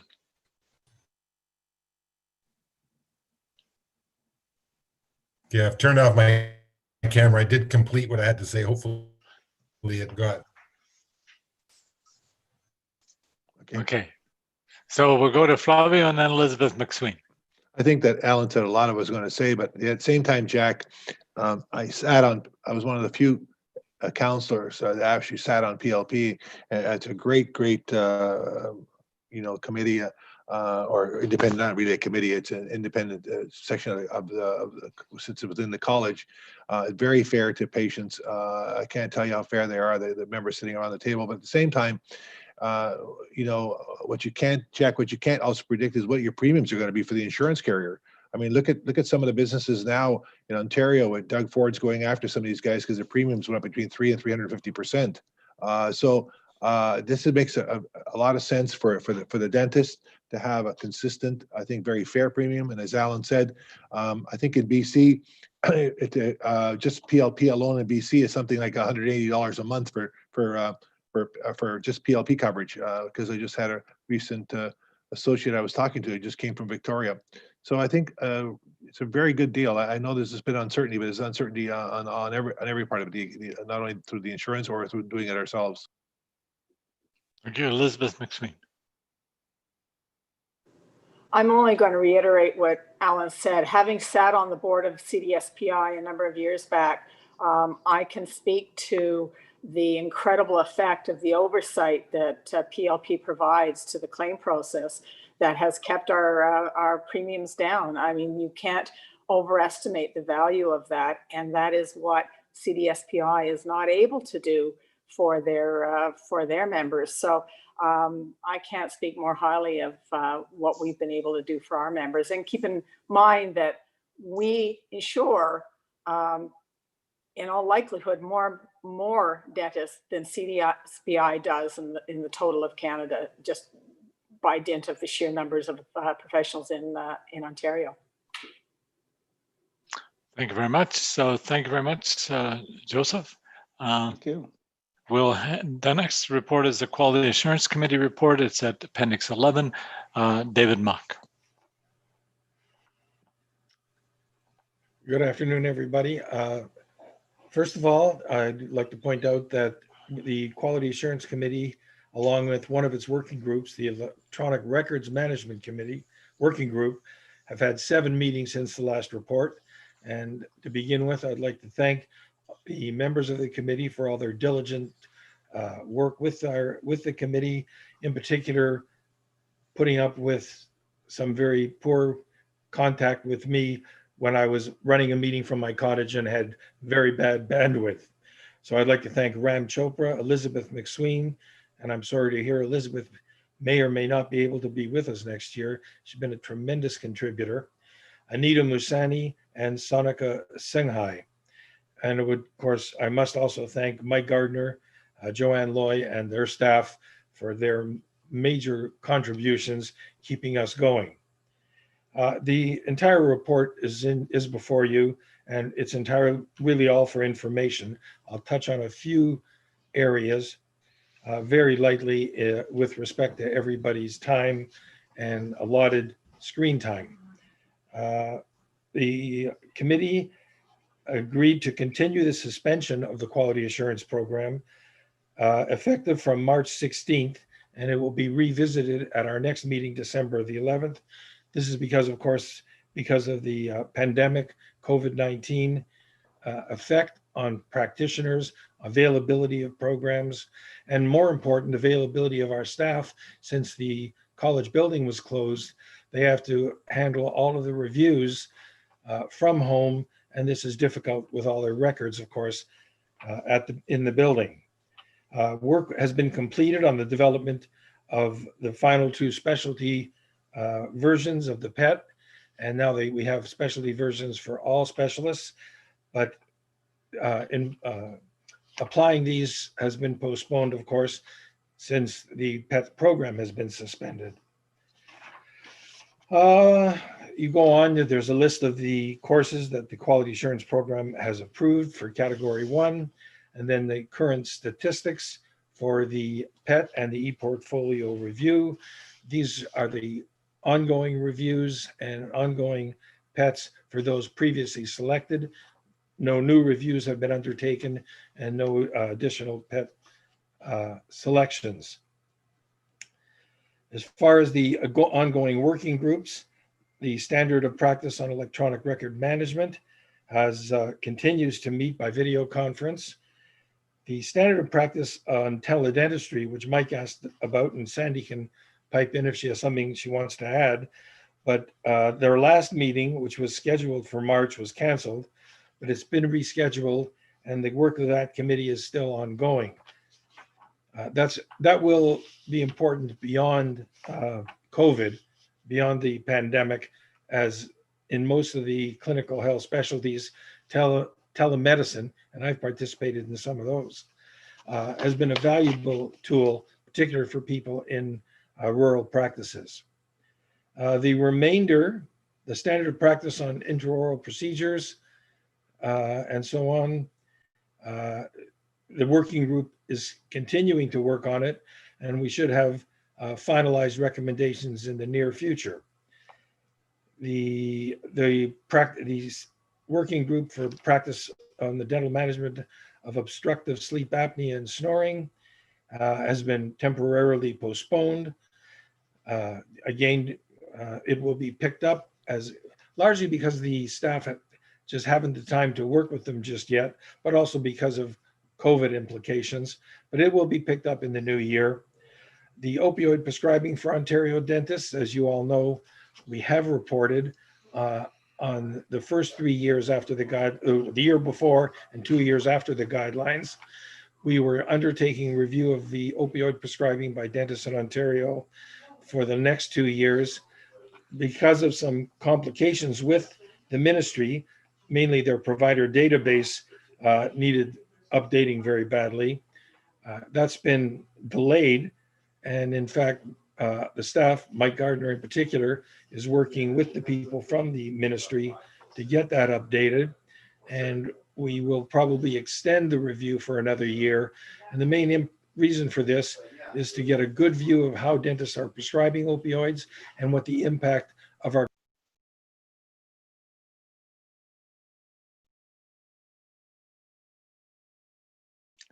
David, I think we've lost you.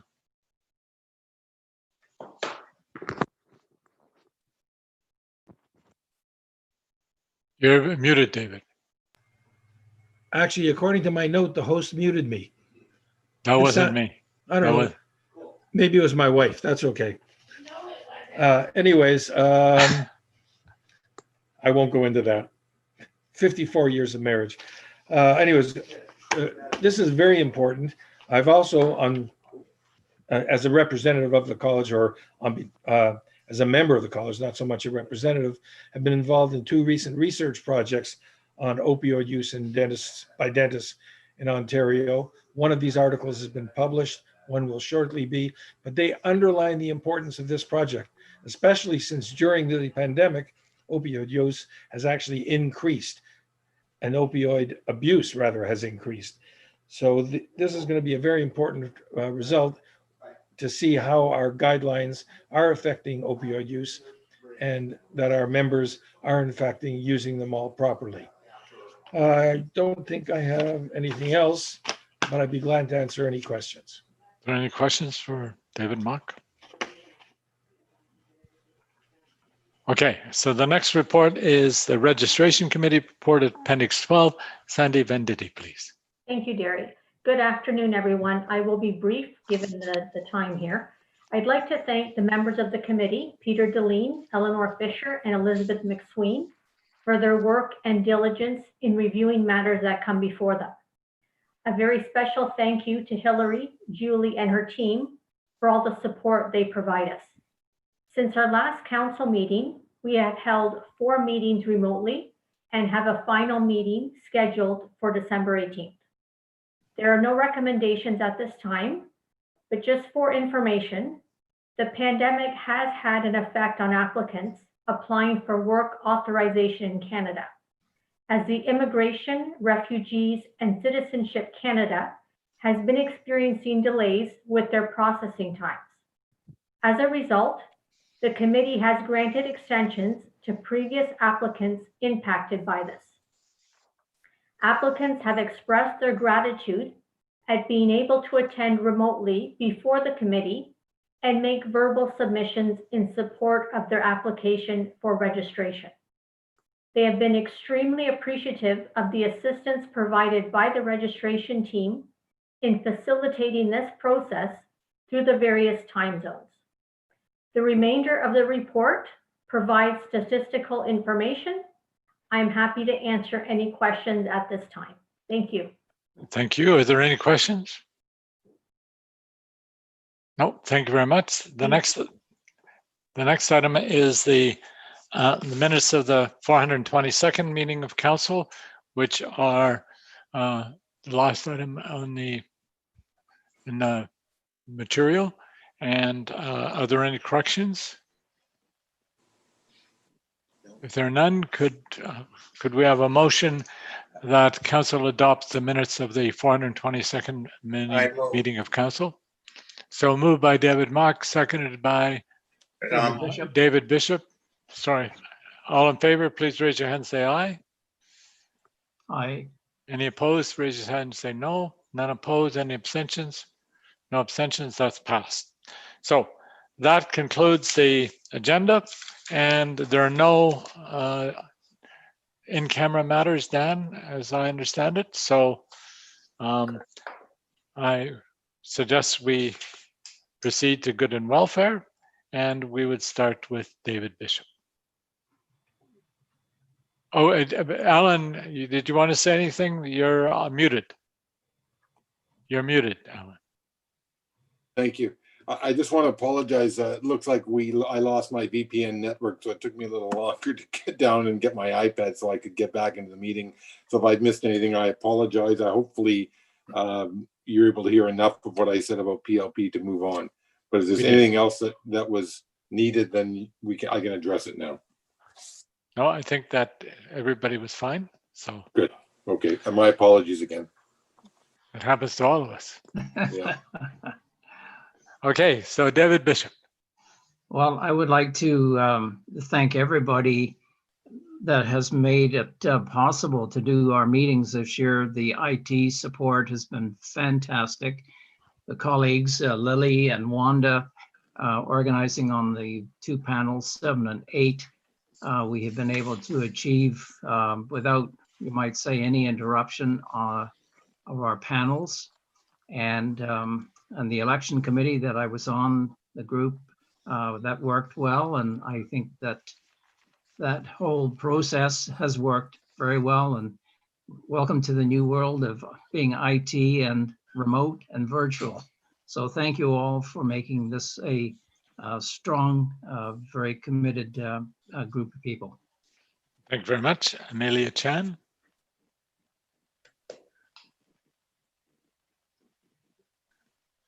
Okay. First of all, I'd like to welcome our newest council members, being Gildo and Jamie. I look forward to working with you next year. Secondly, I'd like to thank Flavio, Elizabeth, and Frank for all their hard work and dedication. It's been great working with you, and we're going to miss you.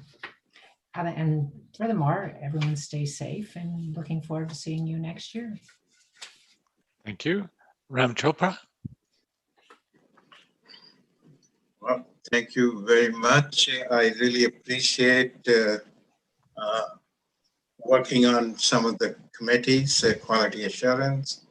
Great, thank you, David. ICRC committee, and also the tele-dentistry working group. It's very interesting, but it's kind of delayed. We're reorganizing, and the first committee meeting, working group committee meeting, is coming up in February. I would like to wish everyone a safe and healthy winter and Christmas time. All the best. Thank you. Thank you very much. James Colliver. You're muted. Oh, yep, I'm unmuting myself here. Well, thank you very much to everyone. I've learned a great deal after my first council meeting. You are a very passionate group, I can tell. The work on the committee reports and everything I've read in advance of this meeting certainly shows that dedication to the council. I look forward to digging in on whatever items you all see fit that I help out with. I wish everyone Godspeed and health and safety throughout the next number of weeks and days. Thank you very much. Thank you very much. Peter Deline.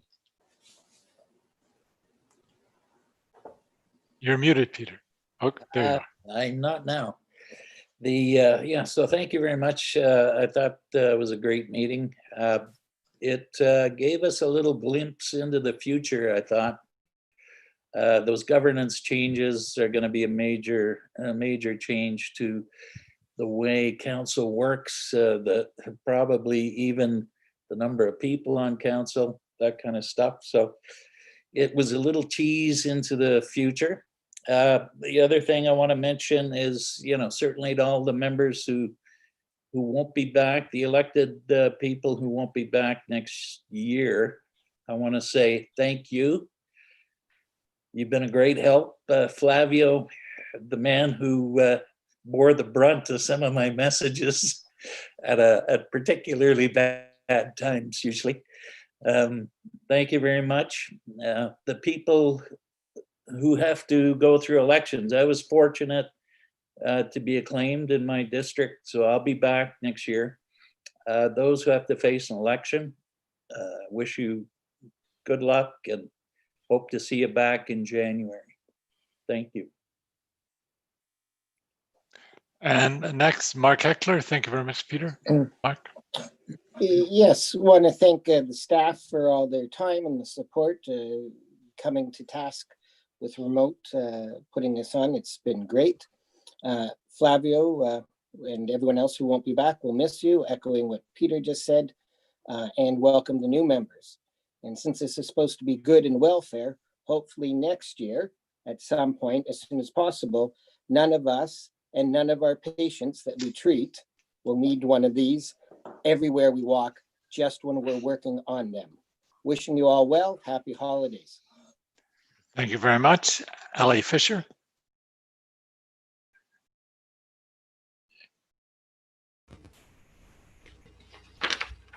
Hi, can you hear me? Yes. Okay, great. Okay. Welcome to Daniel. I look forward to getting to know you, and welcome to new members. And thank you all committee members and staff for all the incredible work you've done. As a public member of council, I am honored and very happy to represent the public interest and safety of our community. I am fortunate that I have the opportunity to sit as a member during these exciting times. Exciting and strange. As we've discussed at length this year, there are many changes coming to the health regulators in Ontario. Whether it is in the way the college carries out its mandate to regulate the profession in the public interest, or as many provinces across the country now looking at their governance itself. I welcome the opportunity for our college to take a realistic look at the way we fulfill our mandate. For me, the composition of some of the committees, many of the committees are a little bit concerning, only because, and not because there is truth in it, but such an imbalance of representation with the majority of professional members and one public member, it may not always be seen as we are regulating in the public interest. And I'm looking forward to addressing this and other issues. The college does an amazing job on the regulation of the profession, but there is always room for greater transparency and forward thinking. Change is certainly coming. This is a great opportunity to take Premier College and make it even better in the final reports. And I'm very sad to see that Flavio, Elizabeth, and I believe Larry and Frank are leaving. Godspeed to you. And I wish everybody an amazing Christmas and keep safe. Thank you very much. Vivian Hu. Hi. Thank you to all the staff and the fellow council members for your support through this wonderful, unusual year. Glad that you've all been safe, and looking forward to what we have planned as a council and all the strategic plans that we're going to implement. And I'd like to especially thank all those who are leaving us, Elizabeth, Frank, Larry, and especially Flavio for all your support in the Executive Council. And also big welcome to all the new members here. Everybody stay safe and have a happy holiday. Thank you. Richard Hunter. You're muted, Richard. There you go. Welcome to our new council members, Jamie and Brian. Thanks to Flavio, Frank, Elizabeth, and Larry. It's been a pleasure working with you. And I'd like to also thank our new registrar, Dan Faulkner, for organizing and running a smooth meeting. Good luck to everyone running in their district elections. I wish everyone good health. Stay safe. Thank you very much. Benjamin Lin. Thank you. I would like to commend staff for putting on this meeting, especially since this is the first live stream meeting. So that just speaks to our transparency. I want to take this time to thank Flavio. I've worked with Flavio for the past 6 years. I've sat on committees with him, registration, past 2 years on executive. Flavio, I want to thank you for your leadership of this organization, your grace under fire. I'm sure this term was not what you envisioned. The challenges that you've had to face, a pandemic, as well as a registrar change in leadership. So I just wanted to express my appreciation for what you've done. I also want to acknowledge and thank the departing counselors, Elizabeth McSween, Larry Davidge, and Frank Stecchi. It's been a pleasure working with you, and I thank you for your service in the public's interest. I want to welcome the new council members. So Brian, Gildo, and Jamie, welcome. This is a great group, and I'm sure you will enjoy your time here. I would like to congratulate those who are acclaimed in their elections, and I'm sure you will continue the good work you are doing. I want to wish the best of luck to those who are in contested elections. And finally, I want to say I wish everyone a safe winter, and I personally can't wait to close the book on 2020. Thank you so much. Thank you very much. Elizabeth McSween. Well, I just want to, since this is my last council meeting, I just want to take the opportunity to thank the RCDSO for contributing to the wonderful professional career I have had these last 40 years. And after having been on this council and a previous council, the work and dedication it requires to support our members and to ensure that our patients have the safest world-class oral health care is remarkable. But it is humbling to admit that my success is underpinned by your hard work. Thank you for all. Thank you all, and I wish for you a safe and healthy and happy holiday season. But I want to tell you that my most ardent wish, though, is that I hope we can all hug the ones we love really soon. Thank you very much. David Mock. Thank you very much. I'm going to try to avoid duplicating everybody and what everybody has said. But first of all, I want to thank Flavio as well. And I want to congratulate him because he's been able to overcome the handicap of having me as a teacher and still performing so well. I also want to thank everybody else who's leaving for their contributions, both to the college and to the work that I've been involved in, and welcome the new members, and perhaps a special member to my colleague from University of Western Ontario. Now we're back to having the two of us representing the universities for the time being, till we see what happens. I think it's important to thank all the staff. We have managed to maintain basically all the important functions of this college through this pandemic and all these restrictions, largely through their excessive efforts and their excessive workloads, particularly the IT people.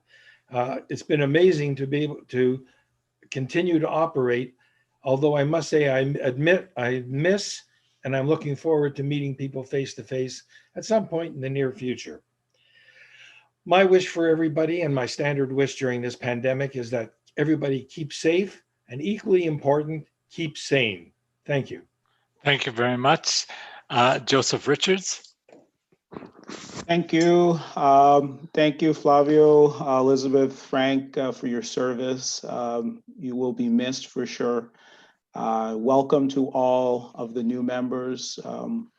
Eager to meet you in person, hopefully sometime in 2021. And so I'll just say, stay safe and try to have a little fun this holiday season.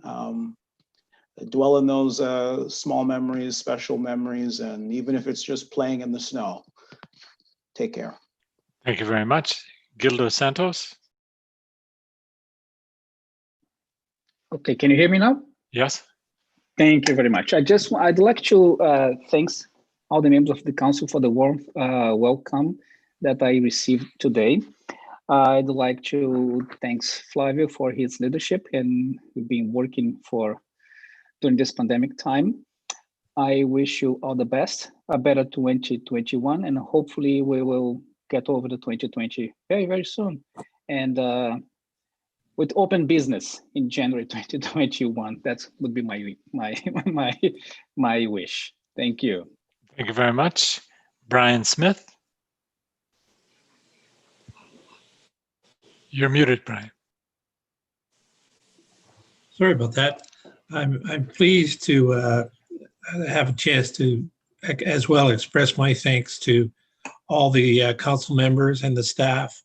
I've been a member since about April of this year, and it's fantastic the work that's done and the true dedication that everyone has and works towards to make things safe for patients that we serve. So I look forward to the next year and join with everyone in wishing everyone for a safe holiday season and so on. And my thanks to Flavio as well. I have never had the opportunity to meet him in person. I look forward to that someday. And again, all the best to everyone, and thank you for the opportunity to work with you. I look forward to that in the new year. Thank you. Thank you very much. Rod Stapleforth, please. Can you hear me? Yes. Just to reiterate what everybody else is saying, thank you to Richard for the pension and discipline committee leadership, and Jeff and his team on the audit committee, which I participated.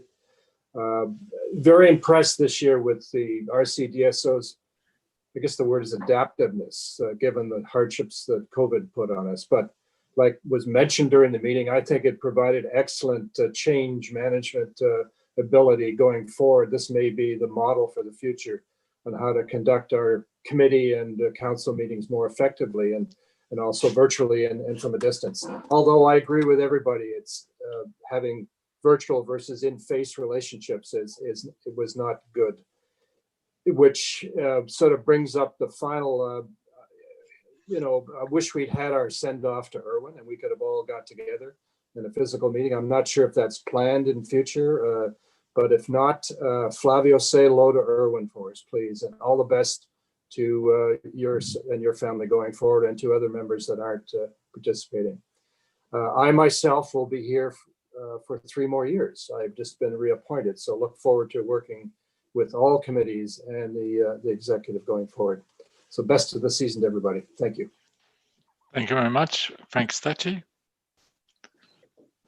Yes, thank you. My welcoming to the new members on council, especially to Dan. Dan, I hope you don't get too discouraged from what you've seen and heard during the day itself here, but I think we're in good hands all the way along. But to those of us who are leaving, Elizabeth, Larry, I guess in a sense we could also throw Irwin into that group itself. Best of luck all the way through. Having been on council before and similar to Elizabeth, in this past term itself, but as council comes to an end and the new one starts in, literally just a few more weeks, special thanks to each and every one of you, the council members, the dental ones, the public members especially. We could not work without the public members. Combined, your dedication to our goal of ensuring public trust is really what it's all about. It has been a pleasure working with each and every one of you on council, and also with our excellent college staff. A lot of this could not have happened, whether it's the way we're doing it now with the IT people that are involved. You ran an excellent meeting. I don't think I'm just, the only glitch I saw was when, you know, Alan Bromstein got, you know, kind of silenced itself, and IT people, thank you for that. I think everybody else appreciated it.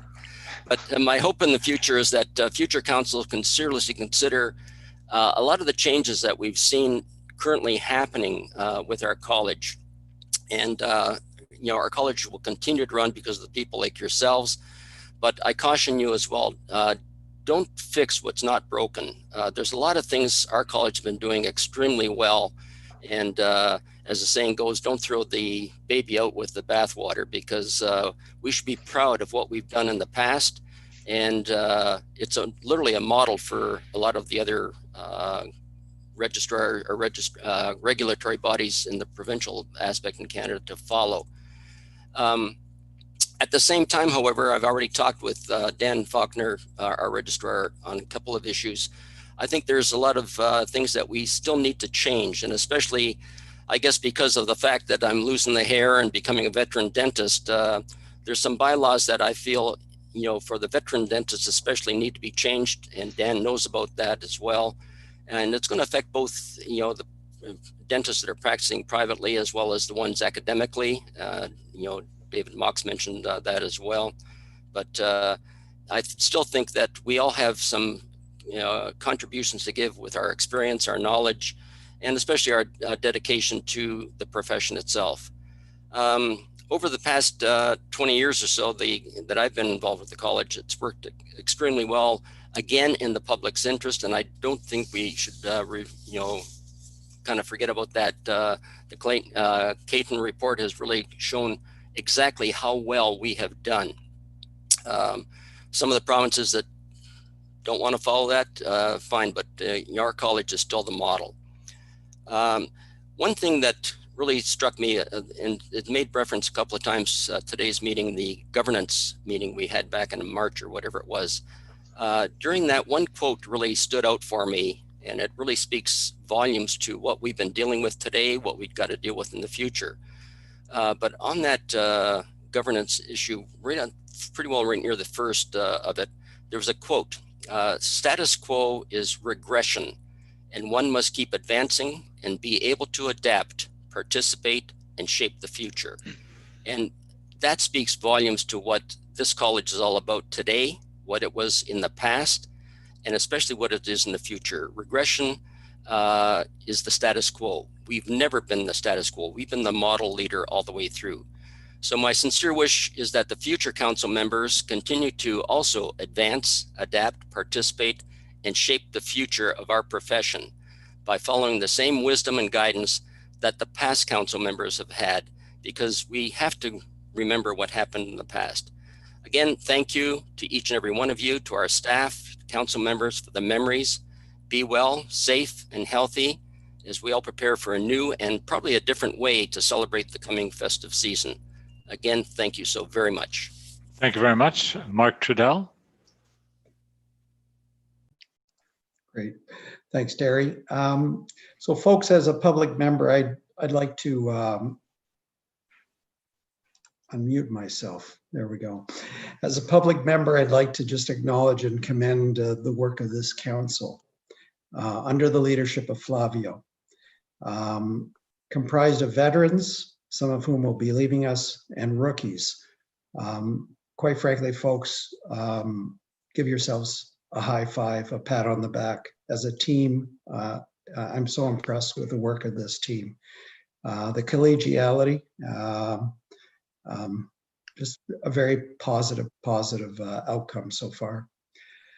I'd also like, at the expense of being redundant, I'd really like to acknowledge and commend the work of college staff who, under what I'd characterize as unprecedented, extremely challenging conditions, COVID conditions.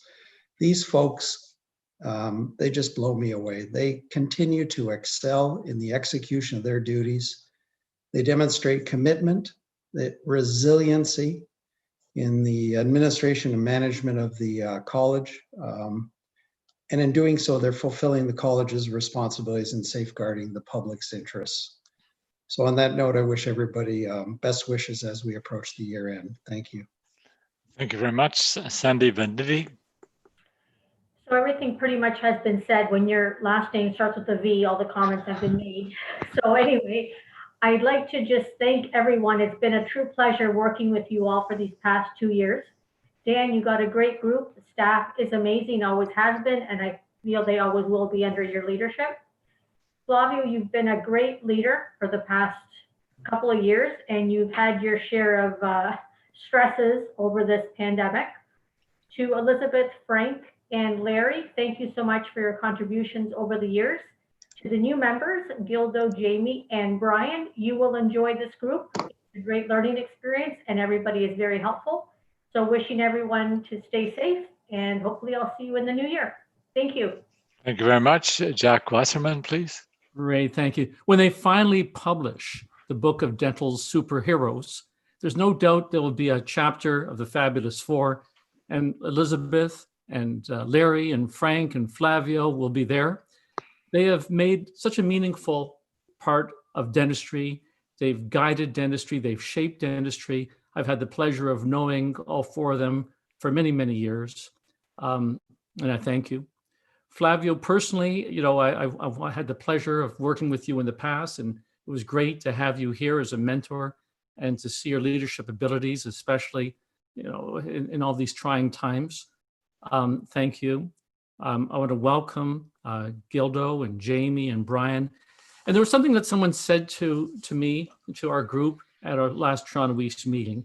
And you know, I'm proud of our dentists. We should all be proud of our dentists through COVID crisis. Whereas some of our physician friends have deserted ship and failed to see patients face to face, and they choose to do it remotely. Our dentists have been facing patients literally face to face every day, listening to their stresses, treating their stresses. The other day rather, I had a patient come in with terrible neck pains and so on, all stress related. We're there for our patients, and you know, I'm proud of that. We've become frontline workers. We've become primary healthcare doctors. Good luck to all those who are seeking re-election. Stay healthy, have a great holiday season, and I look forward to a fresh start in the new year, a year where we have beaten COVID. Thank you all. Thank you very much. Judy Welkovich. Thank you. As Sandy said, you know, when you're at the wrong end of the alphabet, there's not a lot more to say. I'll echo a lot of, probably all of what has been said before. I wanted to say a couple of things. That first of all, I want to thank Dan for a really excellent and substantive council meeting. I know that it's your first meeting and it must have been a little stressful for you, and you know, well done. These are challenging times, and as I said when I was delivering the ICRC report, I want to thank the staff for the commitment they've shown to their jobs here. You know, in terms of ICRC, the admin people, our decision writers, the lawyers attached to the different panels. I mean, everybody is available. Everybody gets their stuff done on time. There are no delays. It's all moving forward, which is really very impressive. You know, I joined council last October, so this is probably my third or fourth meeting. I haven't had the pleasure of working on a committee with Frank or Elizabeth, but I have enjoyed your contributions at the meetings. And I wish you both well.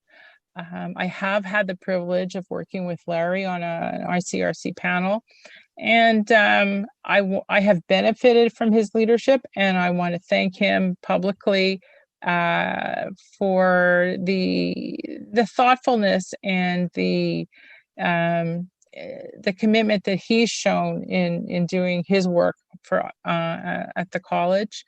I'd like to welcome the new members.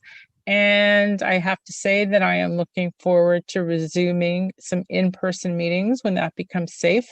I don't know what the college's plan is. I'm not a fan of virtual meetings. So I would love to see more and more of these going back to in-person when that's possible.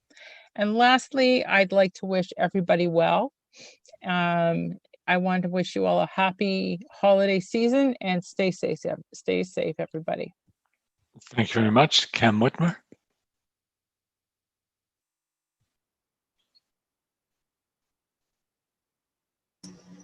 There, I think I'm unmuted. You are. Okay, great meeting, everyone. A special welcome to Dan, our new registrar, and I wish everyone happy holidays, very Merry Christmas, and thank you for a great meeting. And stay safe, everyone. Thank you very much, Flavio. Thank you very much. I want to just say, first of all, a welcome to Jamie, Brian, and Gildo. I've had the pleasure of meeting Gildo, so 1/3 of the new people coming in, which is great. And Gildo gave me a wonderful tour of Western University. I had never been there, and when I was there for their convocation. I also want to iterate again the staff and how amazing the staff have been at the college. This whole pandemic period has been very stressful on them, to their lives, and also getting, as Judy said, getting stuff done on time. I can't acknowledge staff any better than what Mark Trudell said about them. He's always has such great words that, the way he puts it out is very eloquent, and I have to do a ditto on that. I do want to wish everyone the best during the elections, and this is contested times, and it's going to be interesting to see what happens. But I wish you all, I hope you all come back. All the ones that are running that are here again, I hope you come back. I want to say a special thank you to Dan.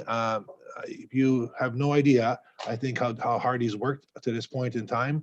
He had big shoes to fill, and then not only just the big shoes, but the knowledge base that's behind those big shoes that were there. And he's just has not stopped. I text him, I don't know, in the evening, he's there, and he's available, and whatever time I say, which is he is trying very, very hard, and I gotta give him a great compliments in what he's doing. I've had 3 or 4 virtual meetings with him with individual societies, and he's been upfront, transparent, everything you would expect of a registrar and more, and I think that he's been received very well. And I hope of the best. He's got one of the best probably colleges in the entire system in Ontario as far as health regulatory colleges, and I wish him the best going forward. That he has a very collegial council, as this council has been. This council has been amazing, even though we've had a lot of changes during this council over the last 2 years. It's still, I can't believe the quality of the individuals that are here, and I'm going to go back to what Peter, I think, mentioned the word the elected model. I think this elected model works really, really well. I can't say I'm a huge fan of this model, and it works well because people are engaged. You find people that are engaged as they are in this group. So having said that, I want to say thank you for all the compliments towards me. I don't usually take them all that well. There you go. Thank you.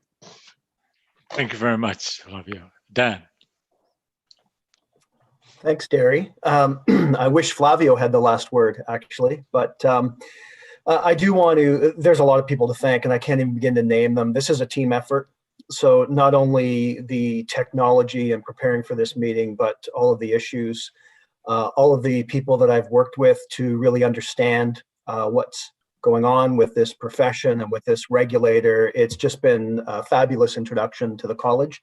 I would say to Frank and to Judy that I'm not discouraged, and stress just washes off of me. So I've been really energized by today, quite frankly. I think we are working with a wonderful council.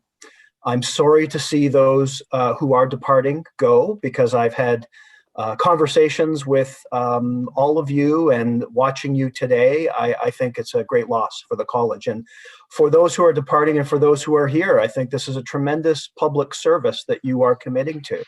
And the regulatory world is one that I've been involved in for 26 years now. And I know that it has a direct impact on people every day. And there's so many examples that I could give on that.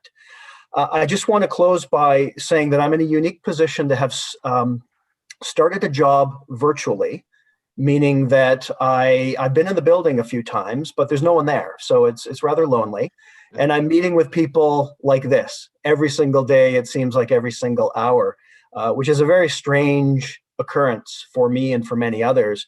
I've also been hired by this group and the smaller group that formed the search committee, and I've never been in the same room as them either. And so I want to narrow that down to Flavio, because the entire executive committee and Flavio specifically have just been tremendous in terms of my introduction, my orientation, onboarding, and support. And Flavio, I wish we could work together much longer. He is totally dedicated. He tells it like it is. He has no ego. He has a big heart. And I really know that he has brought so much to this table and to the profession as well. So I do wish you all a wonderful holiday. Thank you very much. It's been a great meeting, a great introduction for me. And I know we're wishing each other well for the holidays, which seems like it's still quite distant. I know I'll probably talk to most of you, if not all of you, before then. So thank you very much, and back to you, Derry. Thank you very much. Thank you very much, everyone. It's been wonderful again working with all of you. I wish all those who are leaving all the best. It's been wonderful working with you, and just to the new people, it's a wonderful group you have here, and I'm sure you will enjoy it. Flavio, thank you very much for all of your help and leadership. And so I wish you all the best for the holiday. And so the next council meeting is January 20th and January 21st, 2021. Take care, and the meeting is now adjourned. Thank you. Thank you, Derry. Thank you, Derry. Thank you. Bye, everybody. See you next week.